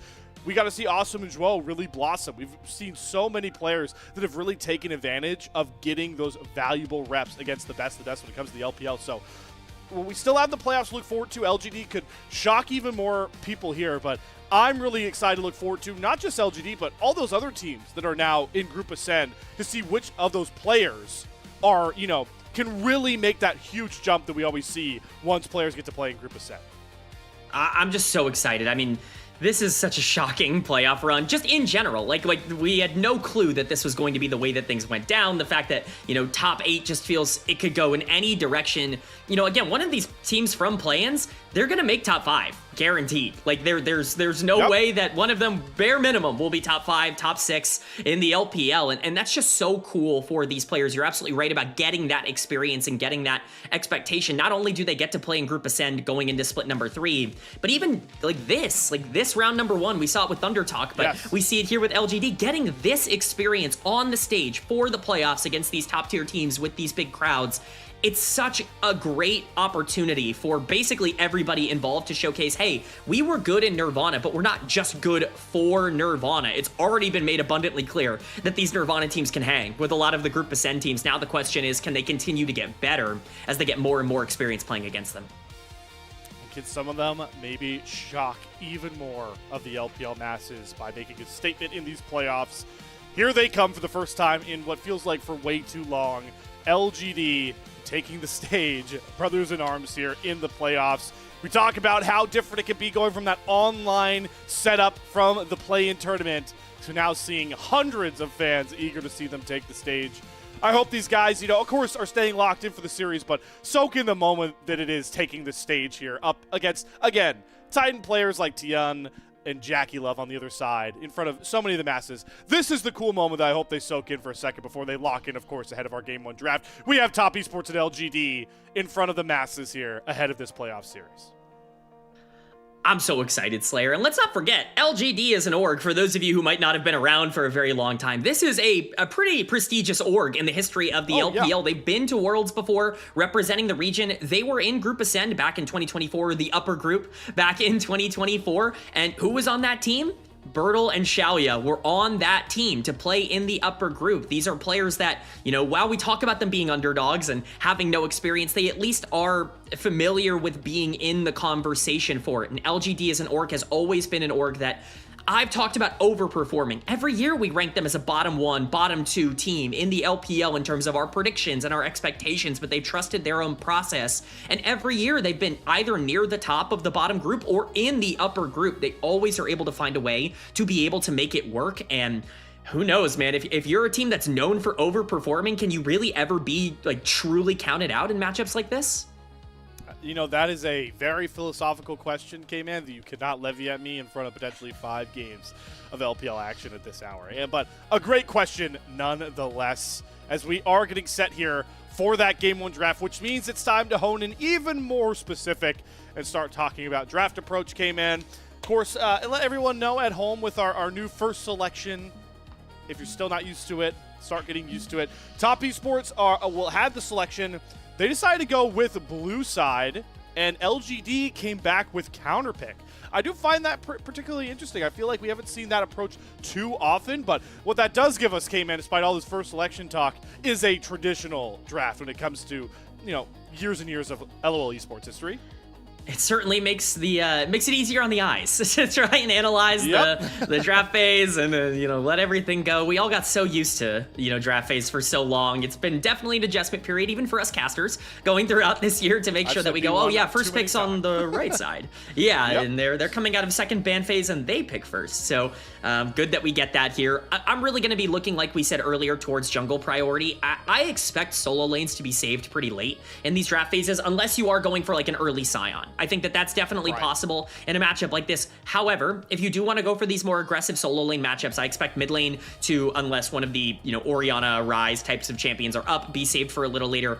Bot lane 2v2 priority has been really important for both of these teams. We could expect a Corki Nami early on. We could expect a Yunara Lulu early on. We could expect an Ashe Seraphine early on. Lucian Milio, I wouldn't be surprised at all if we're just seeing, especially a team like Top Esports, take one of those counter pick sides and go, okay, Jarvan, Yunara, we're not messing around. We're just gonna play the stuff that we know works. I mean, Top Esports, I wonder if it's someone in the back of their squad's mind that they just watched Thunder Talk come out and punch JDG in the mouth for a Game 1. Even if the series did go more towards what people expected, might be in the back of their minds that we need to come out the gate strong and shut down, like you mentioned, these white-hot former Nirvana teams. Game 1 draft is live. We are officially into our playoff series. Top Esports looking to target already towards Xiaoya's champion pool. Interesting to see 380 carry bands come out so early in the first 4 bands, because we feel like both of these 80 carry players have a pretty similar pool. So the fact we're already losing Ashe, Varus, Ezreal, start thinking about things like Corki that both of these 80 carries like. And it's, of course, time to mention that we do have the very coveted Draven player v Draven player matchup. Just putting that in everyone's mind. It's a fearless best of 5. You might see it come online. 2 best Ravens in the LPL going up against each other in this one. Hopefully we see it at some point, but for now, just kind of the expected ban, something like a Kali taken off the board for Tung Yuan. Cream, known early on in his career as an assassin player, has not really filled that role a ton for Top Esports. They really haven't asked him to do that all that much. Tung Yuan, ironically enough, is more of the assassin player in this matchup with the way that things have broken down. So it makes sense to take that off the board. Notably, though, Top Esports calling the bluff and LGD saying, sure, you want Orianna, you can have it. Again, this is a very classic first pick that has kind of gotten through a lot. Do you want to prioritize those lanes, or do you want to pick up the Omega pick? Personally, I just find it so hard to go away from what's the best champion in the game right now. Oh man, it's like hearing the weather report in Los Angeles, hearing K-Man talk about Orianna. It's the same spiel. True. But it's still a good report nonetheless. I will say the last time we had this convo, K-Man, I distinctly remember it. You were very upset that this got given over, and then the Orianna lost. So I'm just keeping that in mind. Speaking on the Orianna and maybe its powerful picks, it has been known as the knock wave. It will not be a part of this game here. The Nocturne going to be picked up for Hung, and then they're going to get Tungguan, one of the other premier mid laners still left up and around. So Ryze and Nocturne, that's a lot of map pressure already on LGD's comp.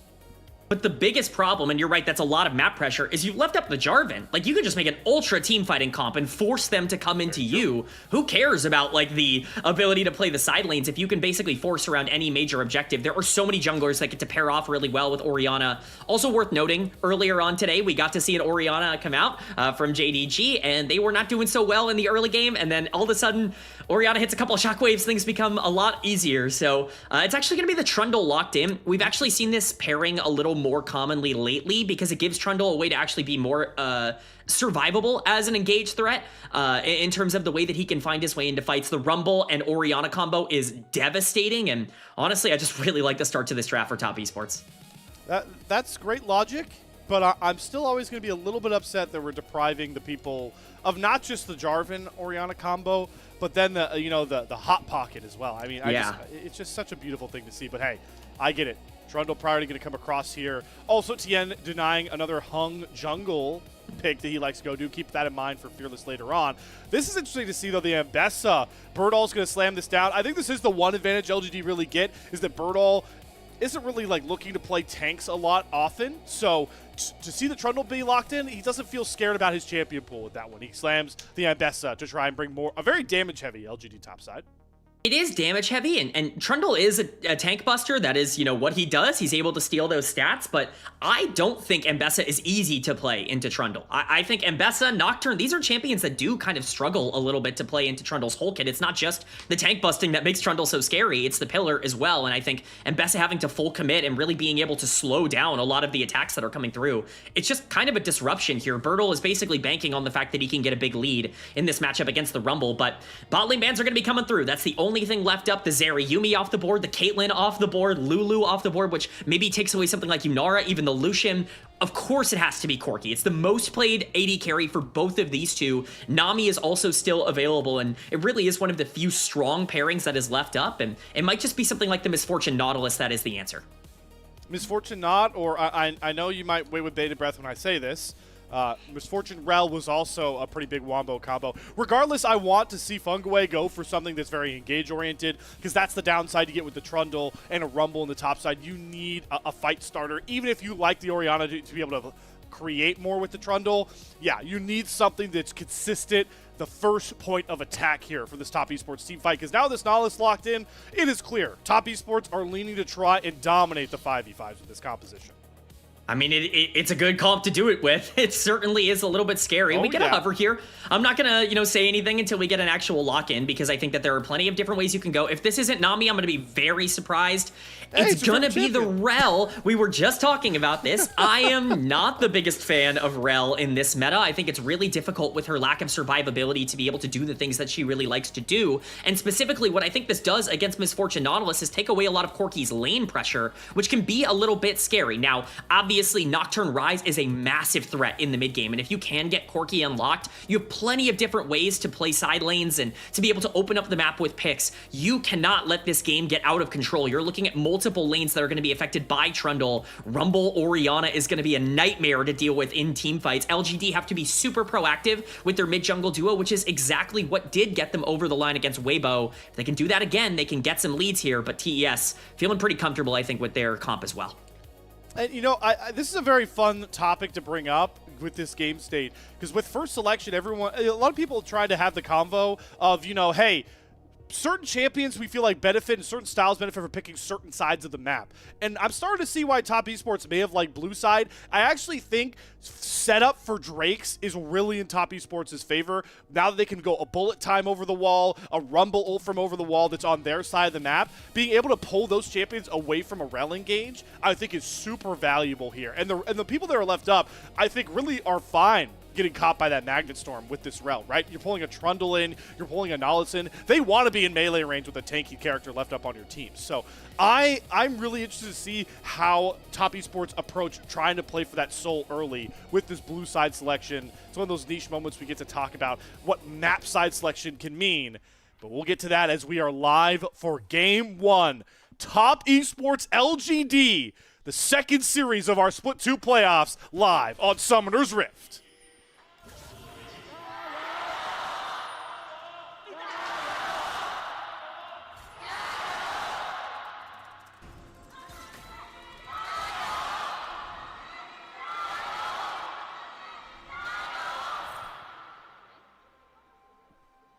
There we go. LGD fans showing up here today. I said this was a historic org, and we're getting a showcase of that with the fan support coming in. These two engaged supports doing what they do best at level 1 and just saying, all right, well, might as well hit our stuff and go back to regular laning. I'm going to be really interested to see who is more aggressive in this laning phase, and boy, are we getting aggression. My God, yeah, we're throwing down level 1 as much as possible. As Xiaoya already having to expend the barrier.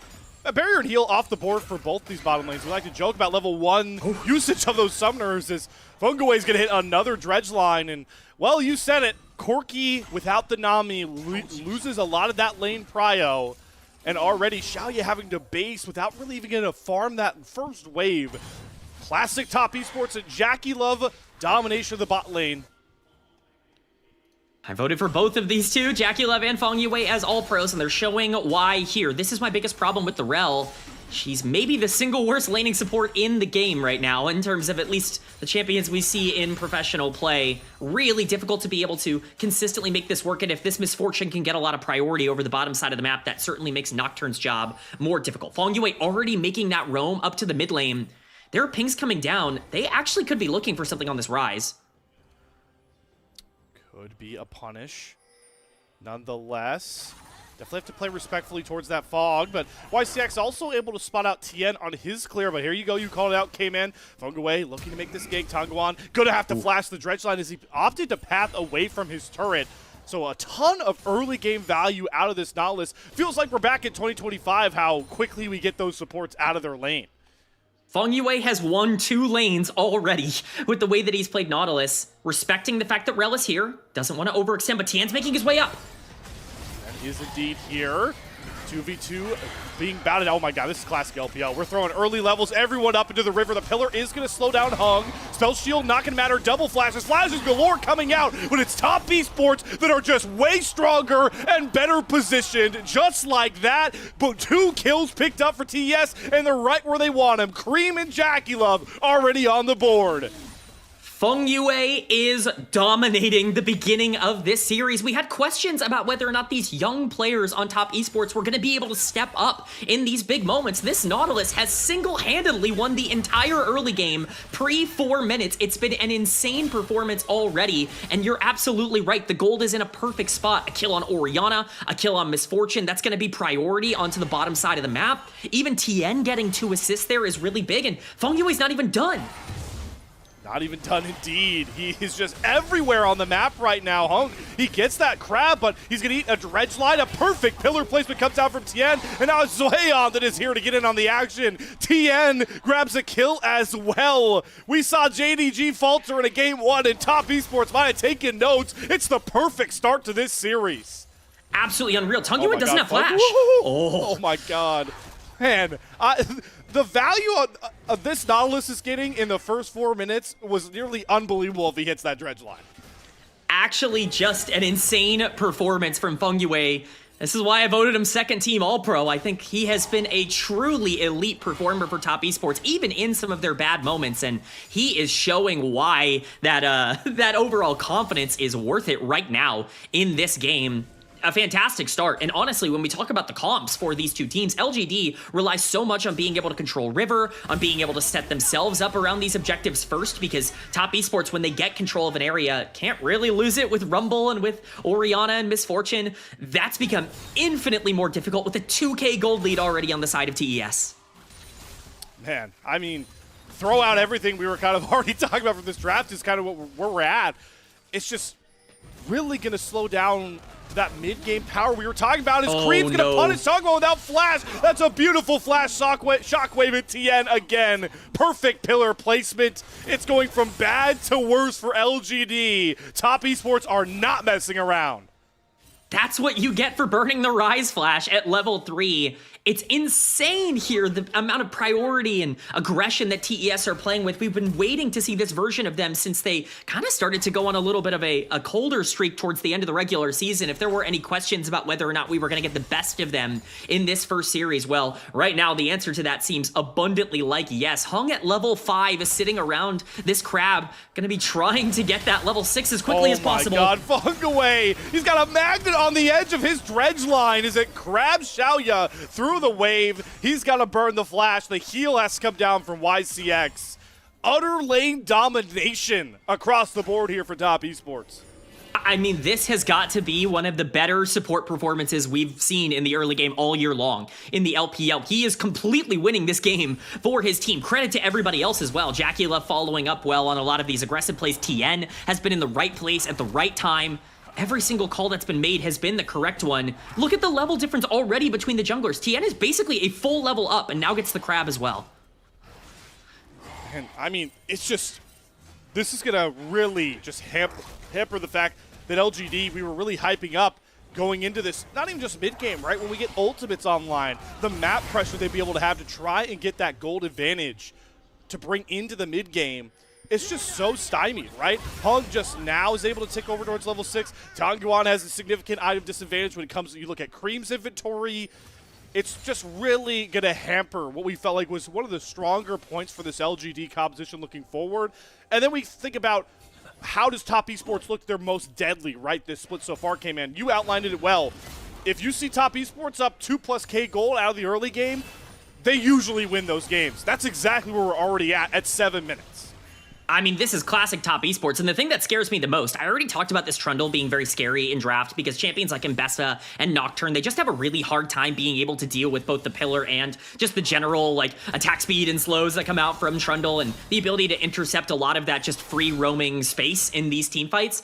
Well, now it's Tien on Trundle. Tien is the greediest jungler in the history of League of Legends, and I mean that very positively for him. There's not a single objective that he's not going to be at to try and contest. There's not going to be any trading on the map. That is the signature style for Top Esports, and it makes it even more concerning for LGD. They have to pull some gold back into side lane soon because I just think in these long drawn-out skirmishes, it's just going to be difficult for them to be able to find any advantages. Feels that way. What a start for Top Esports. It's been a bit of time since we've seen them play some League of Legends, and you know, we were debating a bit about how to feel about placing some of these players on the All-Pro list for how slow the end of Split 2 felt like for TES. All of that kind of has gone out the window at this point. As we focus back into this game 1, the map is the oyster for Tien. He can do whatever he wants here, right? We have, with all the action we had in that early game, K-Man, we've got first Drake still up and waiting. We've got those grubs available on the top side, and you know Top Esports have lane priority everywhere. So Tien looking to push that advantage through those neutrals. Love to see that right on time. He is going after this first dragon of the game. It's kind of what we talked about with that blue side advantage, right? Something I wanted to see them go for with the power of Misfortune ult over this wall, a Rumble Orianna ult coming from that fog on their side of the map. Good to see them prioritizing the scaling threat of these dragons as Tien picks up the first Drake here for TES. Yeah, it is going to be a trade, which is something Top Esports is typically not super interested in doing. Trading objectives, not really their thing, but because of all that aggression in the early game, it stalls out enough for both objectives to be on the map at the same time. LGD are going to be happy, I think, to pick up these grubs. I think they actually benefit a ton from being able to grab these grubs. Their comp is really good in side lanes at being able to play around the map with that Realm Warp for the Rise. Even the Mbessa is going to be a big problem. If you can start to pull apart Top Esports, that could be a way back in. You just have to make sure that you're careful. Vision control is more important now than it will be at almost any other point in the entire game. You cannot make another big mistake and allow this lead to grow until you get your power spikes. Going to be a long time before those power spikes really begin to come around. Maybe not for some of these Top Esports members, right? You already see the BF sword in the inventory of Jackie Love, likely to sprint towards that BT position. Cream as well, already on pace for a pretty powerful first mage item. And even Zweon going to get a pretty clean reset here. You saw him use the equalizer to take down that wave. So all cylinders firing here for Top Esports. And I feel like what's most daunting, K-Man, again, when we go back to how we thought about these drafts when the champions were selected, Top Esports are just going to be such a problem when it comes to straight up 5v5s at this point. Maybe we didn't think it'd be this early on, so the fact that they're this strong now means any sort of, I feel like there's going to be a lot of neutral objectives that LGD are going to have to kind of wait on the wayside for, and maybe for Top Esports, it's going to be a good test for guys like Cream, Zweon, on how, you know, disciplined they could be on the side lanes. Because I think getting caught on the sides is the one way LGD can really try and get some gold back in this game state. You're absolutely right. I mean, that's the only way that LGD are going to be able to win this is if they properly play those side lanes. Now, again, luckily for them, their solo laners have been their strength for a very long time, but it's plays like this that they need to try to make. Unfortunately, Tien might be in the area to dissuade and engage. Okay, Hong is going to be spotted in the tri-brush, so Tien knows this. I love this patience. He's kind of daring Hung to go for this dive. Anywhere Hung decides to path is just lit up with a blue ward, even though he is invading that enemy jungle. Thwarted as we still are waiting for that first paranoia to come out from this Nocturne. Again, it's going to be the only thing we really feel like can get this game somewhat back in LGD's favor. But right now, a Blast Cone into a Depth Charge Dredge Line combo means Jackie Love throws down a full bullet time course. And Bertol is going to have to expend that flash, just trying to get to a wave under his own turret. That's how rough things are for LGD right now, K-Man. I mean, we're talking about side lane pressure. Oh, YCX not going to be able to get the back. That could have been really bad. That was close. Yeah, that was very close. If he's able to get that off, that does change a couple of things. One of the things, I brought up is we've been talking about that side lane pressure in favor of LGD's comp, and we're right about that. JackeyLove has so many plates right now. He's been able to get so much gold just by farming for free in the bot lane, now on the top side. This guy's super accelerated. He himself is 1.5k gold up. He's been utterly dominant, and let's be honest, JackeyLove with a playoff lead, that is something that I think top esports are going to feel pretty comfortable to have. I know you guys, a lot of you at home were unfortunately deprived of JackeyLove playoffs in Split 1, but that's why we decided to set up and, maybe take a look at what his stats look like when it comes to his most recent playoff run. So for JackeyLove, I believe we have a little something special to talk about. Hold on, oh God, did we cast the curse him? Oh, YCX no. gonna flash Magnet Storm to pull him right back under turret. The heal from Fungaway's not even gonna save him.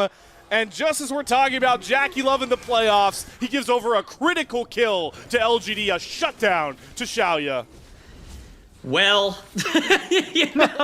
sometimes it's just how it goes, Slayer. Sometimes you put it out into the ether a little too much. I should have known that when I said him, his name multiple times in one sentence, that would have just been too much pressure on the other side. It is a critical kill. It's like Bloody Mary on the mirror, right? Yeah. You can't say it 3 times. You can't say a guy's name 3 times in 5 seconds on a cast, or he does something like this. Oh, I didn't even see that.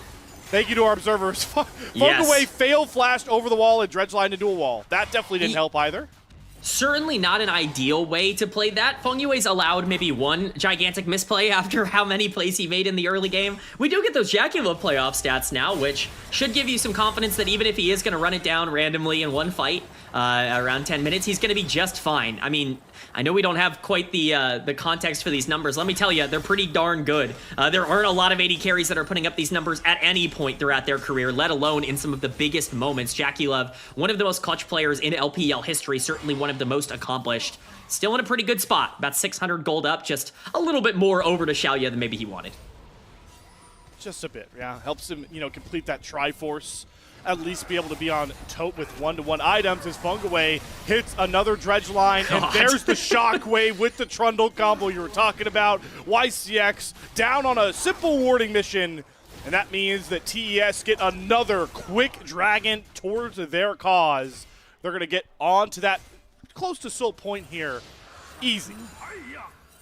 Yeah, and they're not even done. Tongyuin on the bot lane here. Yeah, the dredge line's being held. He's trying to get close enough to get the root first. The root prison is going to buy Tongyuin enough space to get back out. TP going to come down. This is Birdall all the way from the top side. Lights go out. Realm Warp down. LGD throwing everything but the kitchen sink to find this kill onto Fungaway. There's the first Paranoia, and there's another kill uncontested back towards LGD. Really, really nice punish there from LGD. They have not lost their spark just because they've lost in the early game. They need to be able to continue to make these plays to pull it back, and they're looking for more on TN here, but I don't think they have the resources. Yeah, I mean, he's got the Triforce done. He's popping the Subjugate. He is walking YCX down. Public Execution is going to land as the Fear is parried there with the Nocturne, but the TP back from Swayon does get the Equalizer down. The Bird is enough. It's a solo leads for top esports doing the heavy lifting right now. Birdall may have gotten a nice Ambessa ult, but he's going to follow his jungle and support back to the gray screen. This time it's top esports with the nice TP play to cover. That certainly does not make the play as good as maybe it was originally. Tongyuin is also in big danger here. Oh, there's the slow coming across. The overheat and a flash for flash, and Swayon gets the solo bull on a Tongyuin. YCX cannot cover for his mid laner. Swayon showing why he was on the all-pro ballot list.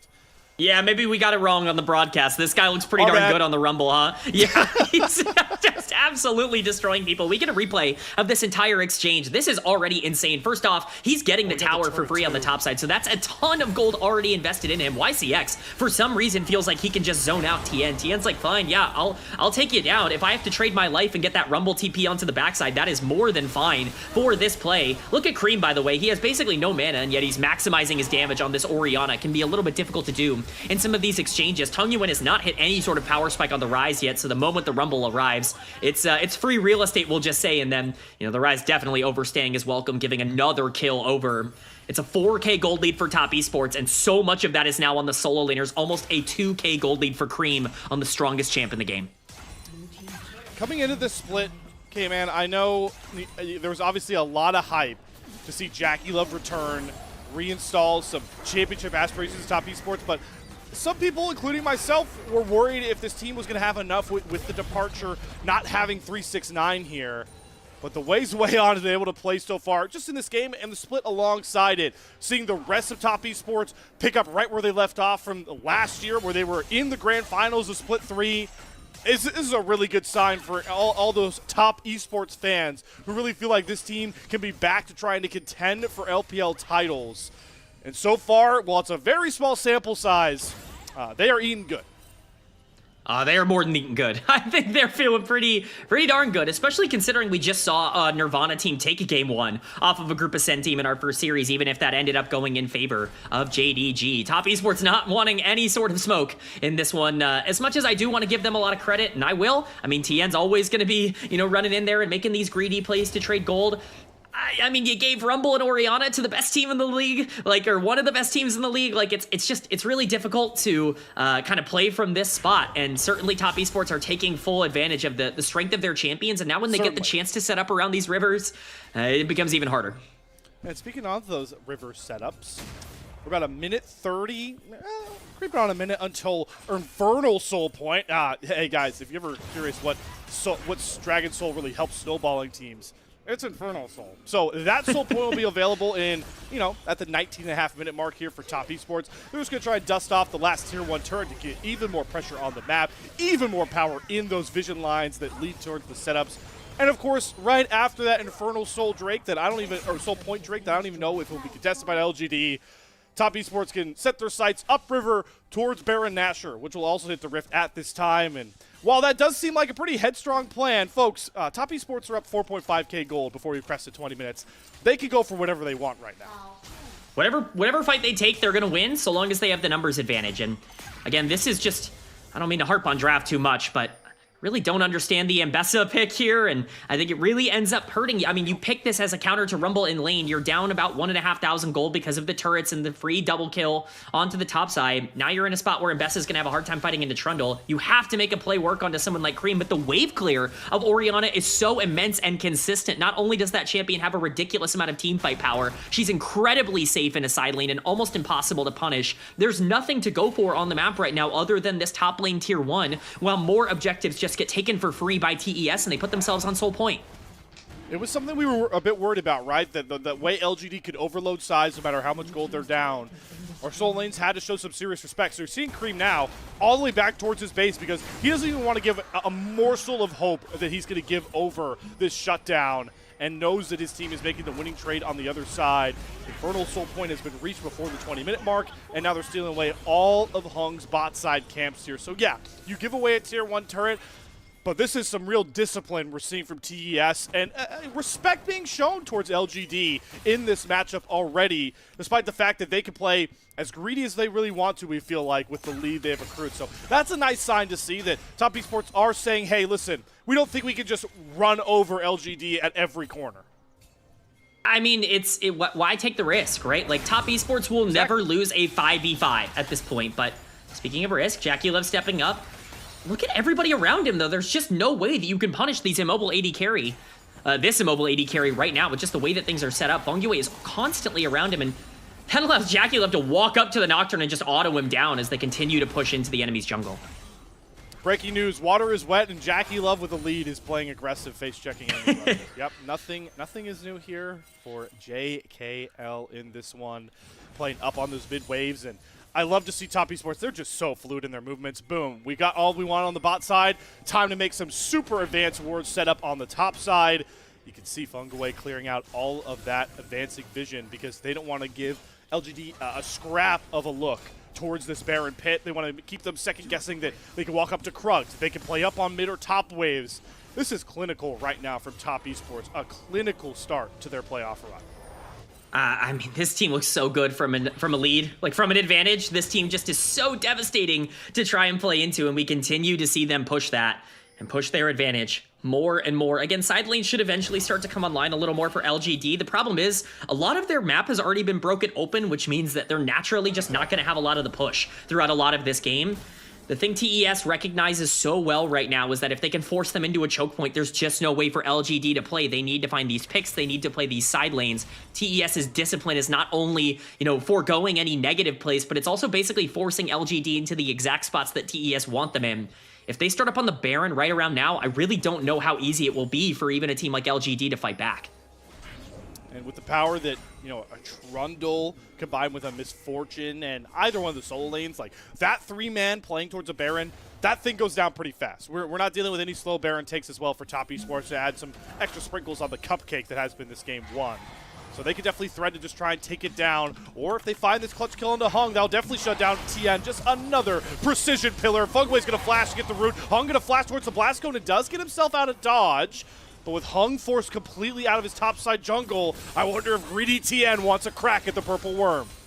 I wouldn't be surprised at all. I mean, what, you want to force a fight in a choke point for a major objective and you're TN and you're up a bunch of gold? Yeah, that sounds pretty good to me right now. You can also start to take a look at the inventories of a lot of the carries on Top Esports. Not only do you have second items coming through for everyone at this point, including the Rumble, which is massive, that Verdant Barrier has been completed by Cream as well. So he's going to be so difficult to even deal with in these fights. He's giving shields to everyone else. He has free lockdown. Jackie Love has great setup now for his ultimate with the Nautilus, with the Orianna. I mean, this is just so dangerous. The only way back in here for LGD is to hope that Top Esports continue to play a little slower than maybe they need to, because forcing fights around now could be immediately game-ending for LGD. And for now, despite, there being some power clearly with the gold for Top Esports and the soul stacking, item-wise, right, everybody is virtually on 2 items. So the fighting power is coming down to a lot of components and the strength of the team fight for Top Esports. It's not like they're completely a fish out of water competing against 1 item gaps. So this could be a spot like you talk about where they've been able to catch up a decent amount in that regard. But TES are starting to get hungry. Zweon is going to get caught here. Y6 with the push camp. There's the paranoia down. Zweon's going to flash, but there's public execution set up well by the fear. How quickly can he get rid of this Rumble? Still alive. Zweon is not dropping. He will not fall. And the cavalry has arrived. TES cracked down on the bot side play. And it's going to be a complete mercy kill coming down from Top Esports. Couple swings of the club gets rid of one. Birdall drops to Jackie Love. It's all Top Esports. 4-0. And now Baron is a certainty. You want to focus the rookie? No, the rookie is focusing you in these fights. 4v1 is not enough to take down the Rumble. And now Top Esports, if you thought they had control over the map before, they have full control over it now. They're going to be able to really push onto this bot side, and it's all because of Zweon. We get a replay of exactly what happened here. Birdall takes the brunt of the equalizer, but generally it's not exactly the most dominant ult. He just buys enough time for Top Esports to make their way down. And honestly, I don't want to continue my agenda, but man, Orianna shields on top of that Rumble to keep him alive throughout a majority of that fight. It's just absurd. This comp is incredibly dangerous when they come together. LGD were trying their absolute best to force a situation where, Top Esports didn't get that 5v5. They show up, the cavalry arrives, and there's no way you're beating them when they are playing together like this. Oh, man. Jackie Love's living the life. You know a game's going good as an AD carry when you just get to walk into the late stage of a team fight and one auto, get a kill. That's when you know your team's got you as well. And here we go with Top Esports. Fresh off their big team fight win, they're on towards the Baron. And LGD have to make the treacherous walk into the scary fog to maybe try and stop this. But Hung is onto his Krugs. YCX can't even get past Cream. And the Baron is down. Top Esports got the purple banner on to 5. And now the assault on LGD's base is going to happen shortly. And it's also an Infernal Soul locked up here as well for Top Esports. They're getting everything kit and caboodle. Equalizer. Light's going to go out here as the Equalizer comes down onto Hung and Birdall. And the Flame Spinner's just going to burn through and incinerate the Ambessa. Down goes YCX's Rel. Tug1 thought he could run warped out to safety, but all he finds is 2 damn big pistols from Jackie Love to send him packing towards the fountain. TES are unrelenting, and they may just look for a dominating Game 1 win right now. They have everything. They have Infernal Soul. They have Baron. There's no reason they can't continue to push. Xiaoya and Hong are trying their best to survive on the top side of the map, but it might not be enough. TES came out for blood, and they've certainly found it here in Game 1. Shockwave back up. Bullet time available for Jackie Love. The only thing stopping them from the Game 1 win in their hands immediately is that short wave, but here comes the next one. Top Esports are not looking to mess around. They are on to the Nexus turrets, and Xiaoya nearly drops himself to a double tap from Jackie Love. The Baron minions doing all the heavy lifting, but LGD have respawned. They're getting their timers back up. 5 strong. Tongwan is going to come out of the base. Top Esports, they're a little bit indecisive if they want to go after this last Nexus turret. Respecting LGD a bit as the fear will land on Tien, but he's taking what feels like negative damage 3 levels up onto Hung. Burdal looking for a flank angle. The equalizer does finally come down. There's a big Magnet Storm. Burdal in with the public execution, but there's just not enough damage. It's a straight wallet diff here for Top Esports. No engage will work. No hope left for LGD. What a start for Top Esports. One of the most one-sided wins of the postseason so far. TES up 1-0. Wow.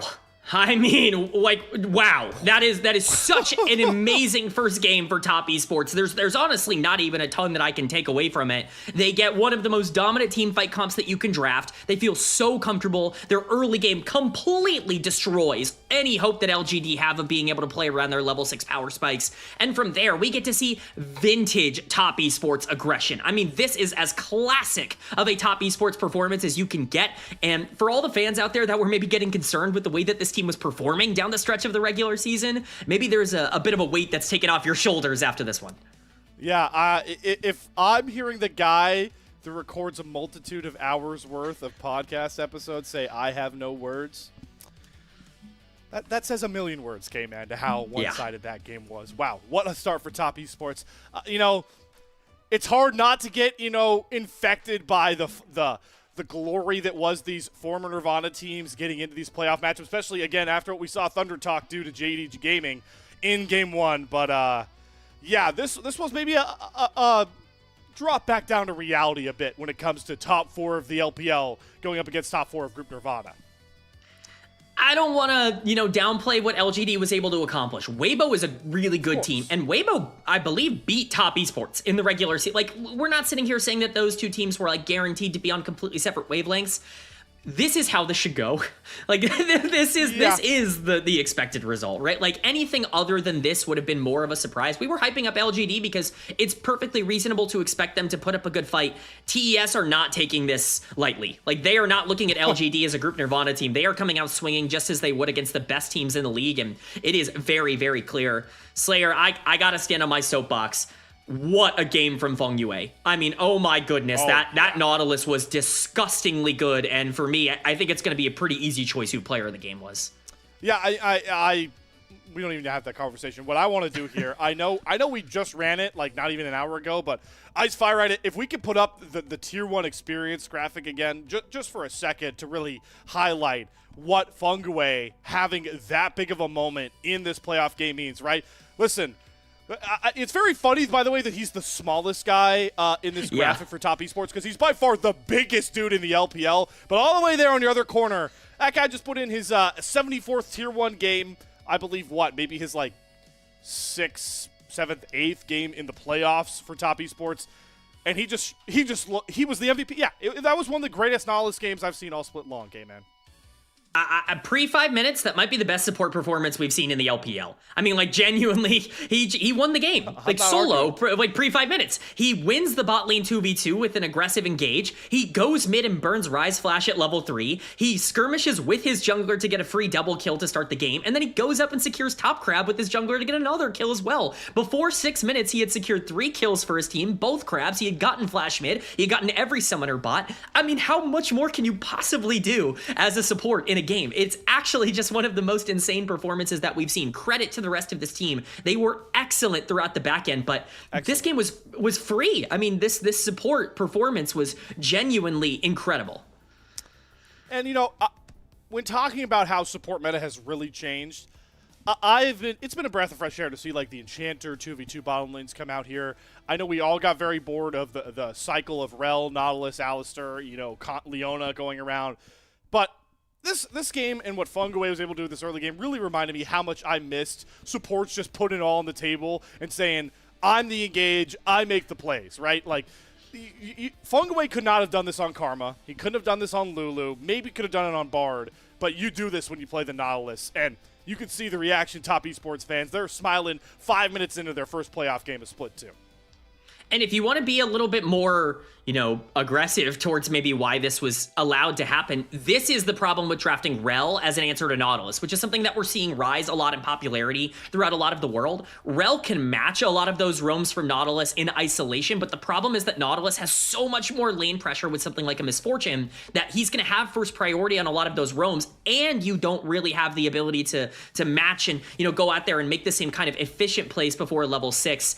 I really do think that LGD just put themselves in a really tough spot in the draft phase. They gave over so many power picks and basically sacrificed tempo in every single lane in order to try and get this mid-jungle duo out on the map. Fungaway said, what mid-jungle duo? I mean, you don't exist in this game. I'm the one who gets to press the paranoia because all you're going to be thinking about is me roaming. We talked a lot about how we've seen, the big question with bottom lane early on this split was, how do we answer Ashe Seraphine? How do we answer Corki Nami lanes? And Lucian Melio was like the consistent one, but I know we didn't get the Misfortune Nautilus into one of those premier bottom lanes came in, but I saw it in different regions. Like I saw the NACL players really talk about how they felt like Misfortune Nautilus was the answer to like the premier Ashe Seraphine. Starting to see why it feels like it's just a strong lane in general from what Jackie Love and mostly like we talked about Fungaway was able to do with this matchup. I hope to see this combo come across a lot more as we evolve into the playoffs, even if we are on that same patch that we saw towards the end of the regular split. I think it certainly helps that you banned out so many other bot lanes, right? Like, there's so many things that were taken off the board. You had no Yunara Lulu for comfort. Nami was left up, but Ashe Seraphine was off the board. Even something like a Zeri Yumi that I think could give it a little trouble was off the board as well. Yeah, the Varus, very, very, very much was off the board here. So a lot of the things that give it trouble were gone. It was just a really good game plan from Top Esports. I'm sure they felt very happy that Orianna Rumble was left up for them on blue side. But even more than that, I think they just had a great idea.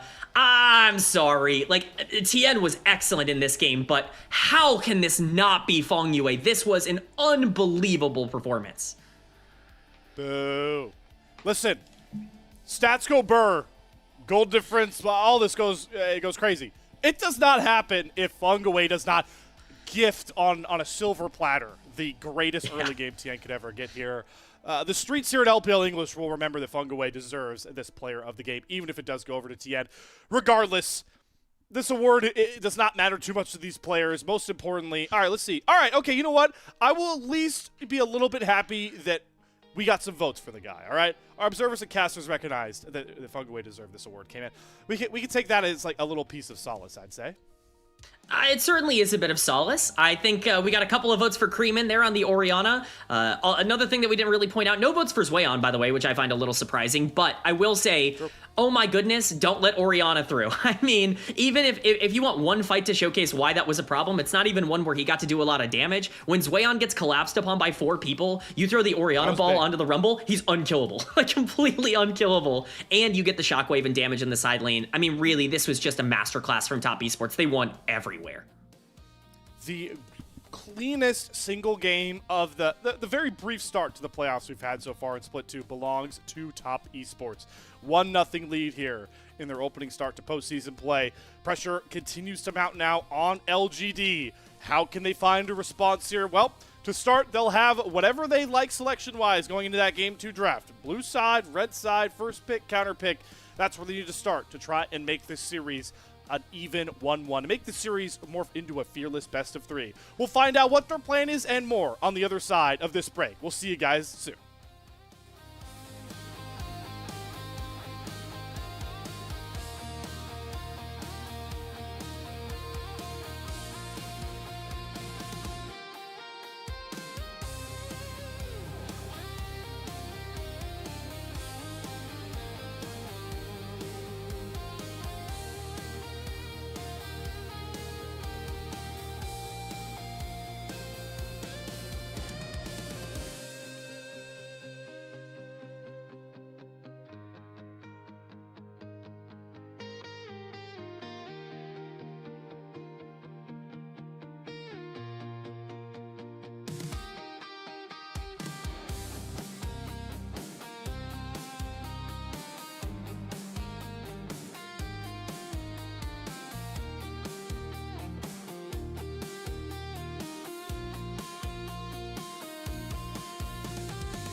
Back in a flash here on LPL English as we are one game in to our second series of the Split 2 playoffs.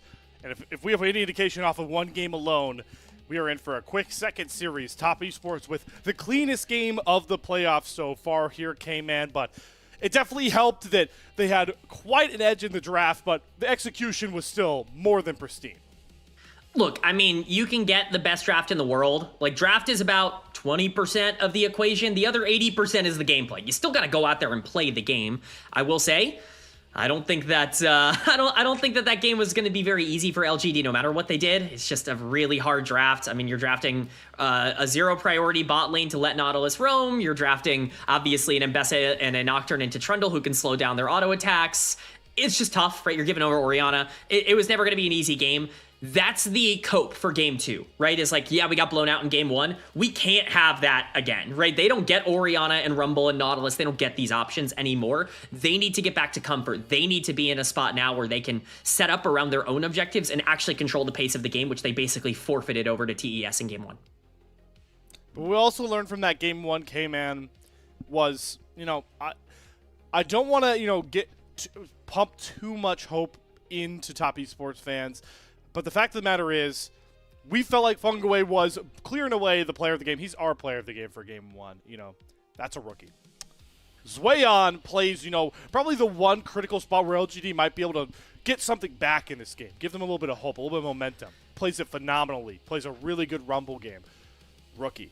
If these two are going to can translate this further into this playoff bracket with what we know TN can do, what we know Jackie Love has done as well in big-time playoff spots, look out for Top Esports in this bracket, folks. I mean, we know Jackie Love's going to be fine. We know TN's going to be fine. Cream, for the most part, has been a good playoff performer for Top Esports. If these rookies are playing like this, if Zwayon and Funguay are playing at this level, there's no reason this team can't make MSI. Like, absolutely none. I mean, they are the biggest reasons you would be concerned about this team's ability to show up in big moments. And for them to be not just important, but the carries, the elite players in game number 1, incredibly, incredibly encouraging for Top Esports' ability to be that elite team that we know they can be. Incredibly important indeed. Let's now see, though, what LGD looks like on the bounce back here. The one benefit I'd say for a team of LGD's caliber after getting, a lot of premier meta picks out of the way, a lot of champions that, some we associate with LGD players, but especially those soul lanes, not necessarily too associated with the success they had in Nirvana. I kind of want to see LGD kind of dip into the comfort bag a bit and the creativity bag. We really harped on for the soul lane, especially a guy like Birdall, the wide champion pool he was confident in playing so far in Split 2. That's what I'm looking to see, if they can get him in one of those better positions instead of forcing in Mbessa that K-Man, you really outlined, felt like it didn't fit in that game state.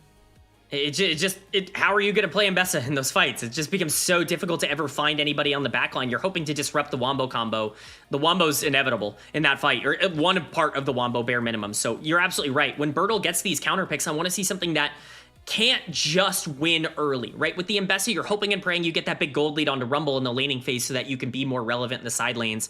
I need something that's just more ubiquitous. I think for Birdall, especially being such a feast or famine player, which is maybe the kind way that I can put it, he needs something that he can feel comfortable on. He's not going to be as relevant down the stretch of these games if he's not winning in the early game. Give him something that is both good for the early game and gives him opportunities to play team fights late. And you called it out, K-Man. Hearing the Gyos come in really loudly for LGD, an organization like you talked about has gone to Worlds to represent the LPL. A squad with Birdall and Xiaoya that was in Group Ascend, really feeding their fans good back then.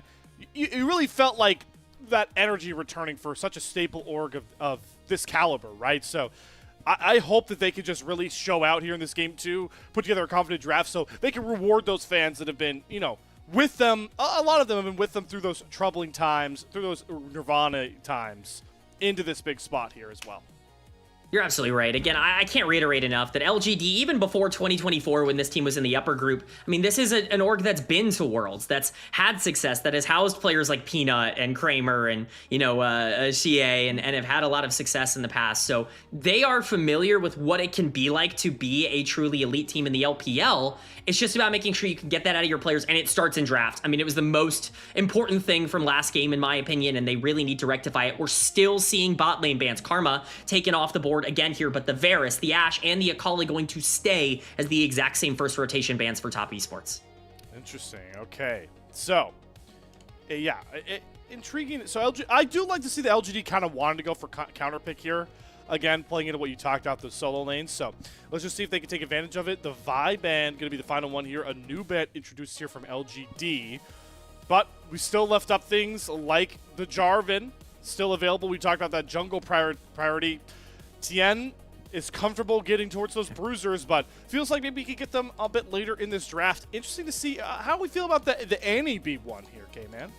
I think this is very common for top esports. It's something they really like to go towards in games 2, games 3 in the regular season. It is tied for Cream's most played champion this split. What this sets up for Naafiri, Lee Sin, I think are potential options. Remember, the Lee Sin was banned in game 1 against TN. It is up on the board here in game 2. We wanted to see Bertle on something that could be a bit more ubiquitous. That's what the Sion is. It might not be as flashy, but that's a champion that's going to be fine enough in the early game. You don't have to put a ton of attention into him, and he can make an impact in team fights. Sion is a much, much more safe pick than the Mbessa was in the previous game. Bot lane 2v2 priority is paramount for LGD here. Caitlyn would make a lot of sense, but it has to be something that gets a push onto the bottom side.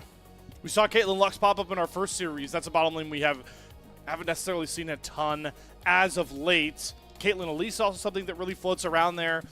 So we'll see if that's something the YCX wants to go towards, like you talked about, to have that consistent push. What does top esports, though, look for an answer in the bottom lane with? There's a lot of options still up and available, and, well, I hate to be the guy that falls for hovers for a second here, but the Ezreal, I will say, was banned by LGD in the first game here, so they let that one through, and, well, K-Man, I mean good. Good to see Jackie Love in form playing some Ezreal, and, oh boy, the Nico makes it a pretty powerful 2v2 coming out from top esports already. Really love this. Look at the amount of fight potential, skirmish potential that you already have on this team. Not only does Ezreal spike incredibly hard around a lot of these mid-game skirmishes, but you have the Pop Blossom and you have the Annie Flash engage. You are really setting up for TN to be on something that can dominate this game. They have plenty of options still available going into the second rotation, whether that be a Naafiri, whether that be a Lee Sin, as we talked about. YCX has one game of Elise this split. It did not go particularly well, but it is a comfortable bot lane, at least for him as a player. This is something that they're really going to need to exploit. Ezreal is essentially going to be left on an island in this bot lane 2v2 with Nico roaming. That Caitlyn Elise has to generate a big advantage, and once again, LGD have a lot of pressure once they hit level 6. Do start to get a bit worried as we move into the second ban phase about what this necessarily leaves for a guy like Hung. When it comes to what I expect to be a pretty heavy jungle dose of bans here. We already see the Lee Sin ban coming across here, but a player of TN's veteran status, you know that even if he gets 2 banned here, he still feels comfortable in a lot of champion picks. And also the fact that we still have J4 floating around for now. Xin Zhao is still going to be out there as well. Pantheon even as well. All these champions TN really piloted well towards an all-pro ballot position of his own. So we'll see if he can get his hands on one of those that really will help accentuate that skirmish-heavy dosage we're getting from top esports like you talked about, K-Man.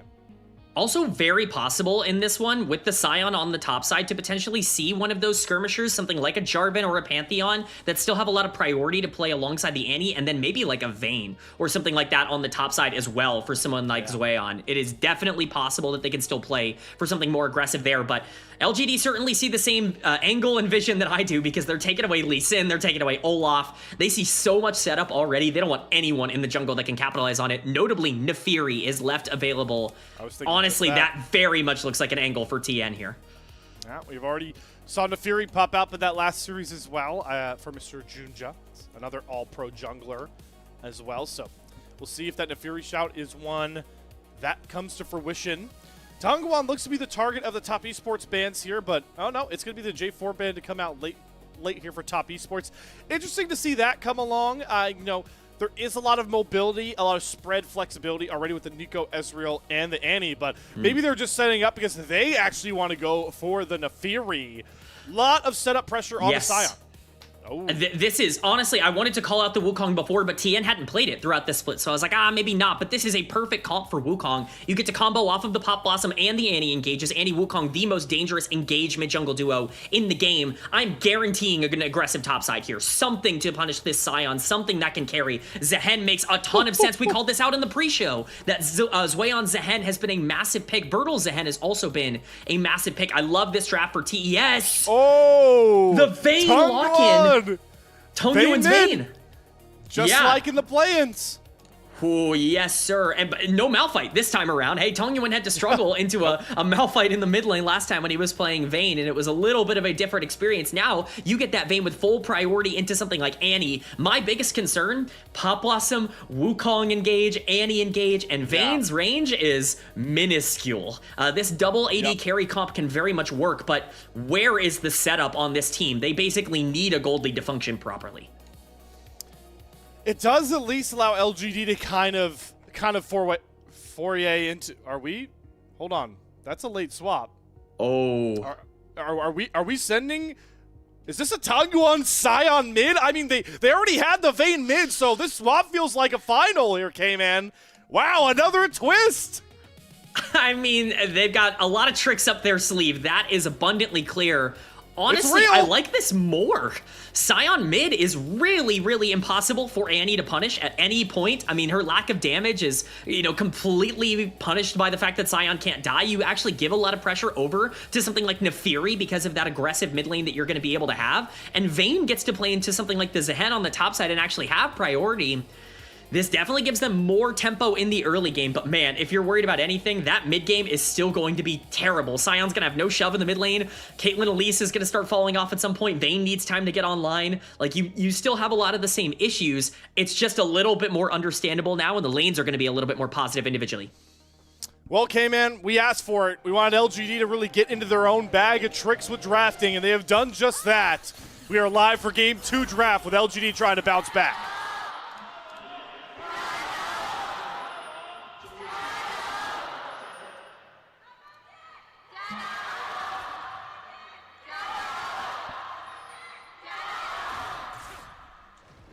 The arena buzzing with energy here for this Game 2. And we are already seeing some early shenanigans from Zweon trying to slow Hung down on his clear. He knew he wasn't going to have access to that wave at all into the Vayne, so he's trying to ruin someone else's day alongside him. Hung going to have to come off of his red buff completely, and that is a couple valuable seconds off the Nefiri clear.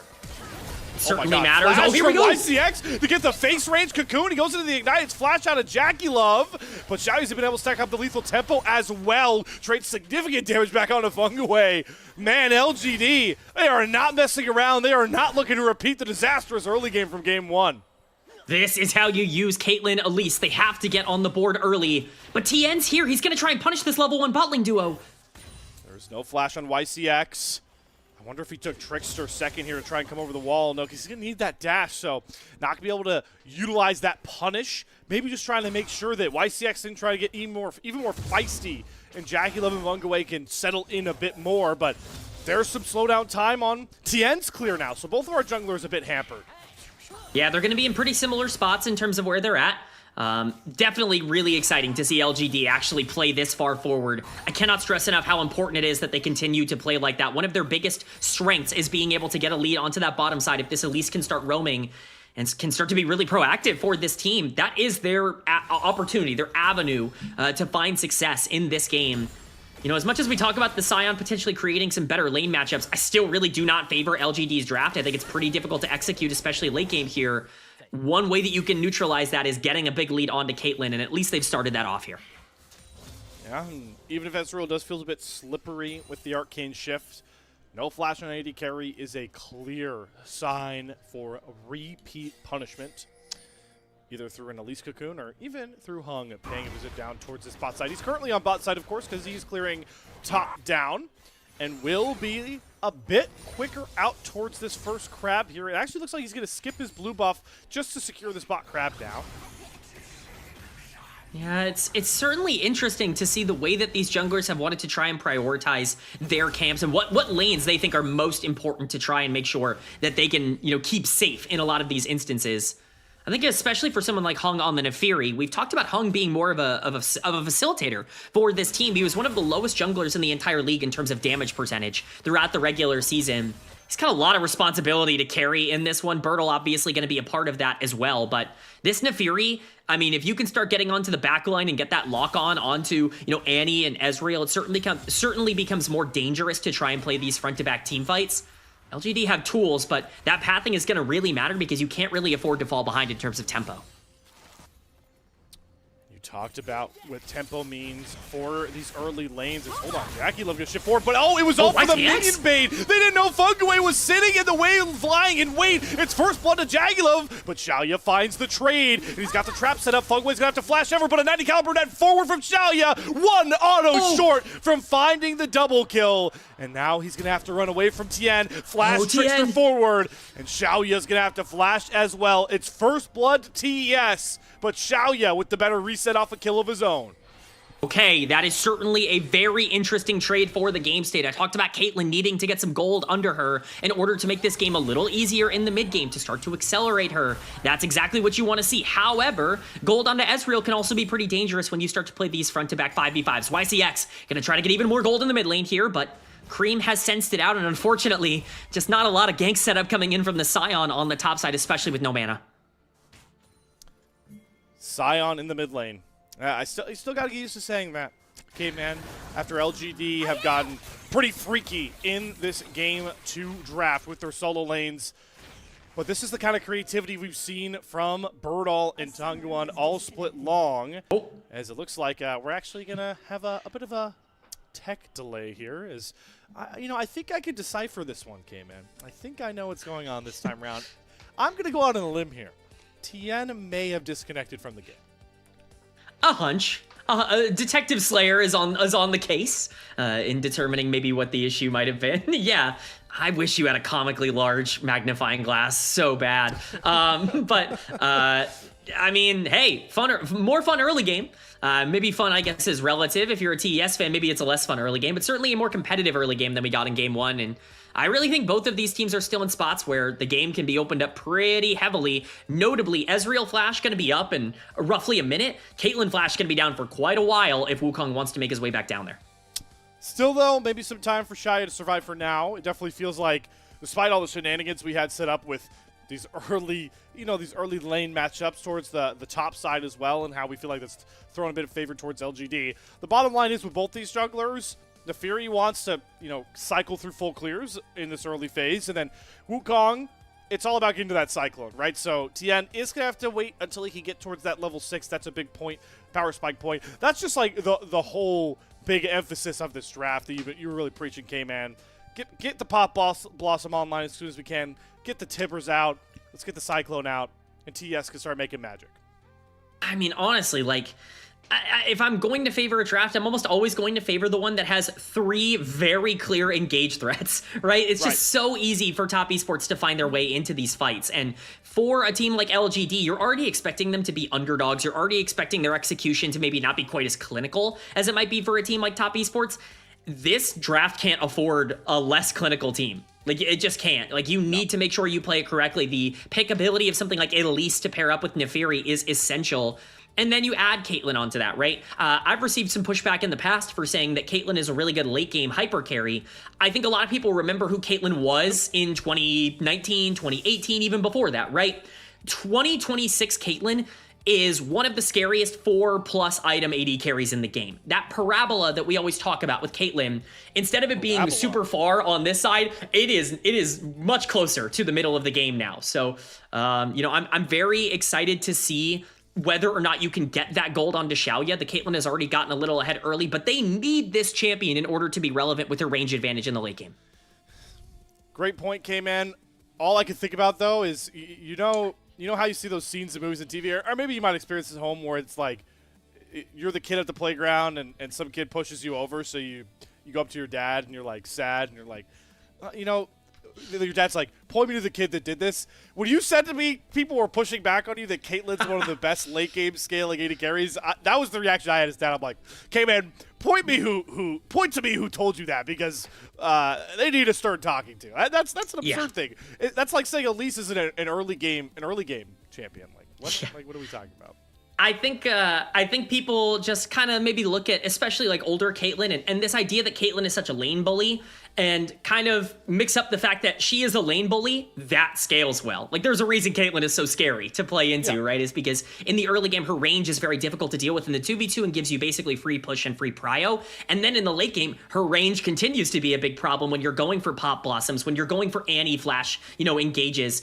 You can go for that on Vayne. Vayne's going to be a little more susceptible with her lack of range. Range is like the most important thing for an AD carry in late game team fights, and Caitlyn has that in spades alongside the sheer amount of damage she gets when she hits 100% crit. Yeah, maybe it was the fact that like back in those days you're talking about was the time where we saw like the super lethality oriented like ace in the hole. Okay, hold on. You come back live and Hung we're diving, but oh my god, the double tangle barb. YCX gets completely stunted. Jackie Love does end up going down, so it's a 1-for-1 here, but it's Jackie Love picking up more gold. Do want to recognize, though, that LGD, good job punishing that flash timer still being down for this Ezreal. I mean, that's a huge play, I think, to make for both sides, honestly. Getting another kill onto Jackie Love is important, but it's way more important to get kills on Nefiru. We cannot stress enough just how relevant it is for this game to start snowballing for LGD. These fights are going to get really difficult in the mid game when Caitlyn doesn't really have that, crit online just yet, doesn't really have the damage. You have Vayne on the top side. It's going to be more difficult to try and find those fights with something like a Sion mid in the mid game. So getting this gold early, making sure Nefiru can have some tempo so that if you do fall behind in terms of, the aggressive plays you can go for, it's still fine. YCX, though, this Elise is not going to pause. That I can promise. Well, and they got a flanking Birdall with final hour available. Does TN get ult off this? There's the final hour. Fungway's going to whiff the Pop Blossom. TN does pick up level 6, but over the wall, Zoyan gets the pullback. Birdall's got a flash dash on out of dodge. It's a level 6 over to TN, and LGD not able to make a pick happen. No kills to be found.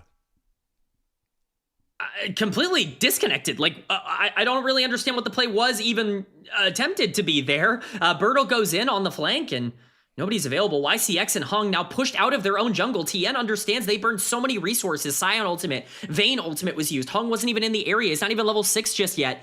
I mean, that's a massive mistake from LGD to take the pressure they earned from that bot lane dive and basically give it away for free. Hung has to go to the bottom side now, and there's no camps up. He has yet to hit level 6 for a potential dragon fight. And the Sion, though tanky into the Annie burst, is still getting a bit pushed around here. Did want to, for a moment, talk about this Sion mid. We did get a bit interrupted, but it's this creativity out of Tungwon and Birdall that had these two as, headliners for our series, of course, came in, but also all pro selections of their own for that Nirvana group. And it was stuff like this, the TF top we keep harping on. It was really what we praised, the creativity of this team. So wanted to give a nod to all of our all-pro players in this matchup, 6 of them across the board. Yeah, all of the top side for top esports, everyone except for Fengyue. I voted for Fengyue, but LGD as well. I mean, their solo lanes have really been the key contributors, and we're seeing it. I mean, when Birdle makes these great plays, you're able to see this big advantage, and he obviously has a lot of responsibility. He just needs to be able to step up. It's very clear and intentional that they felt like he had a better chance of carrying this game than Tongyuan did, which is why they gave him the Vayne in this lane matchup. We'll see what he can do with it. For now, that top lane priority from Birdle and even from Tongyuan in the mid lane, as much as he's getting pushed out, is going to be able to get them grubs. Grubs, definitely a powerful tool, though I will say in a game like this where both teams are pretty focused in on skirmishing and team fighting, not going to be a ton of split push value, even, if you feel like a Vayne could crack a turret decently easy. I do think, the grubs are always valuable to pick up all 3, but there are better games to play so hard for that early objective. And I, again, go back to the fact that TN is making it clear in this series that dragons are his priority.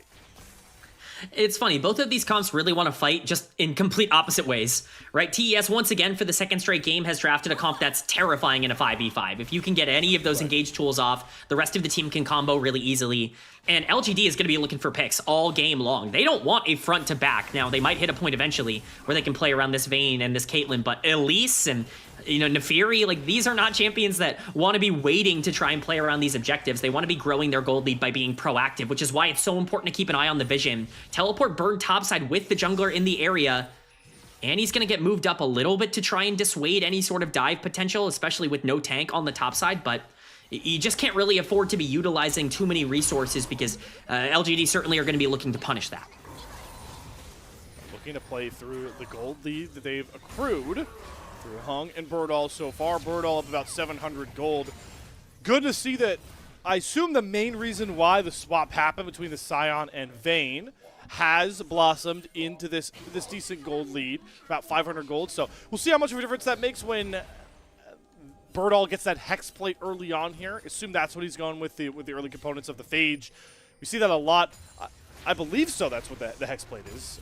I guess Phage can build into Triforce or Hex Plate, two items that we associate with the Vayne top a lot. Yeah.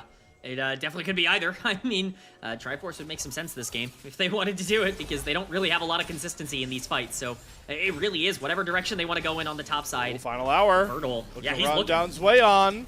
Scion ultimate is going towards the bot side, so it's a two-fold play here for LGD. It's the Grim Deliverance over the wall from Zweon to get out. Bot side, Jackie Love Arcane Shift has to flash out of a decimating smash there from Tangguan. So Jackie Love's flash has been on constant cooldown throughout this early game. Slayer, I gotta ask you, you talk about it a lot. Does that classify and count as ultimate chicken in the top lane?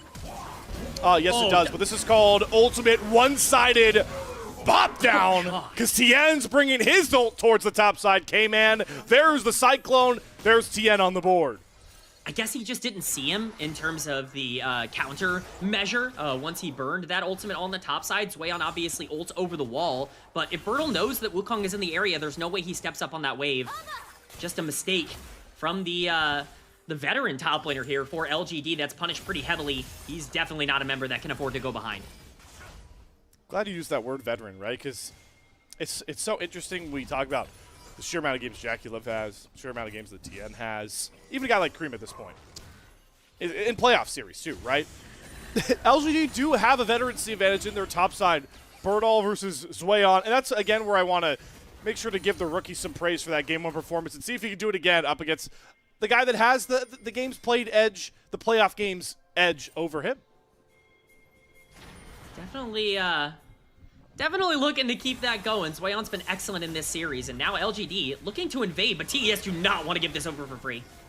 Oh, they are bringing in the house, and here's the flash pop. Blossom from Funkaway is not going to hit, but he does get the Tangle Barb into a perfect stun there from Cream, so maybe not how they drew it up, but the kill is found. Hung punished for the invade nonetheless. I think these plays from LGD feel incredibly desperate. It doesn't really ever feel like you're going to be able to collapse well upon that play. You want to try and take advantage of the Elise and the Neferi, getting together with that Eclipse now completed for the jungler, but you just do not have priority. And all along, it's just been bot side feeling fine. Jackie Love's under tower, but this is what you want out of Ezreal, just to play as consistent and safe as possible. It's just bad macro from LGD that continues to get punished by TES, and they've taken a small gold lead for LGD and turned it into a 2K lead for themselves. And right in time for a Chemtech Drake to be spawned on this bot side. Tien, though, stealing away some of Hung's camps, going to take away this Raptor camp. Wonder if he feels like, they're going to be late towards this dragon.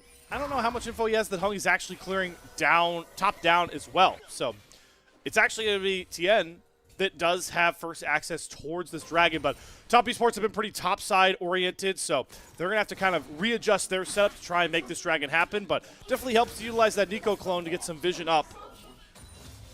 I mean, TES have had significantly better vision control throughout this entire series. It has been very clear who's been able to control the river. As this wave gets crashed in, we're going to take a little damage, but again, you just need to make sure the Vayne's not overly punished. You mentioned it, Dragon on the map, and it's going to be started up here by LGD. If they can start to take away some of the Dragon stacking from Top Esports, that could be a win condition. Push back for them, but TES, yeah, they're not giving this up. Cyclone's up, Timber is up and available, no pop loss, but Tien's going to hop right over the wall, go for the 50-50, and win it. Hung does not find that win. First two Drakes over to Top Esports, and they're bopping LGD out of the river as well. Oh, there's Timbers. I mean, it's a 50-50. Let's see how healthy that Scion's health bar is. It's good enough now. It's pretty healthy. He's probably fine. Look at the items in his inventory. Frozen Heart, Inspector's Cowl. This is very hard to kill Scion at this point in the game. And you're especially looking at that Frozen Heart being a big problem playing into something like Zehen and Wukong, but Cream could be overextended. They wanted to look for a play, but it's just so tough. Again, Hung has no priority. He's getting his entire jungle stolen anyways. Yeah, that's a blue buff after the Raptor steal as well from Hung. And while that's a detriment to any jungler, a power clearing carry like the Naafiri really can't afford to lose out on these camps to try and keep up item-wise with TN. Yeah, sits at Eclipse versus Trinity Force, but have to remember how much extra gold TN needs to complete that Triforce. So definitely one of the most powerful first item spikes, and now he's reading Hung's every one of his moves like a book right now, able to defend his own blue buff. Birdall just too late to come over here and try and protect it. Does TN have Smite here to secure this? Oh, he does get it stolen by Hung. All right, so there's a win for Hung. I honestly still get a little bit nervous. I mean, Hung obviously smites that away, but there's we're the still smite for overextended. TN. Oh, the flash cyclone follow. TN's trying to do it all on his own. It's a hop over one wall, flash over another there for Hung as he's completely pushed away from the topside river right as the Herald is up for the taking. Yeah, I mean, I guess you're trading blue buff for Herald. Not really a trade that I think is super valuable, although looks like they might not even want the Herald right now. They definitely have some time to be able to delay it if they want it. That just depends on when they want to go after it. I want to point your attention to the minimap on the top side. Where are the red wards? Like, where is the vision at all for LGD to even try and make a play like this? One of the biggest problems that I think Hung is running into, they're invading as Naafiri Elise with absolutely no vision of where anyone on top esports is, and they're consistently getting collapsed upon. At some point, these plays have to be set up better. It feels like they understand the kinds of plays they're trying to make without really having any of the setup necessary. And every minute, we pass by where this Elise isn't, consistently getting nice pick looks, the value of this champion will begin to fall off. It is a relatively, I don't even want to say relatively. It's a super mid-game power spiking look for a lot of this game outside the double marksman. Hey, here's what we're talking about. All right, nice to see. YCX is teaming up with his jungler, and Zwayon is caught. Grim Deliverance will not save you. The repel crackdown from YCX finds the exact pick we wanted to see from that Elise. Exactly what you need to be doing. Those are the plays you can go for. The ones that you feel comfortable, have no real easy way to counterbalance. Like, yes, you lose Herald on the top side. You were probably going to lose Herald no matter what. You might as well get something out of it. And Birdall actually gets a ton out of this because he gets the bot lane tower gold as well. He's 1,000 gold up on Zwayon. This Vayne is going to be a problem. I think there is an argument to be made that LGD could theoretically outscale here, but so much of that outscaling comes from being able to snowball the game. You're playing 4v5 in these congested team fights. And quite frankly, I think the longer you let this game go, the more difficult it's going to be to not have to fight around some major objective in the late game, which they're just not going to win. Yeah, I'm with you because it's just such a much simpler road ahead for this top esports composition, and they want to 5v5. They are going to have the value of first setup again, emphasizing how much top esports have made dragon stacking a priority. About a minute out from the first Cloud Drake of the game towards a Cloud Soul. They would put TES onto Soul Point here, but it's Fungaway is going to look for a dash flash Pop Blossom that grabs Hung. He's going to dash over the wall. The flash Mystic Shot finds its mark though from Jackie Love. What a snipe. Down goes Hung, and now that next dragon feels like a certainty for top esports. Vision control, Slayer. I've been talking about it all game, but top esports being able to dominate the vision game is why we are consistently seeing them get off these plays and be able to punish LGD for walking up. It's clinical. They're not quite able to get that mid lane tier 1.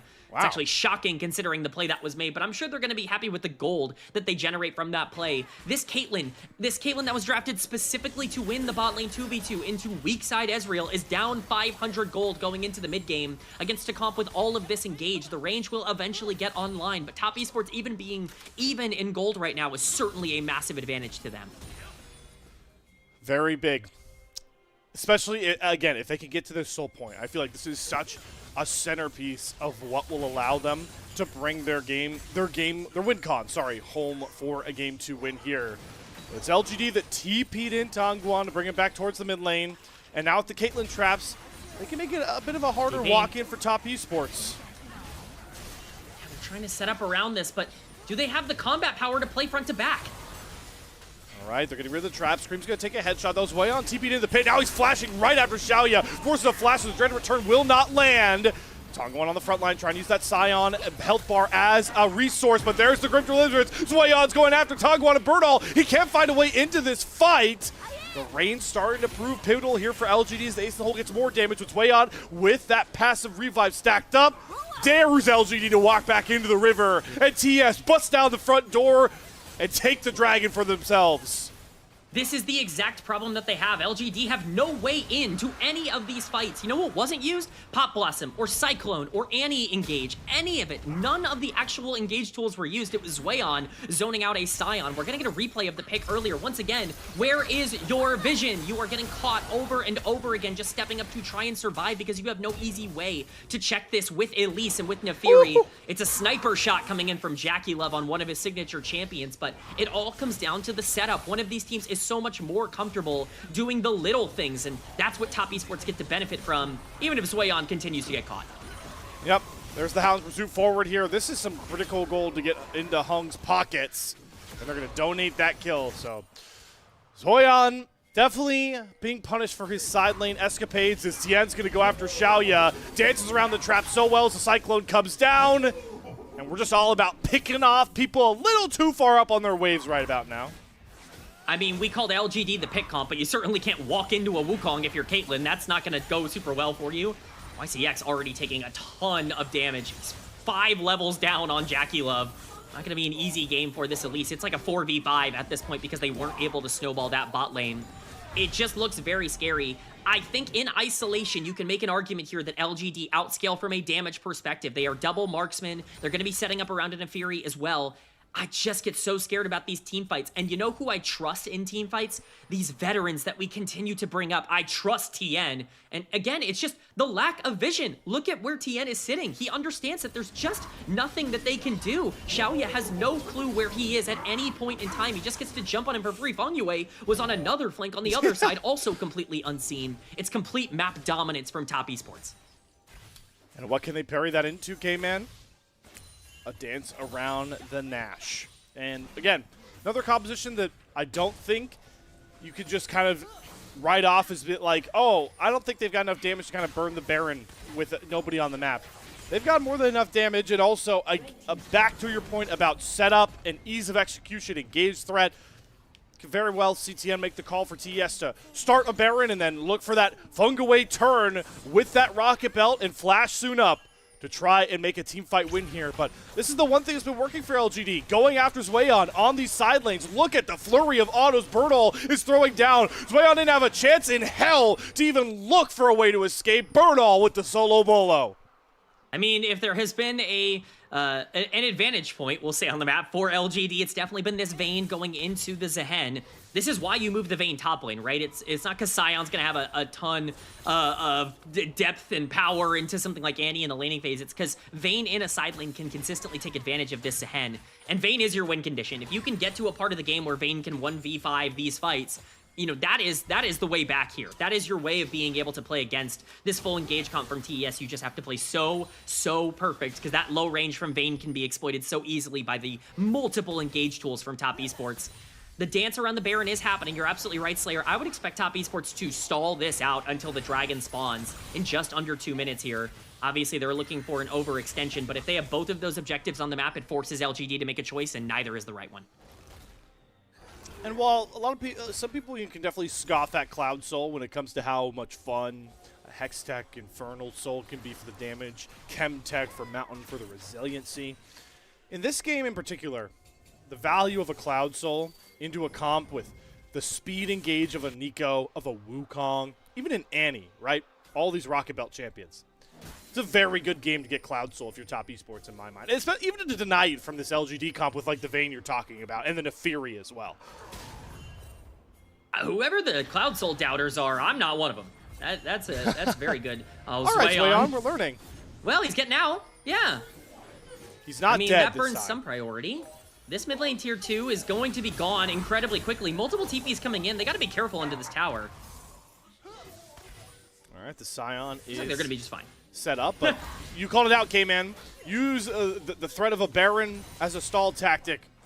30 seconds out from Cloud Soul for top esports, so they'll be able to crest over the mark at before 25 minutes.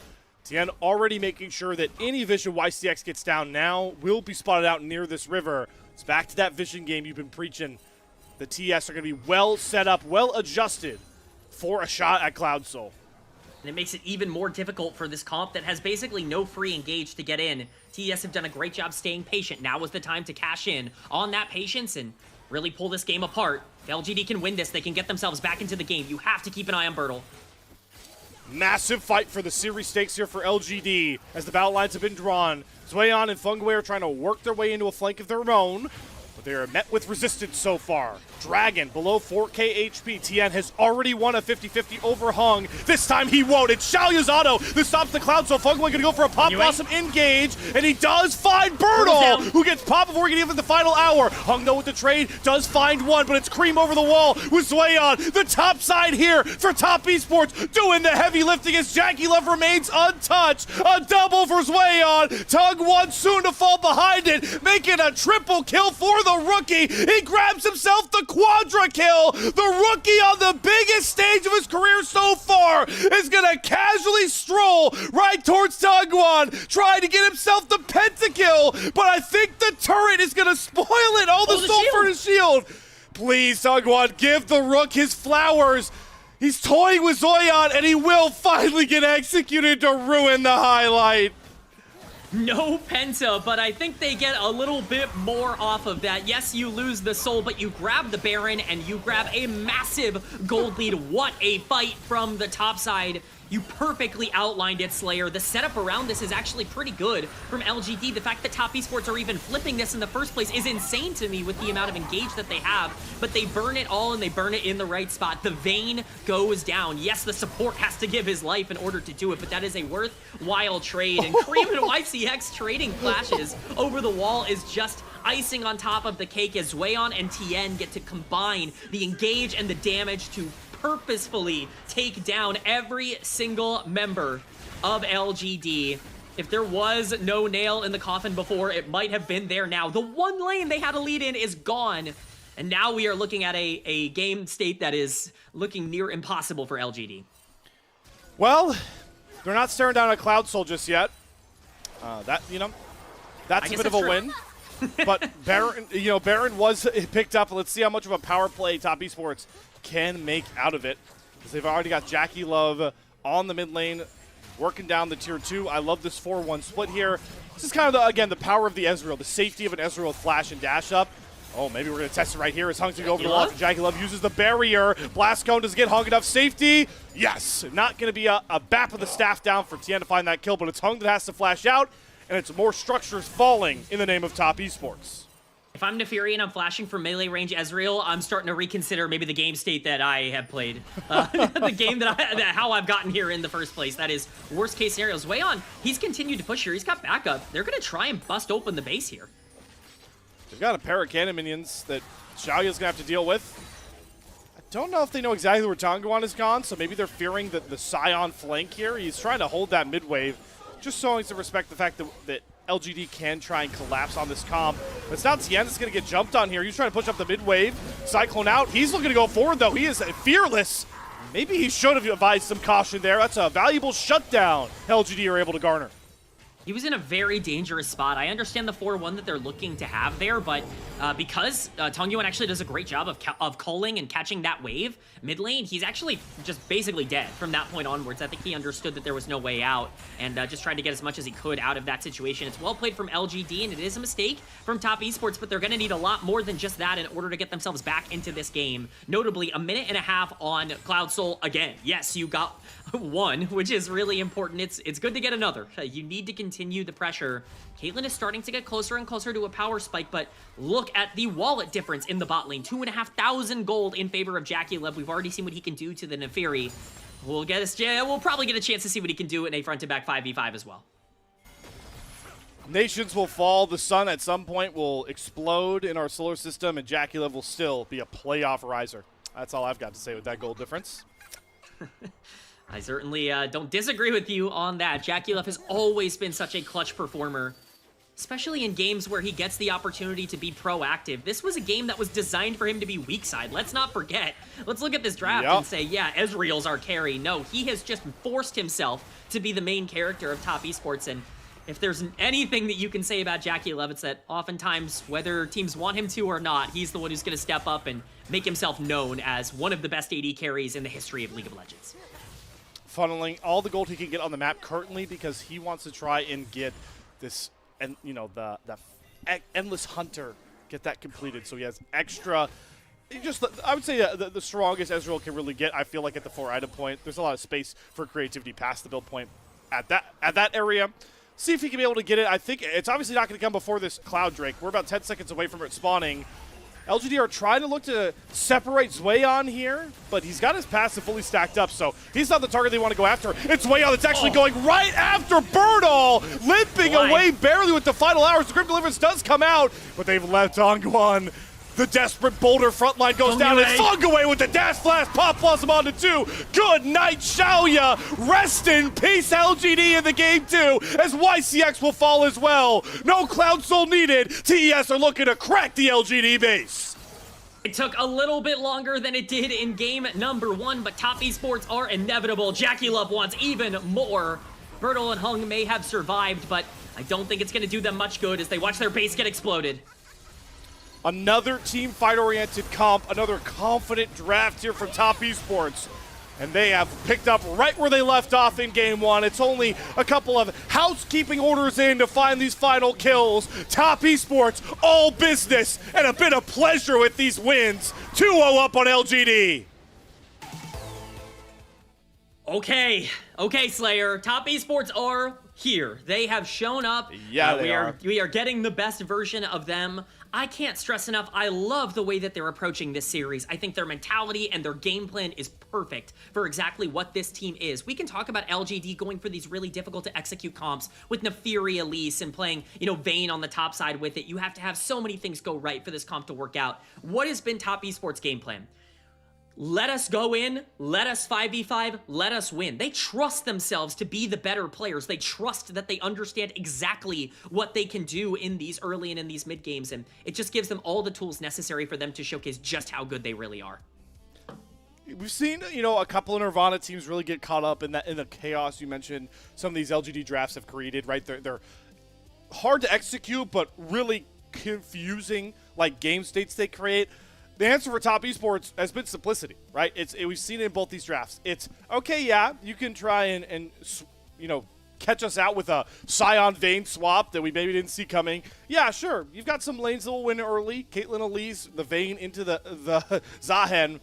But we know that when it comes to our first skirmishes, when it comes to the simplicity of our engage tools, that's all we need. We know we're the better team.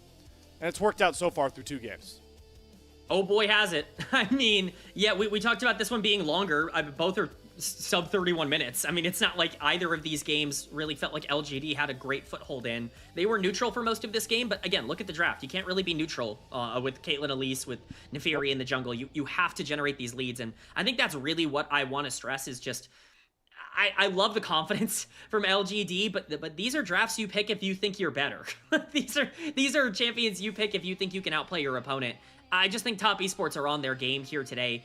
I'm really impressed and proud of this team. There have been a lot of times where we've talked about TES getting in their own way and perhaps not executing in the mid game the way that they would want. I stressed it so much during the game, but I want to stress it after too. Their vision control, their ability to control the map through Feng Yue and through TN when they do have this lead, they are strangleholding every bit of an advantage away from LGD that won't even show up in the gold lead. It just shows up in the performance.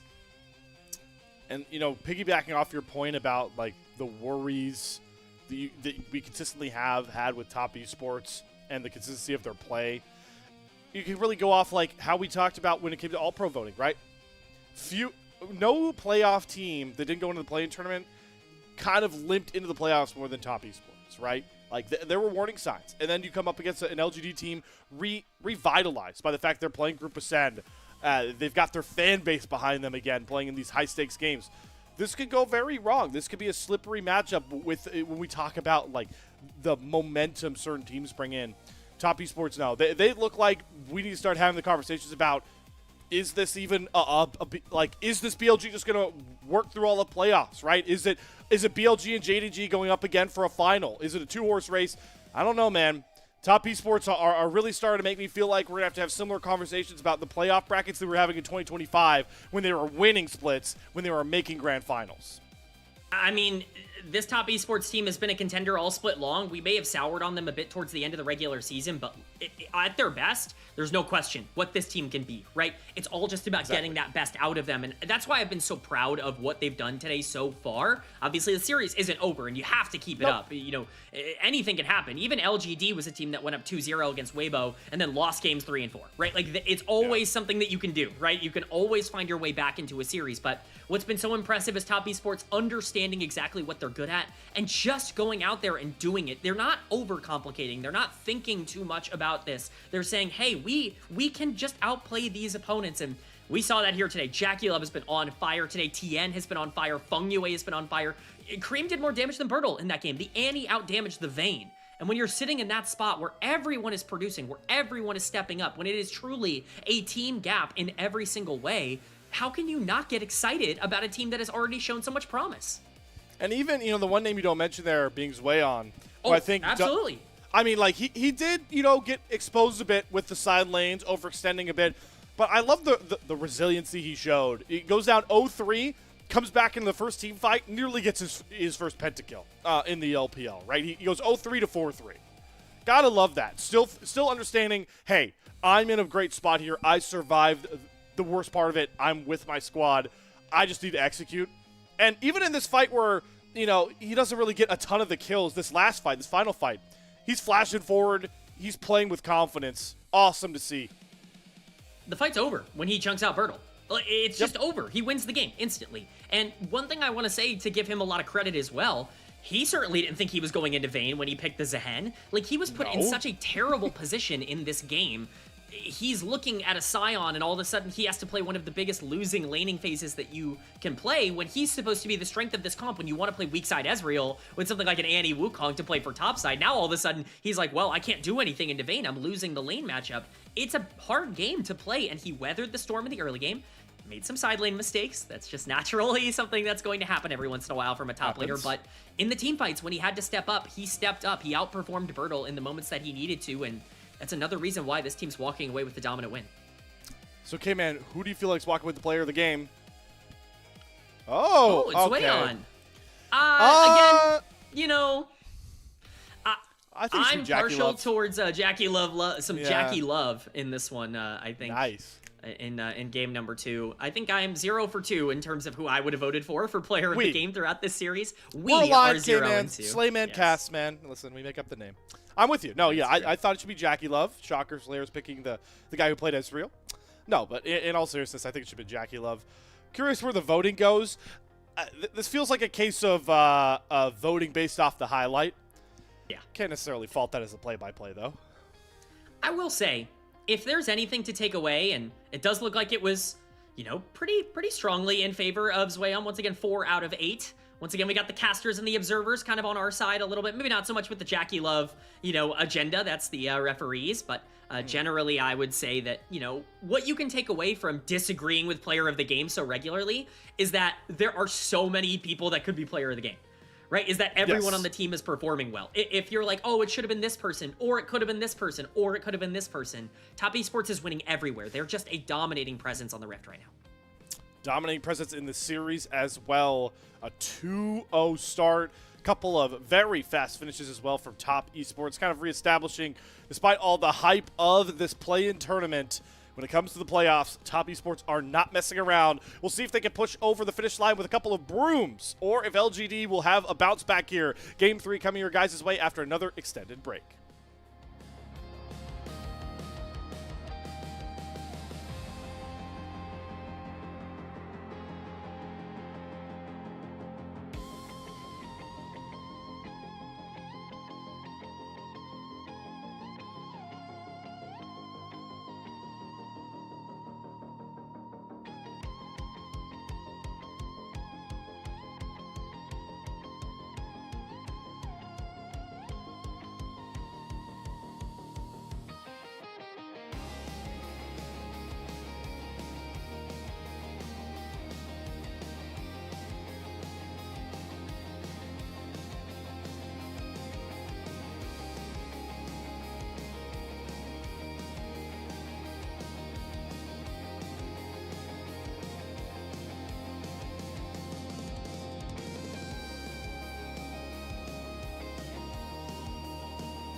Back in action, setting up for Game 3, which could be the final game of our day or night, wherever you are joining us here at the LPL English. Top Esports up 2-0 over LGD, showing why they need to be taken seriously as a deep-run team through this bracket so far.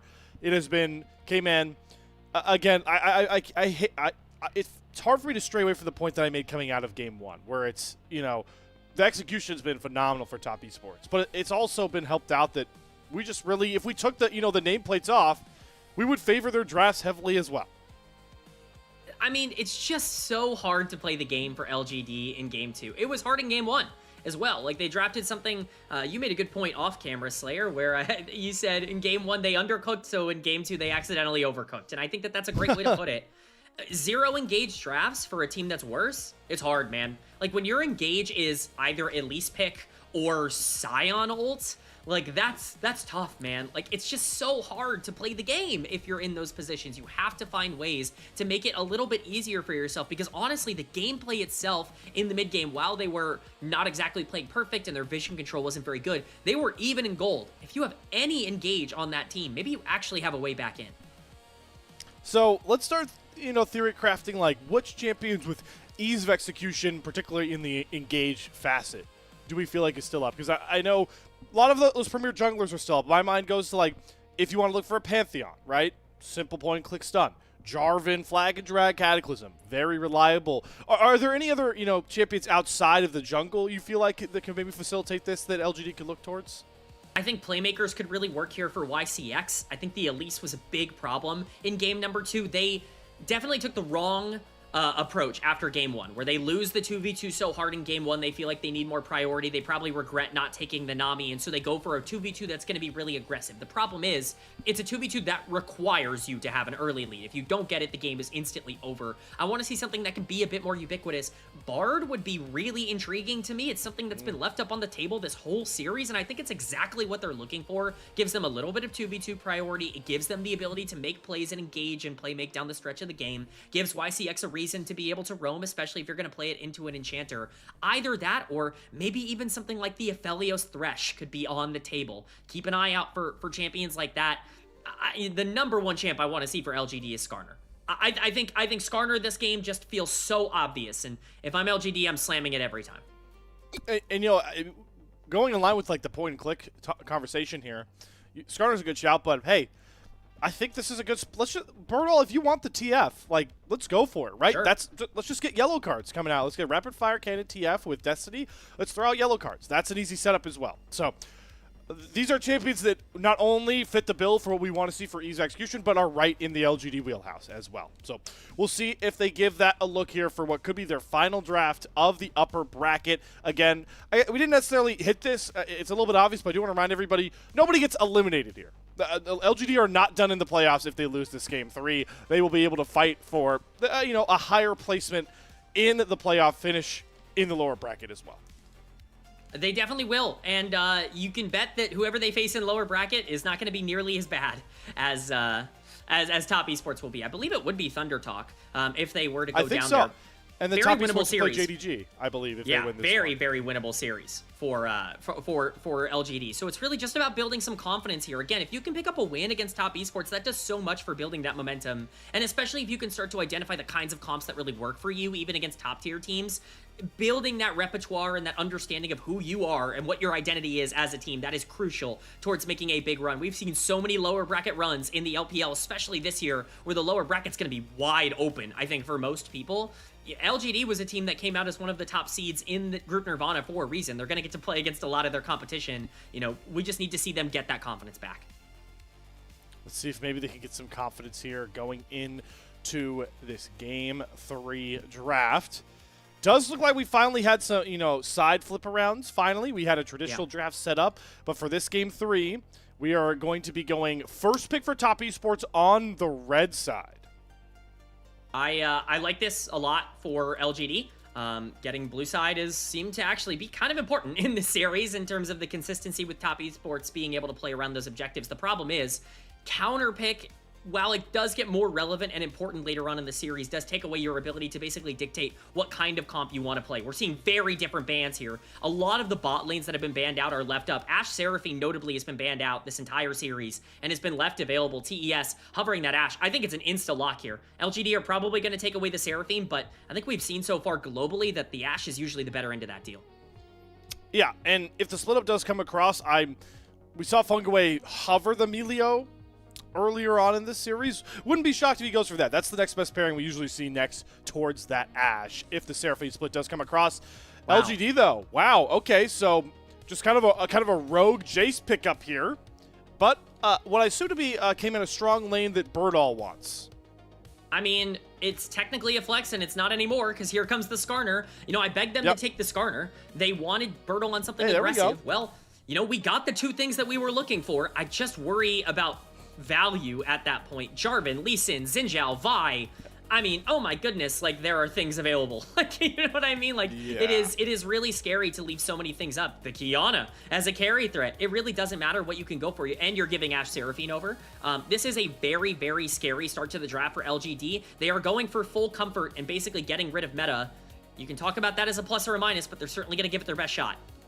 I do like this. It seems like Tien was deliberating a lot of his arsenal here, so they're just going to lock the Seraphine now and give themselves more time for discussion. Wow. Excuse me, Tien. You didn't need much more time for discussion. He immediately slams the Olaf, daring LGD to pick the very thing we wanted more of them to use. CC setup, and now they're going to have to stare down an Olaf that says, nah, to all that. I think the scary thing here is that you're playing into Ashe, Seraphine, Olaf, and you can't pick your bot lane. Like one part of your bot lane bare minimum has to go into second phase. That is terrifying because you need safety on the bottom side of the map with these options available. Ziggs is going to be the lock-in presumably for Xiaoye here. Theoretically, this could get flexed to Tongyuan.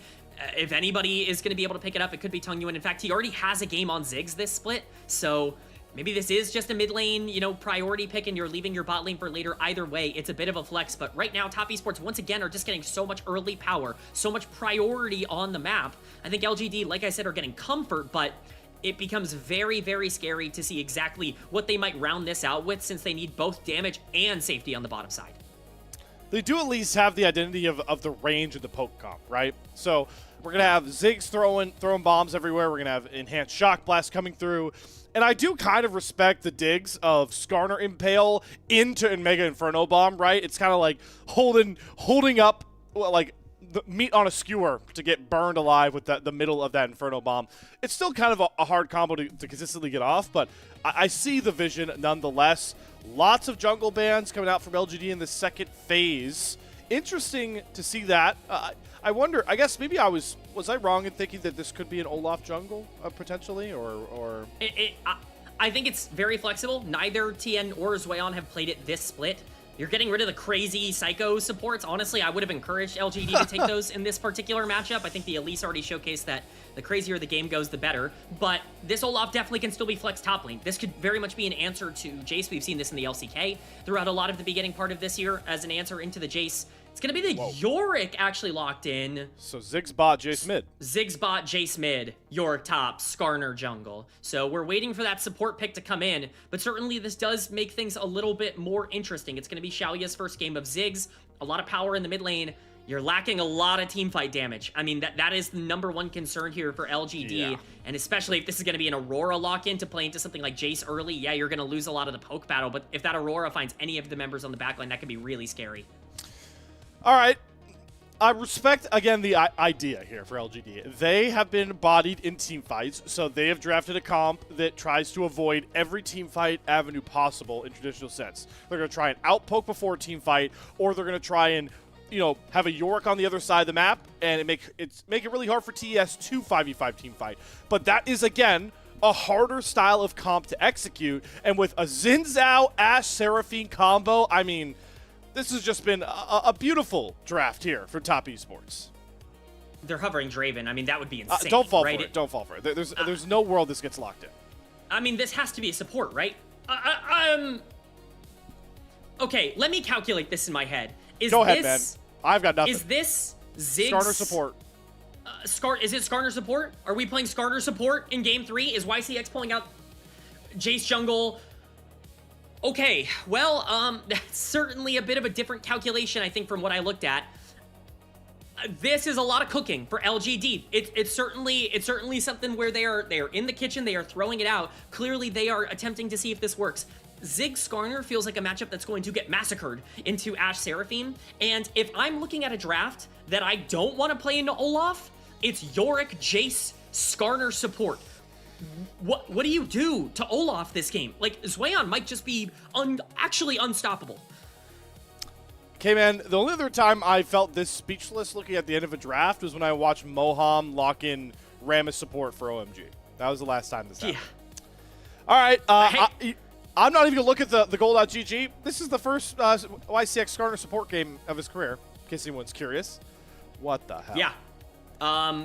I'll do some digging in the game to see when the last Skarner support game we got is. I'm curious if it was before or after the rework, because I think that there might actually be a conversation about that. But, I mean, this is insane. I do think that there is an avenue in this game for LGD to get some advantages. It's not going to be easy. It's gonna take a lot of time. There is a theoretical world where they outscale. We highlighted the solo laners. Yorick is gonna be a menace inside lanes, and this Akali can still get fed. You have pieces here that make sense. It's just gonna take a lot to get them comfortable.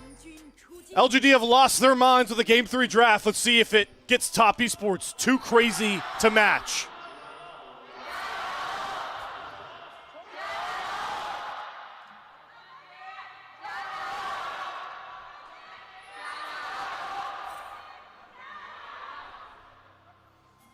Yeah, that awesome little art of Jackie Love we just saw there on camera, that's probably him blushing at getting to see this draft he gets to play into. That's in my mind the reaction we're looking at. All right, we're live onto the draft here, K-Man, and you now get the impossible task of trying to decipher and communicate, I would say to the viewers, but mostly to me, man, how the hell this early game goes. It's actually pretty clear to me how this early game goes. I think TES are going to have perma lane priority against this comp of LGD that don't really have a lot of ways to fight back, especially bot lane. I mean, Skarner offers absolutely nothing. In this 2v2, Ziggs is drafted to be as weak side as possible. Expect the Skarner to play very similarly to how you would play an Elise or a Pyke, in that it's basically just going to sack the laning phase and move around the map, try to create some action with some of the engaged tools that he has. If YCX can make those plays happen, that's going to be big. You know, Aurora is naturally a decent matchup into Akali, and of course, Olaf is really going to be strong early into Yorick, so a lot of that early tempo should go in favor of Top Esports. That's right where they want to be, right in the wheelhouse of TES.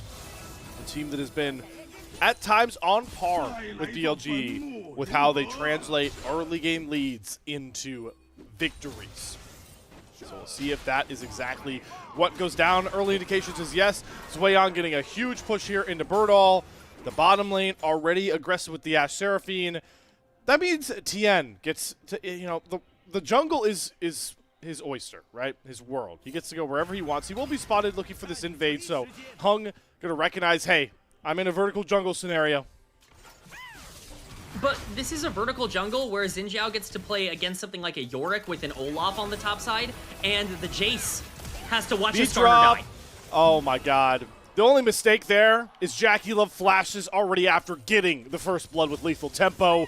Jackie Love, Top Esports, first blood once again. Beat drops from Fungaway, keep on a-coming. And this bottom lane is already in tatters for LGD.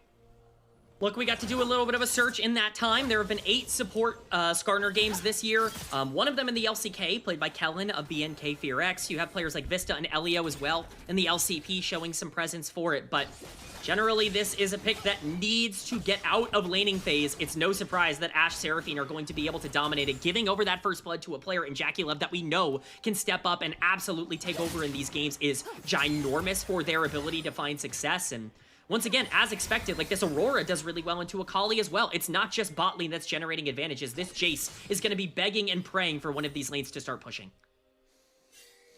But for now, he might find himself in a skirmish with a level advantage. Xinjiao. YCX has already left the lane here. He's looking towards Cream. Bit of a 3-stack coming down here. Cream does have to be careful. Hand shot glass is going to go wide. He's going to have to flash over the Ixtal's impact. Oh my god. Birdall on the wrong side of the lane here. Flash doesn't matter. Zoyan has himself the solo kill. TES off and running in game 3. Again, I also want to make this point abundantly clear. They drafted the Olaf as a counter to Jace, and then you pick the Yorick, knowing it's Olaf top lane because you ban out all of these junglers.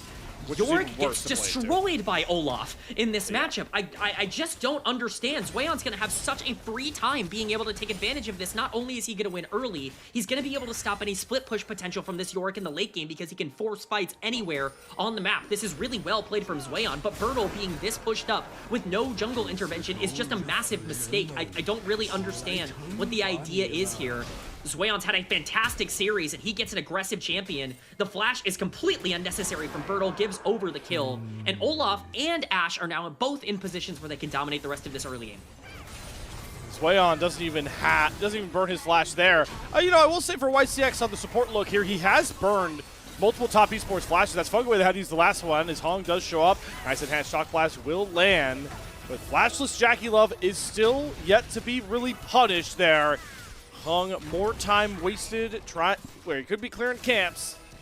Finding very little with his gank. CN will come down here as well. They're looking for Fugaway to hit a pretty big beat drop. He will whiff as Jackie Love does go onto a blinking health bar. No kills to be found, though, as we have a 3v3 Blossom on the bot side.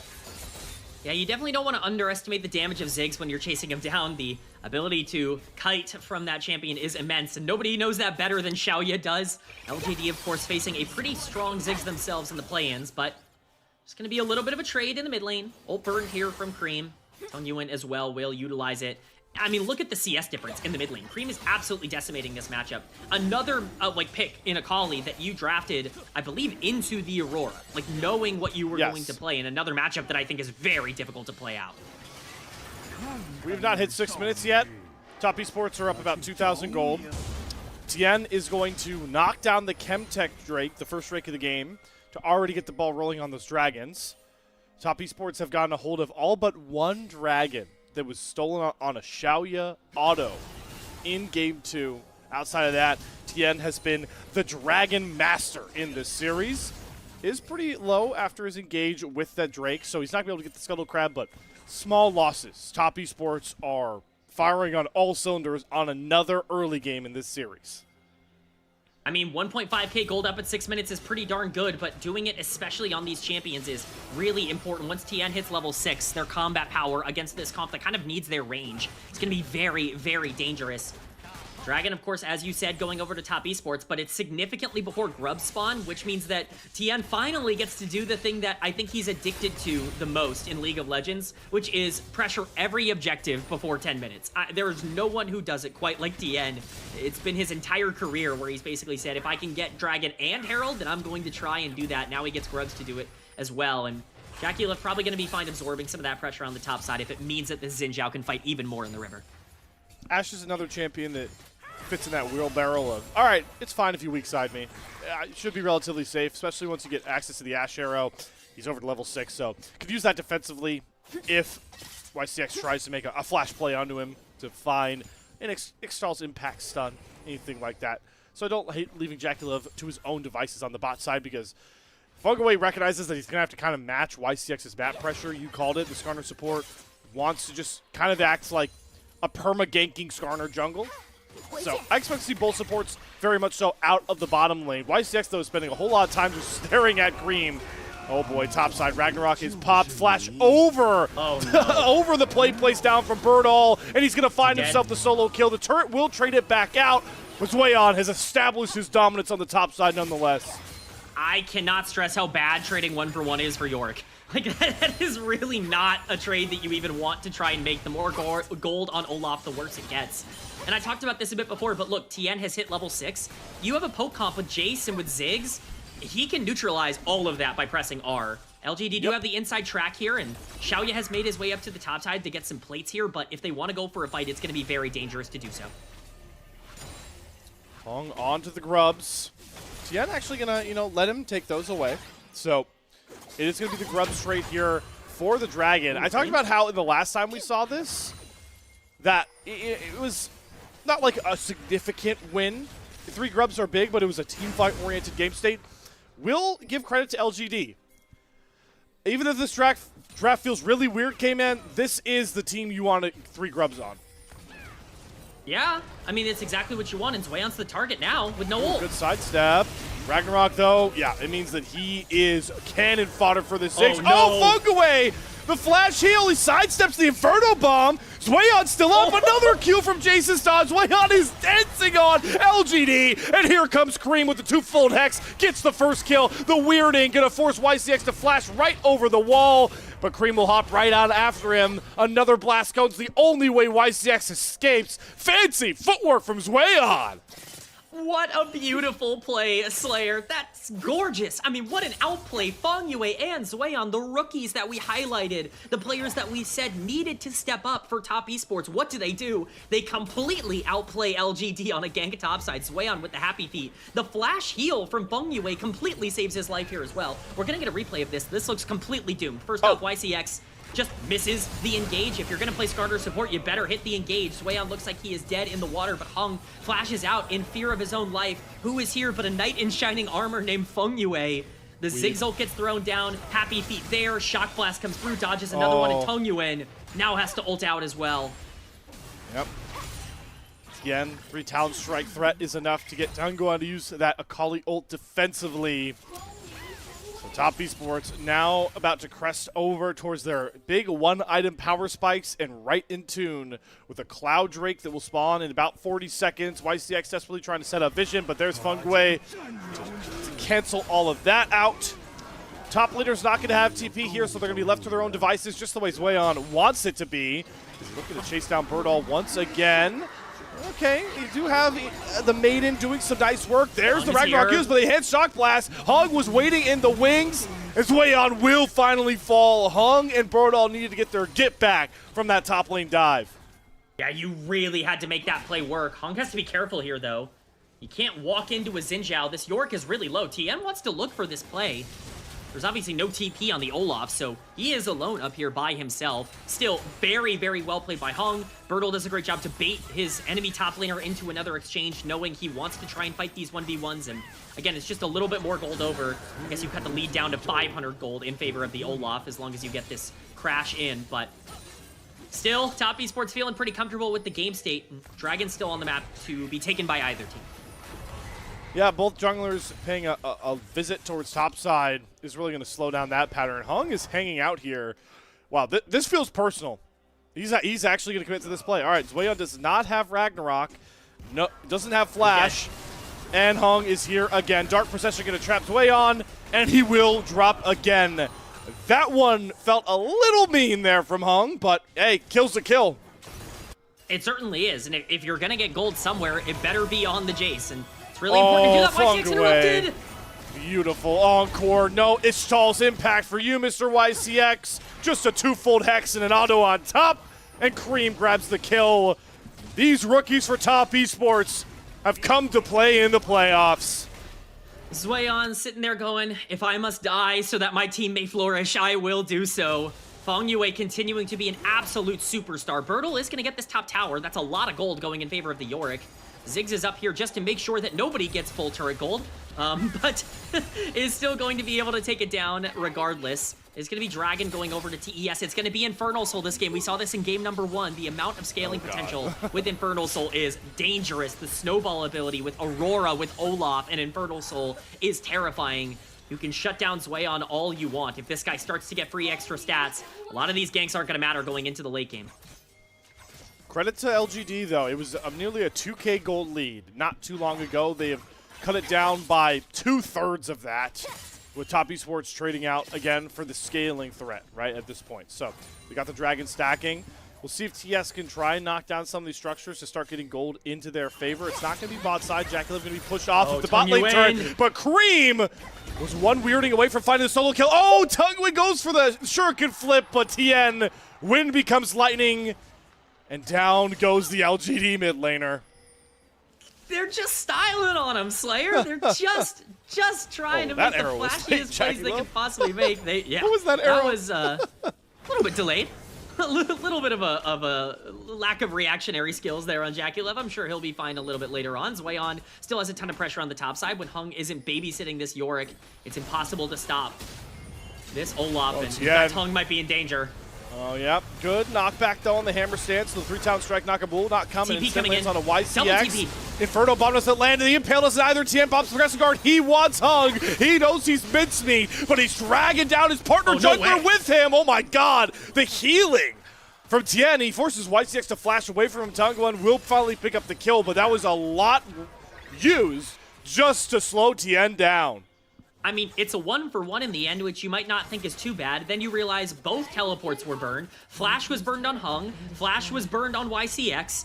Ult was burned on YCX. And Jackie Love got bot lane tower. That's like a plus 600 gold play for top esports to make. It's actually absurd how much they get out of that. And TN, I think, is going to be pretty happy with the trade. This is the problem with LGD's comp. They have to invest so much into making these counter plays. They're doing a good job of staying clumped up as a group, but they need to make sure that they're at objectives first right now. This is a 5-level disadvantage for YCX. Oh, man. Ishtal's impact, very reliable ability, or he would have gotten battered there by Zwayon, who has, again, been the target of LGD's game plan early, but he is just soaking it and recognizing how much his team wins with LGD pouring everything to go after him.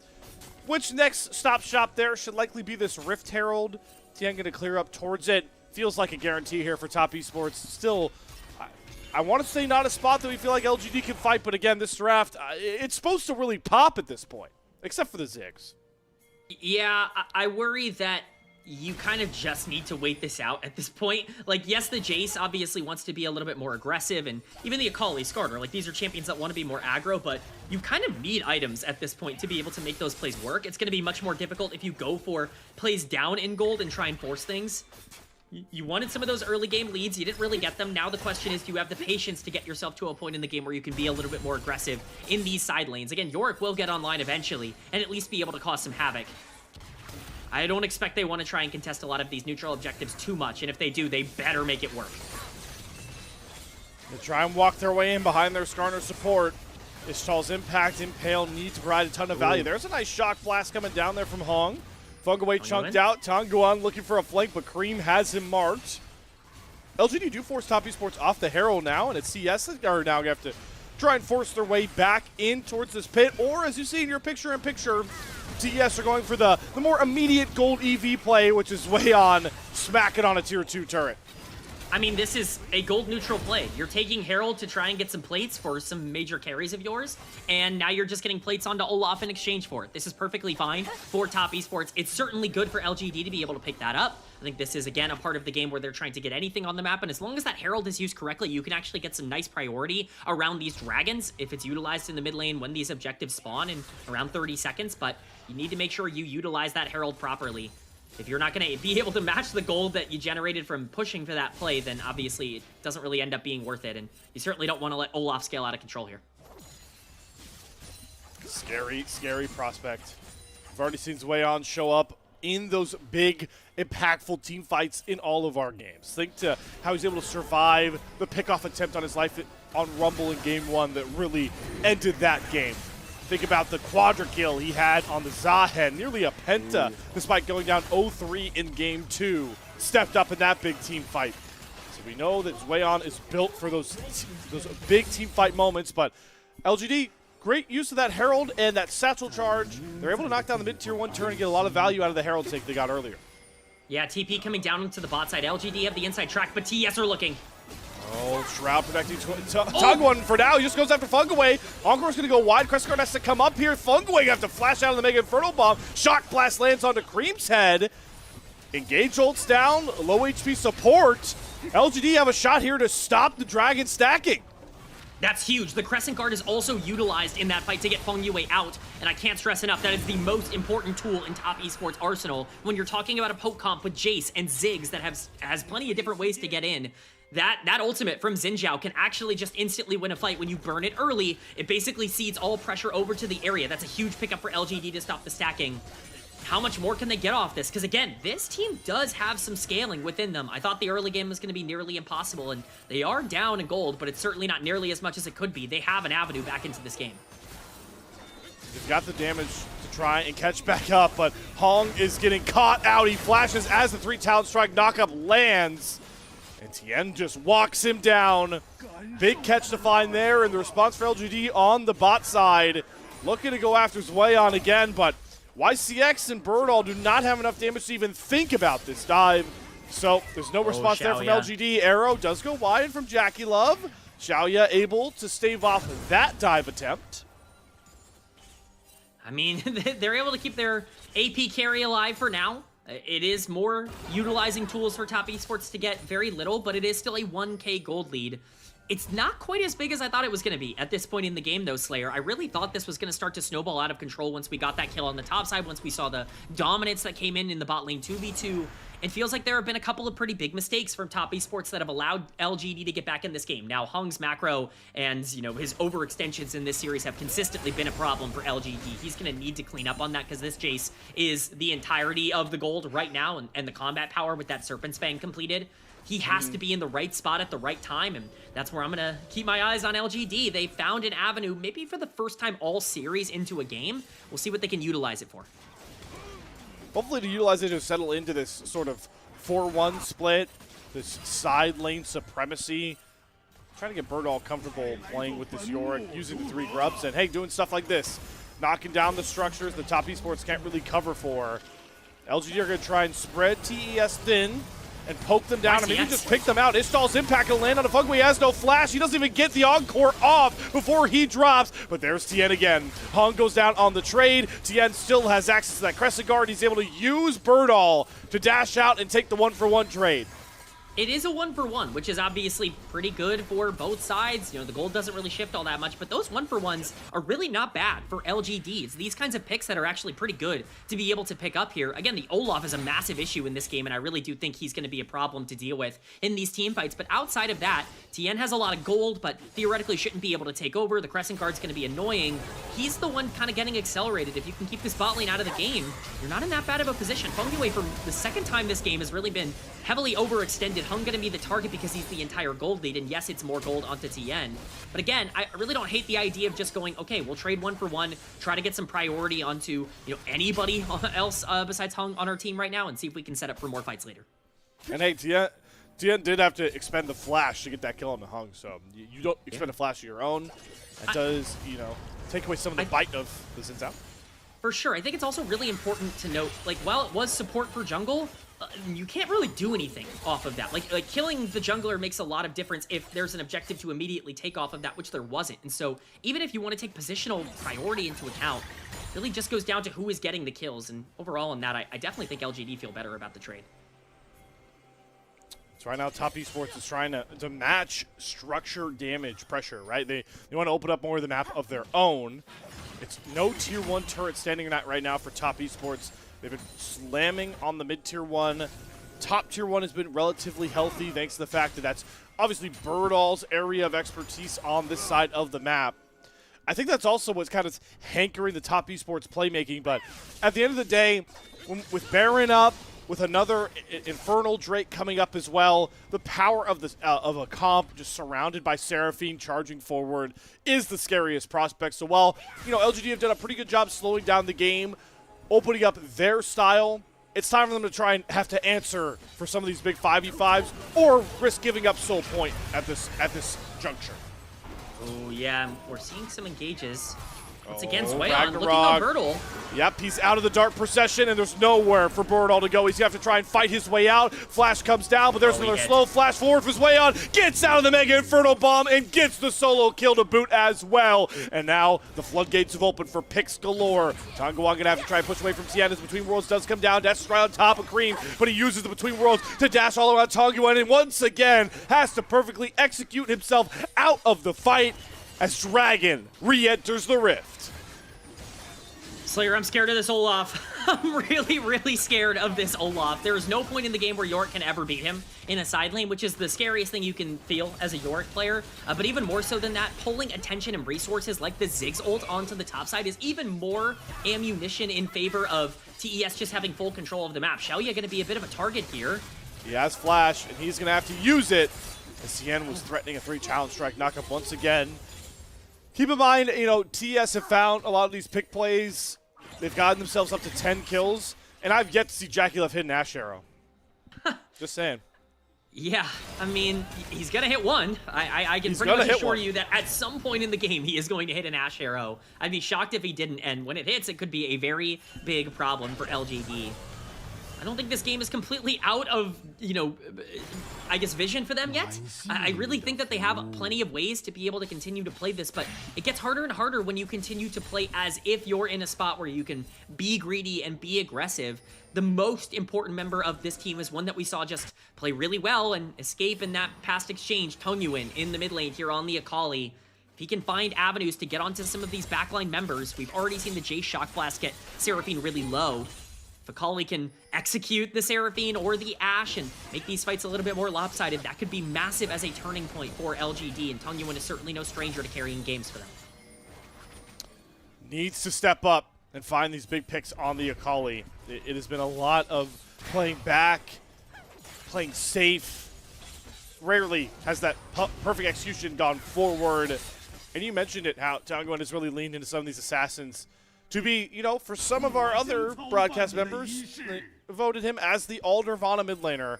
It has been dormant with these assassins so far in this series and so far in this game. Let's see if he can have that high impact as we garner up towards our next team fight. TS trying to push into the bot side of the map of LGD space. Nothing really to find there. Their Infernal Soul Drake is still about 3 minutes out. It seems right now like Top Esports don't necessarily feel comfortable trying to play towards the Baron. It's another game to me, K-Man, where it feels like they're just trying to wait out that timer to play for a soul.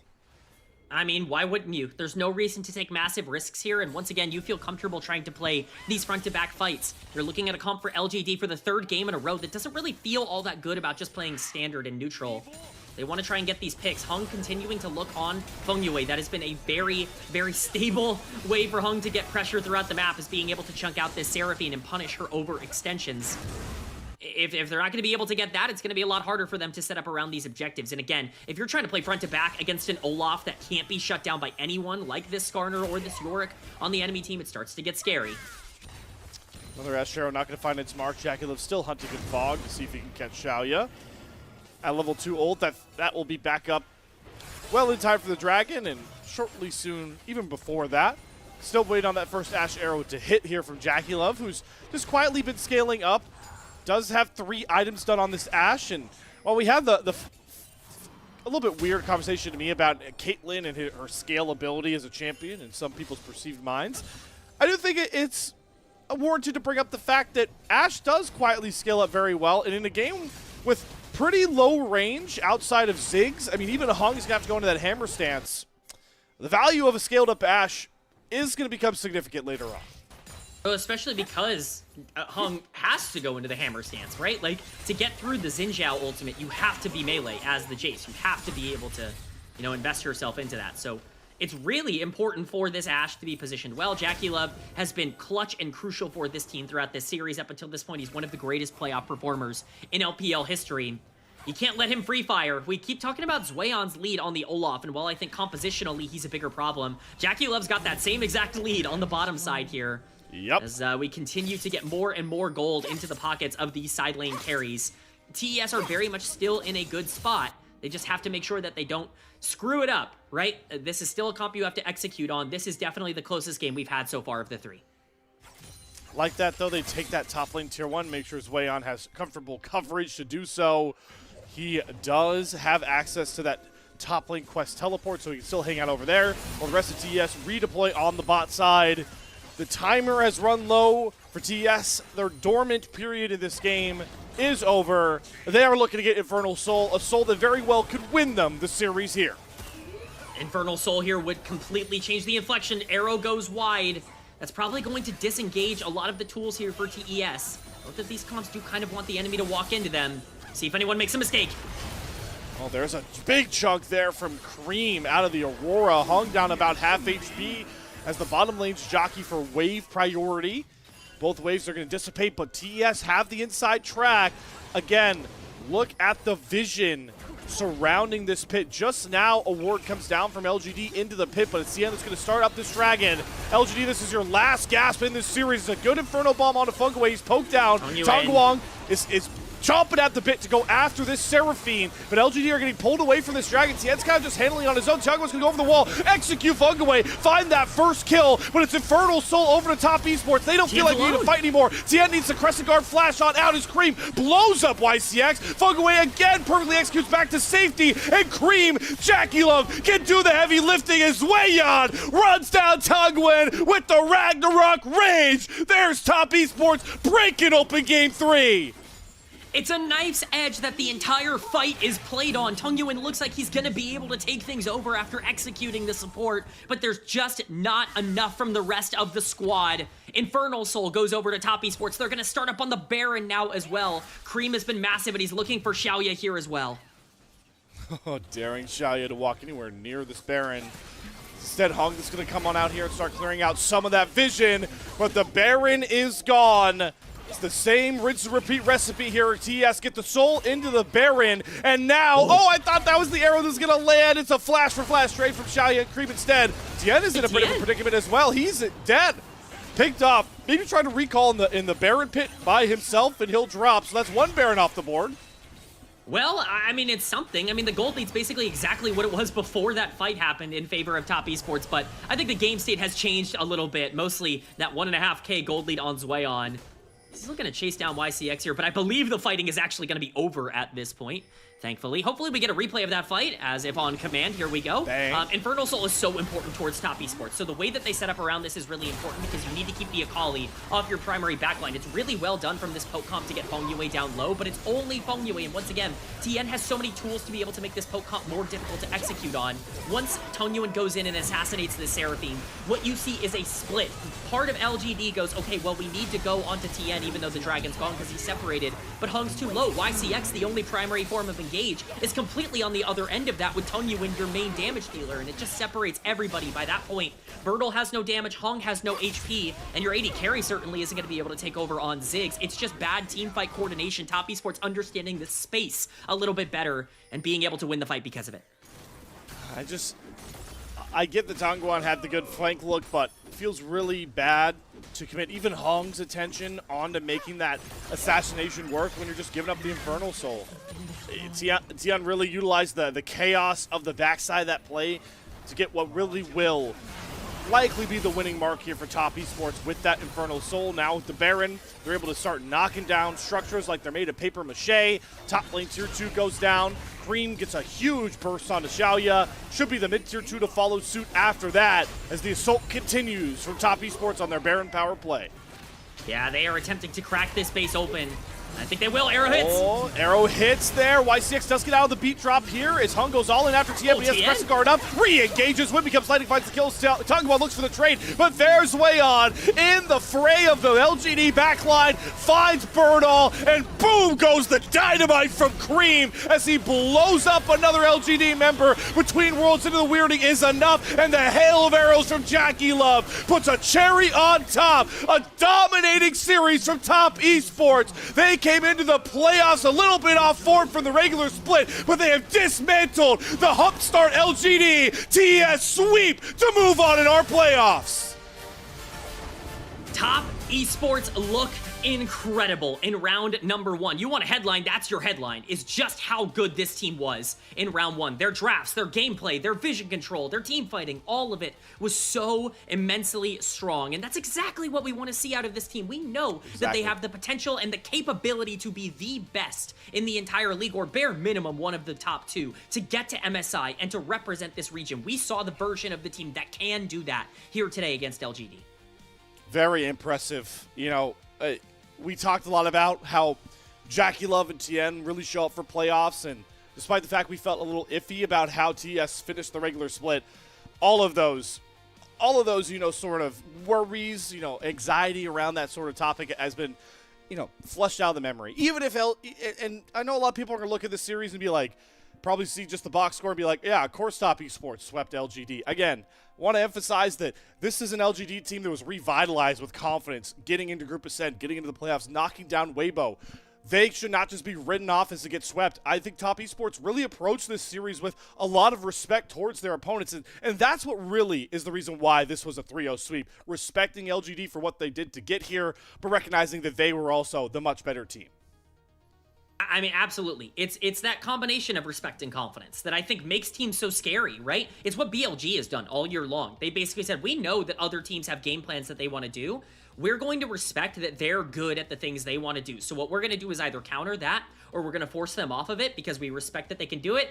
And we know that we can execute on our second best comp better than you can on your second best comp. That's something Top Esports has very clearly shown the ability to do here. We don't need to make sure that we get everything that's perfect. You want to ban Lee Sin, you want to ban like all these other champions, go ahead. Like take away the comfort that we have. We're going to take away your comfort, and we know for a fact that we are better on, you know, what we have to go to with option B than your option B. And that was very clear in this series. Yeah, LGD definitely tried to surprise Top Esports after that Game 1 win so awry. We saw a first-time Tongguan Sion mid. We saw a first-time YCX support Skarner, even if it has been floating around some of the other leagues.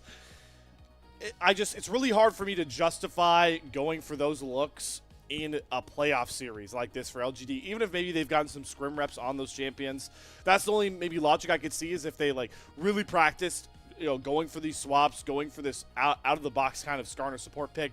I just can't really see why, like, indexing that much into surprise was going to garner much result. I mean, I talked about it in the game. I can bring it back up here. Skarner support is really interesting as a tech, and it's been talked about in scrim circles as like this. The idea of it is like a Pyke, right? Or it's like an Elise, where you want to get out on the map and be this fully ganking support that just creates a lot of action and chaos around the map. Basically is just a full ganking jungler that you can utilize. There are great matchups for Skarner support, and then there's Ashe Seraphine, which is just not it. Like that is not one of the angles for Skarner support. Like, I think it's playable. I don't think it's playable here. And to me, the bigger problem with this draft for Skarner support is I actually think for 3 straight games, we have known the top laner that Zweon's going to play, and then Bertle has counterpicked himself. Like, I think that, to me, was the biggest problem in these drafts, is they just consistently were bleeding advantages over to the other side. Bertle gets the Mbessa in game 1, having to play it into the Trundle. In game number 2, while he has a pretty okay matchup as the Vayne and gets flexed out onto the top side, you have no Engage to play the Vayne off of because you have a Sion mid lane. And then in this game, you're playing Yorick into Olaf. Good luck, man. Like, GG's. Like, there's nothing you can do. Yeah, and all that comes down to the fact that Top Esports really just indexed into simplicity in execution, and LGD tried to like ruin that with their own sort of own created chaos, and it just never really worked out. That's what really stands out the most for me, is that Top Esports really on point, but their drafts really made it easy for them every single game here. I would go as far as to say that I don't think YCX played a single good support today. Like, from my evaluation, right? I think Rel is a weak champion. I think we saw the weaknesses of Rel in game number 1, where she has a very weak laning phase and allows other engagers to roam. You play the Elise in game 2, which is very situational, and the Skarner in game 3. Like, it's just so much cooking. Like it's just we are so beyond. We have too much food. Too much food. The platter's full, brother. Like, we can take a break. It didn't work out, and the rest of the team, I think, ended up suffering for it. Hung's macro this series was really poor. He was constantly in bad positions and constantly getting caught out. I just want to give credit where credit is due. Like, Tien was great. Fungyue got caught a couple of times in game 3. I'm willing to say that. You know who was the clear MVP of game 3? Cream. I mean, what an incredible Aurora game from Cream.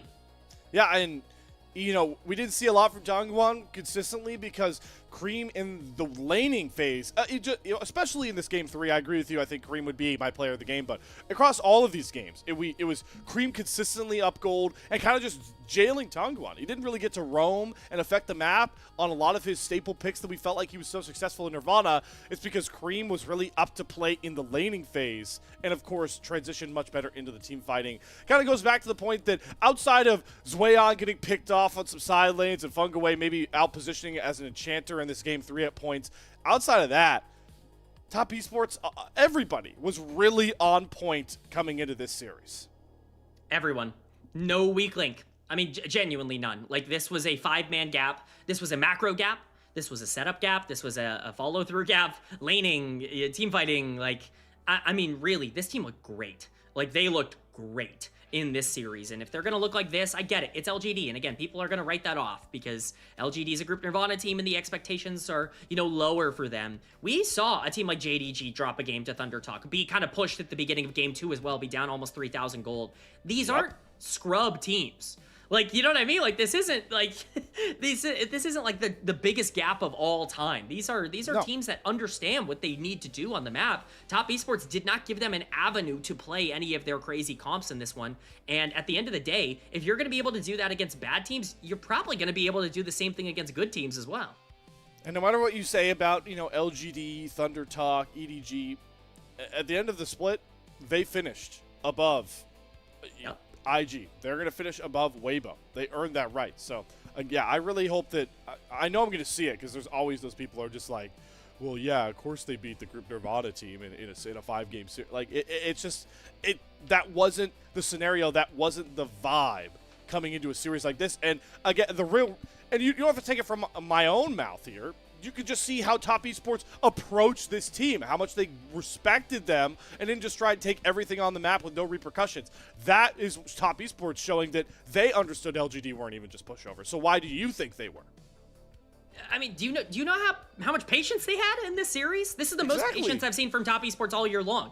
Like, they have never respected an opponent more than LGD in this series. And for all of the people that, again, want to have that point of, oh, will they beat LGD? If they had done the same exact thing to Weibo Gaming, would you have said that? Would you have said it if they went up against Weibo in this series and 3-0'd them? Because LGD beat Weibo. And so if you would have said, oh, well, that's a massive win if they would have beaten Weibo, well, they just beat the team that beat Weibo. Like, this is such a great performance from Top Esports. They move on now to round 2. They're taking on JDG. Oh my goodness, what a fun matchup that's going to be. I'm super stoked for that one. Yeah, and I'm even excited to see LGD and Thunder Talk duel it out in a best-of-5 in that scenario. These are two teams that were neck and neck in the Group Nirvana standings on top of that, and they'll be playing for their playoff lives as well as we start to get a better and better picture on the playoff bracket to try and crown, of course, our Split 2 champion. But, man, as we wind down our first night of playoffs, I've got to shout out a couple champions of our LPL English broadcast here. That, of course, going out to our Elite Coffee supporters. So I would like to say from the bottom of my heart, thank you very much to Aaron, Soup, and Mong, our Elite Coffee supporters. Their pledge financial contributions help level up the broadcast and give back to the cast and crew who strive to give you an LPL English product every single day. Said a lot of words today, folks, but thank you very much to Aaron, Soup, and Mong. Really appreciate them. Appreciate all of you that have been here chatting, throwing your opinions out, voting on our community all pros, and just being a part of this fan run broadcast. You are the fuel that runs the engine that is these broadcasts, and well, you're really getting to eat good here on this set of games as we are into our Split 2 playoffs. Man, it'll be a bit before we're back on here, so any final words, my friend, before we set up for our next day of playoff action? If you thought today was fun, oh my goodness. Tomorrow is going to be equally as fun. I would argue that the closest round 1 matchup is happening tomorrow, so I cannot wait to see how the rest of this first round ends up breaking down. We have a Group of 10 matchup, which is not something that you, of course, always get in terms of these earlier matchups. And then, of course, anyone's legend in EDG. I mean, AL, kind of similar to Top Esports, aren't in their best form coming into, the first round here, and EDG is probably the strongest team to come out of the play-ins, and so I'm very excited to see how tomorrow works out. I am right there with you, K-Man. It's going to be an awesome one in that regard.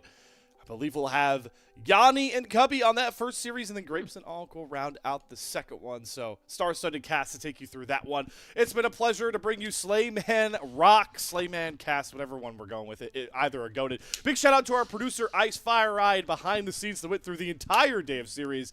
My friend, enjoy the rest you're about to get here, folks. Wherever you are, rest up, enjoy the rest of your day, but be back here, same time as always, for more LPL playoffs action, thanks to LPL English. Until then, I bid you adieu. Take care, everybody.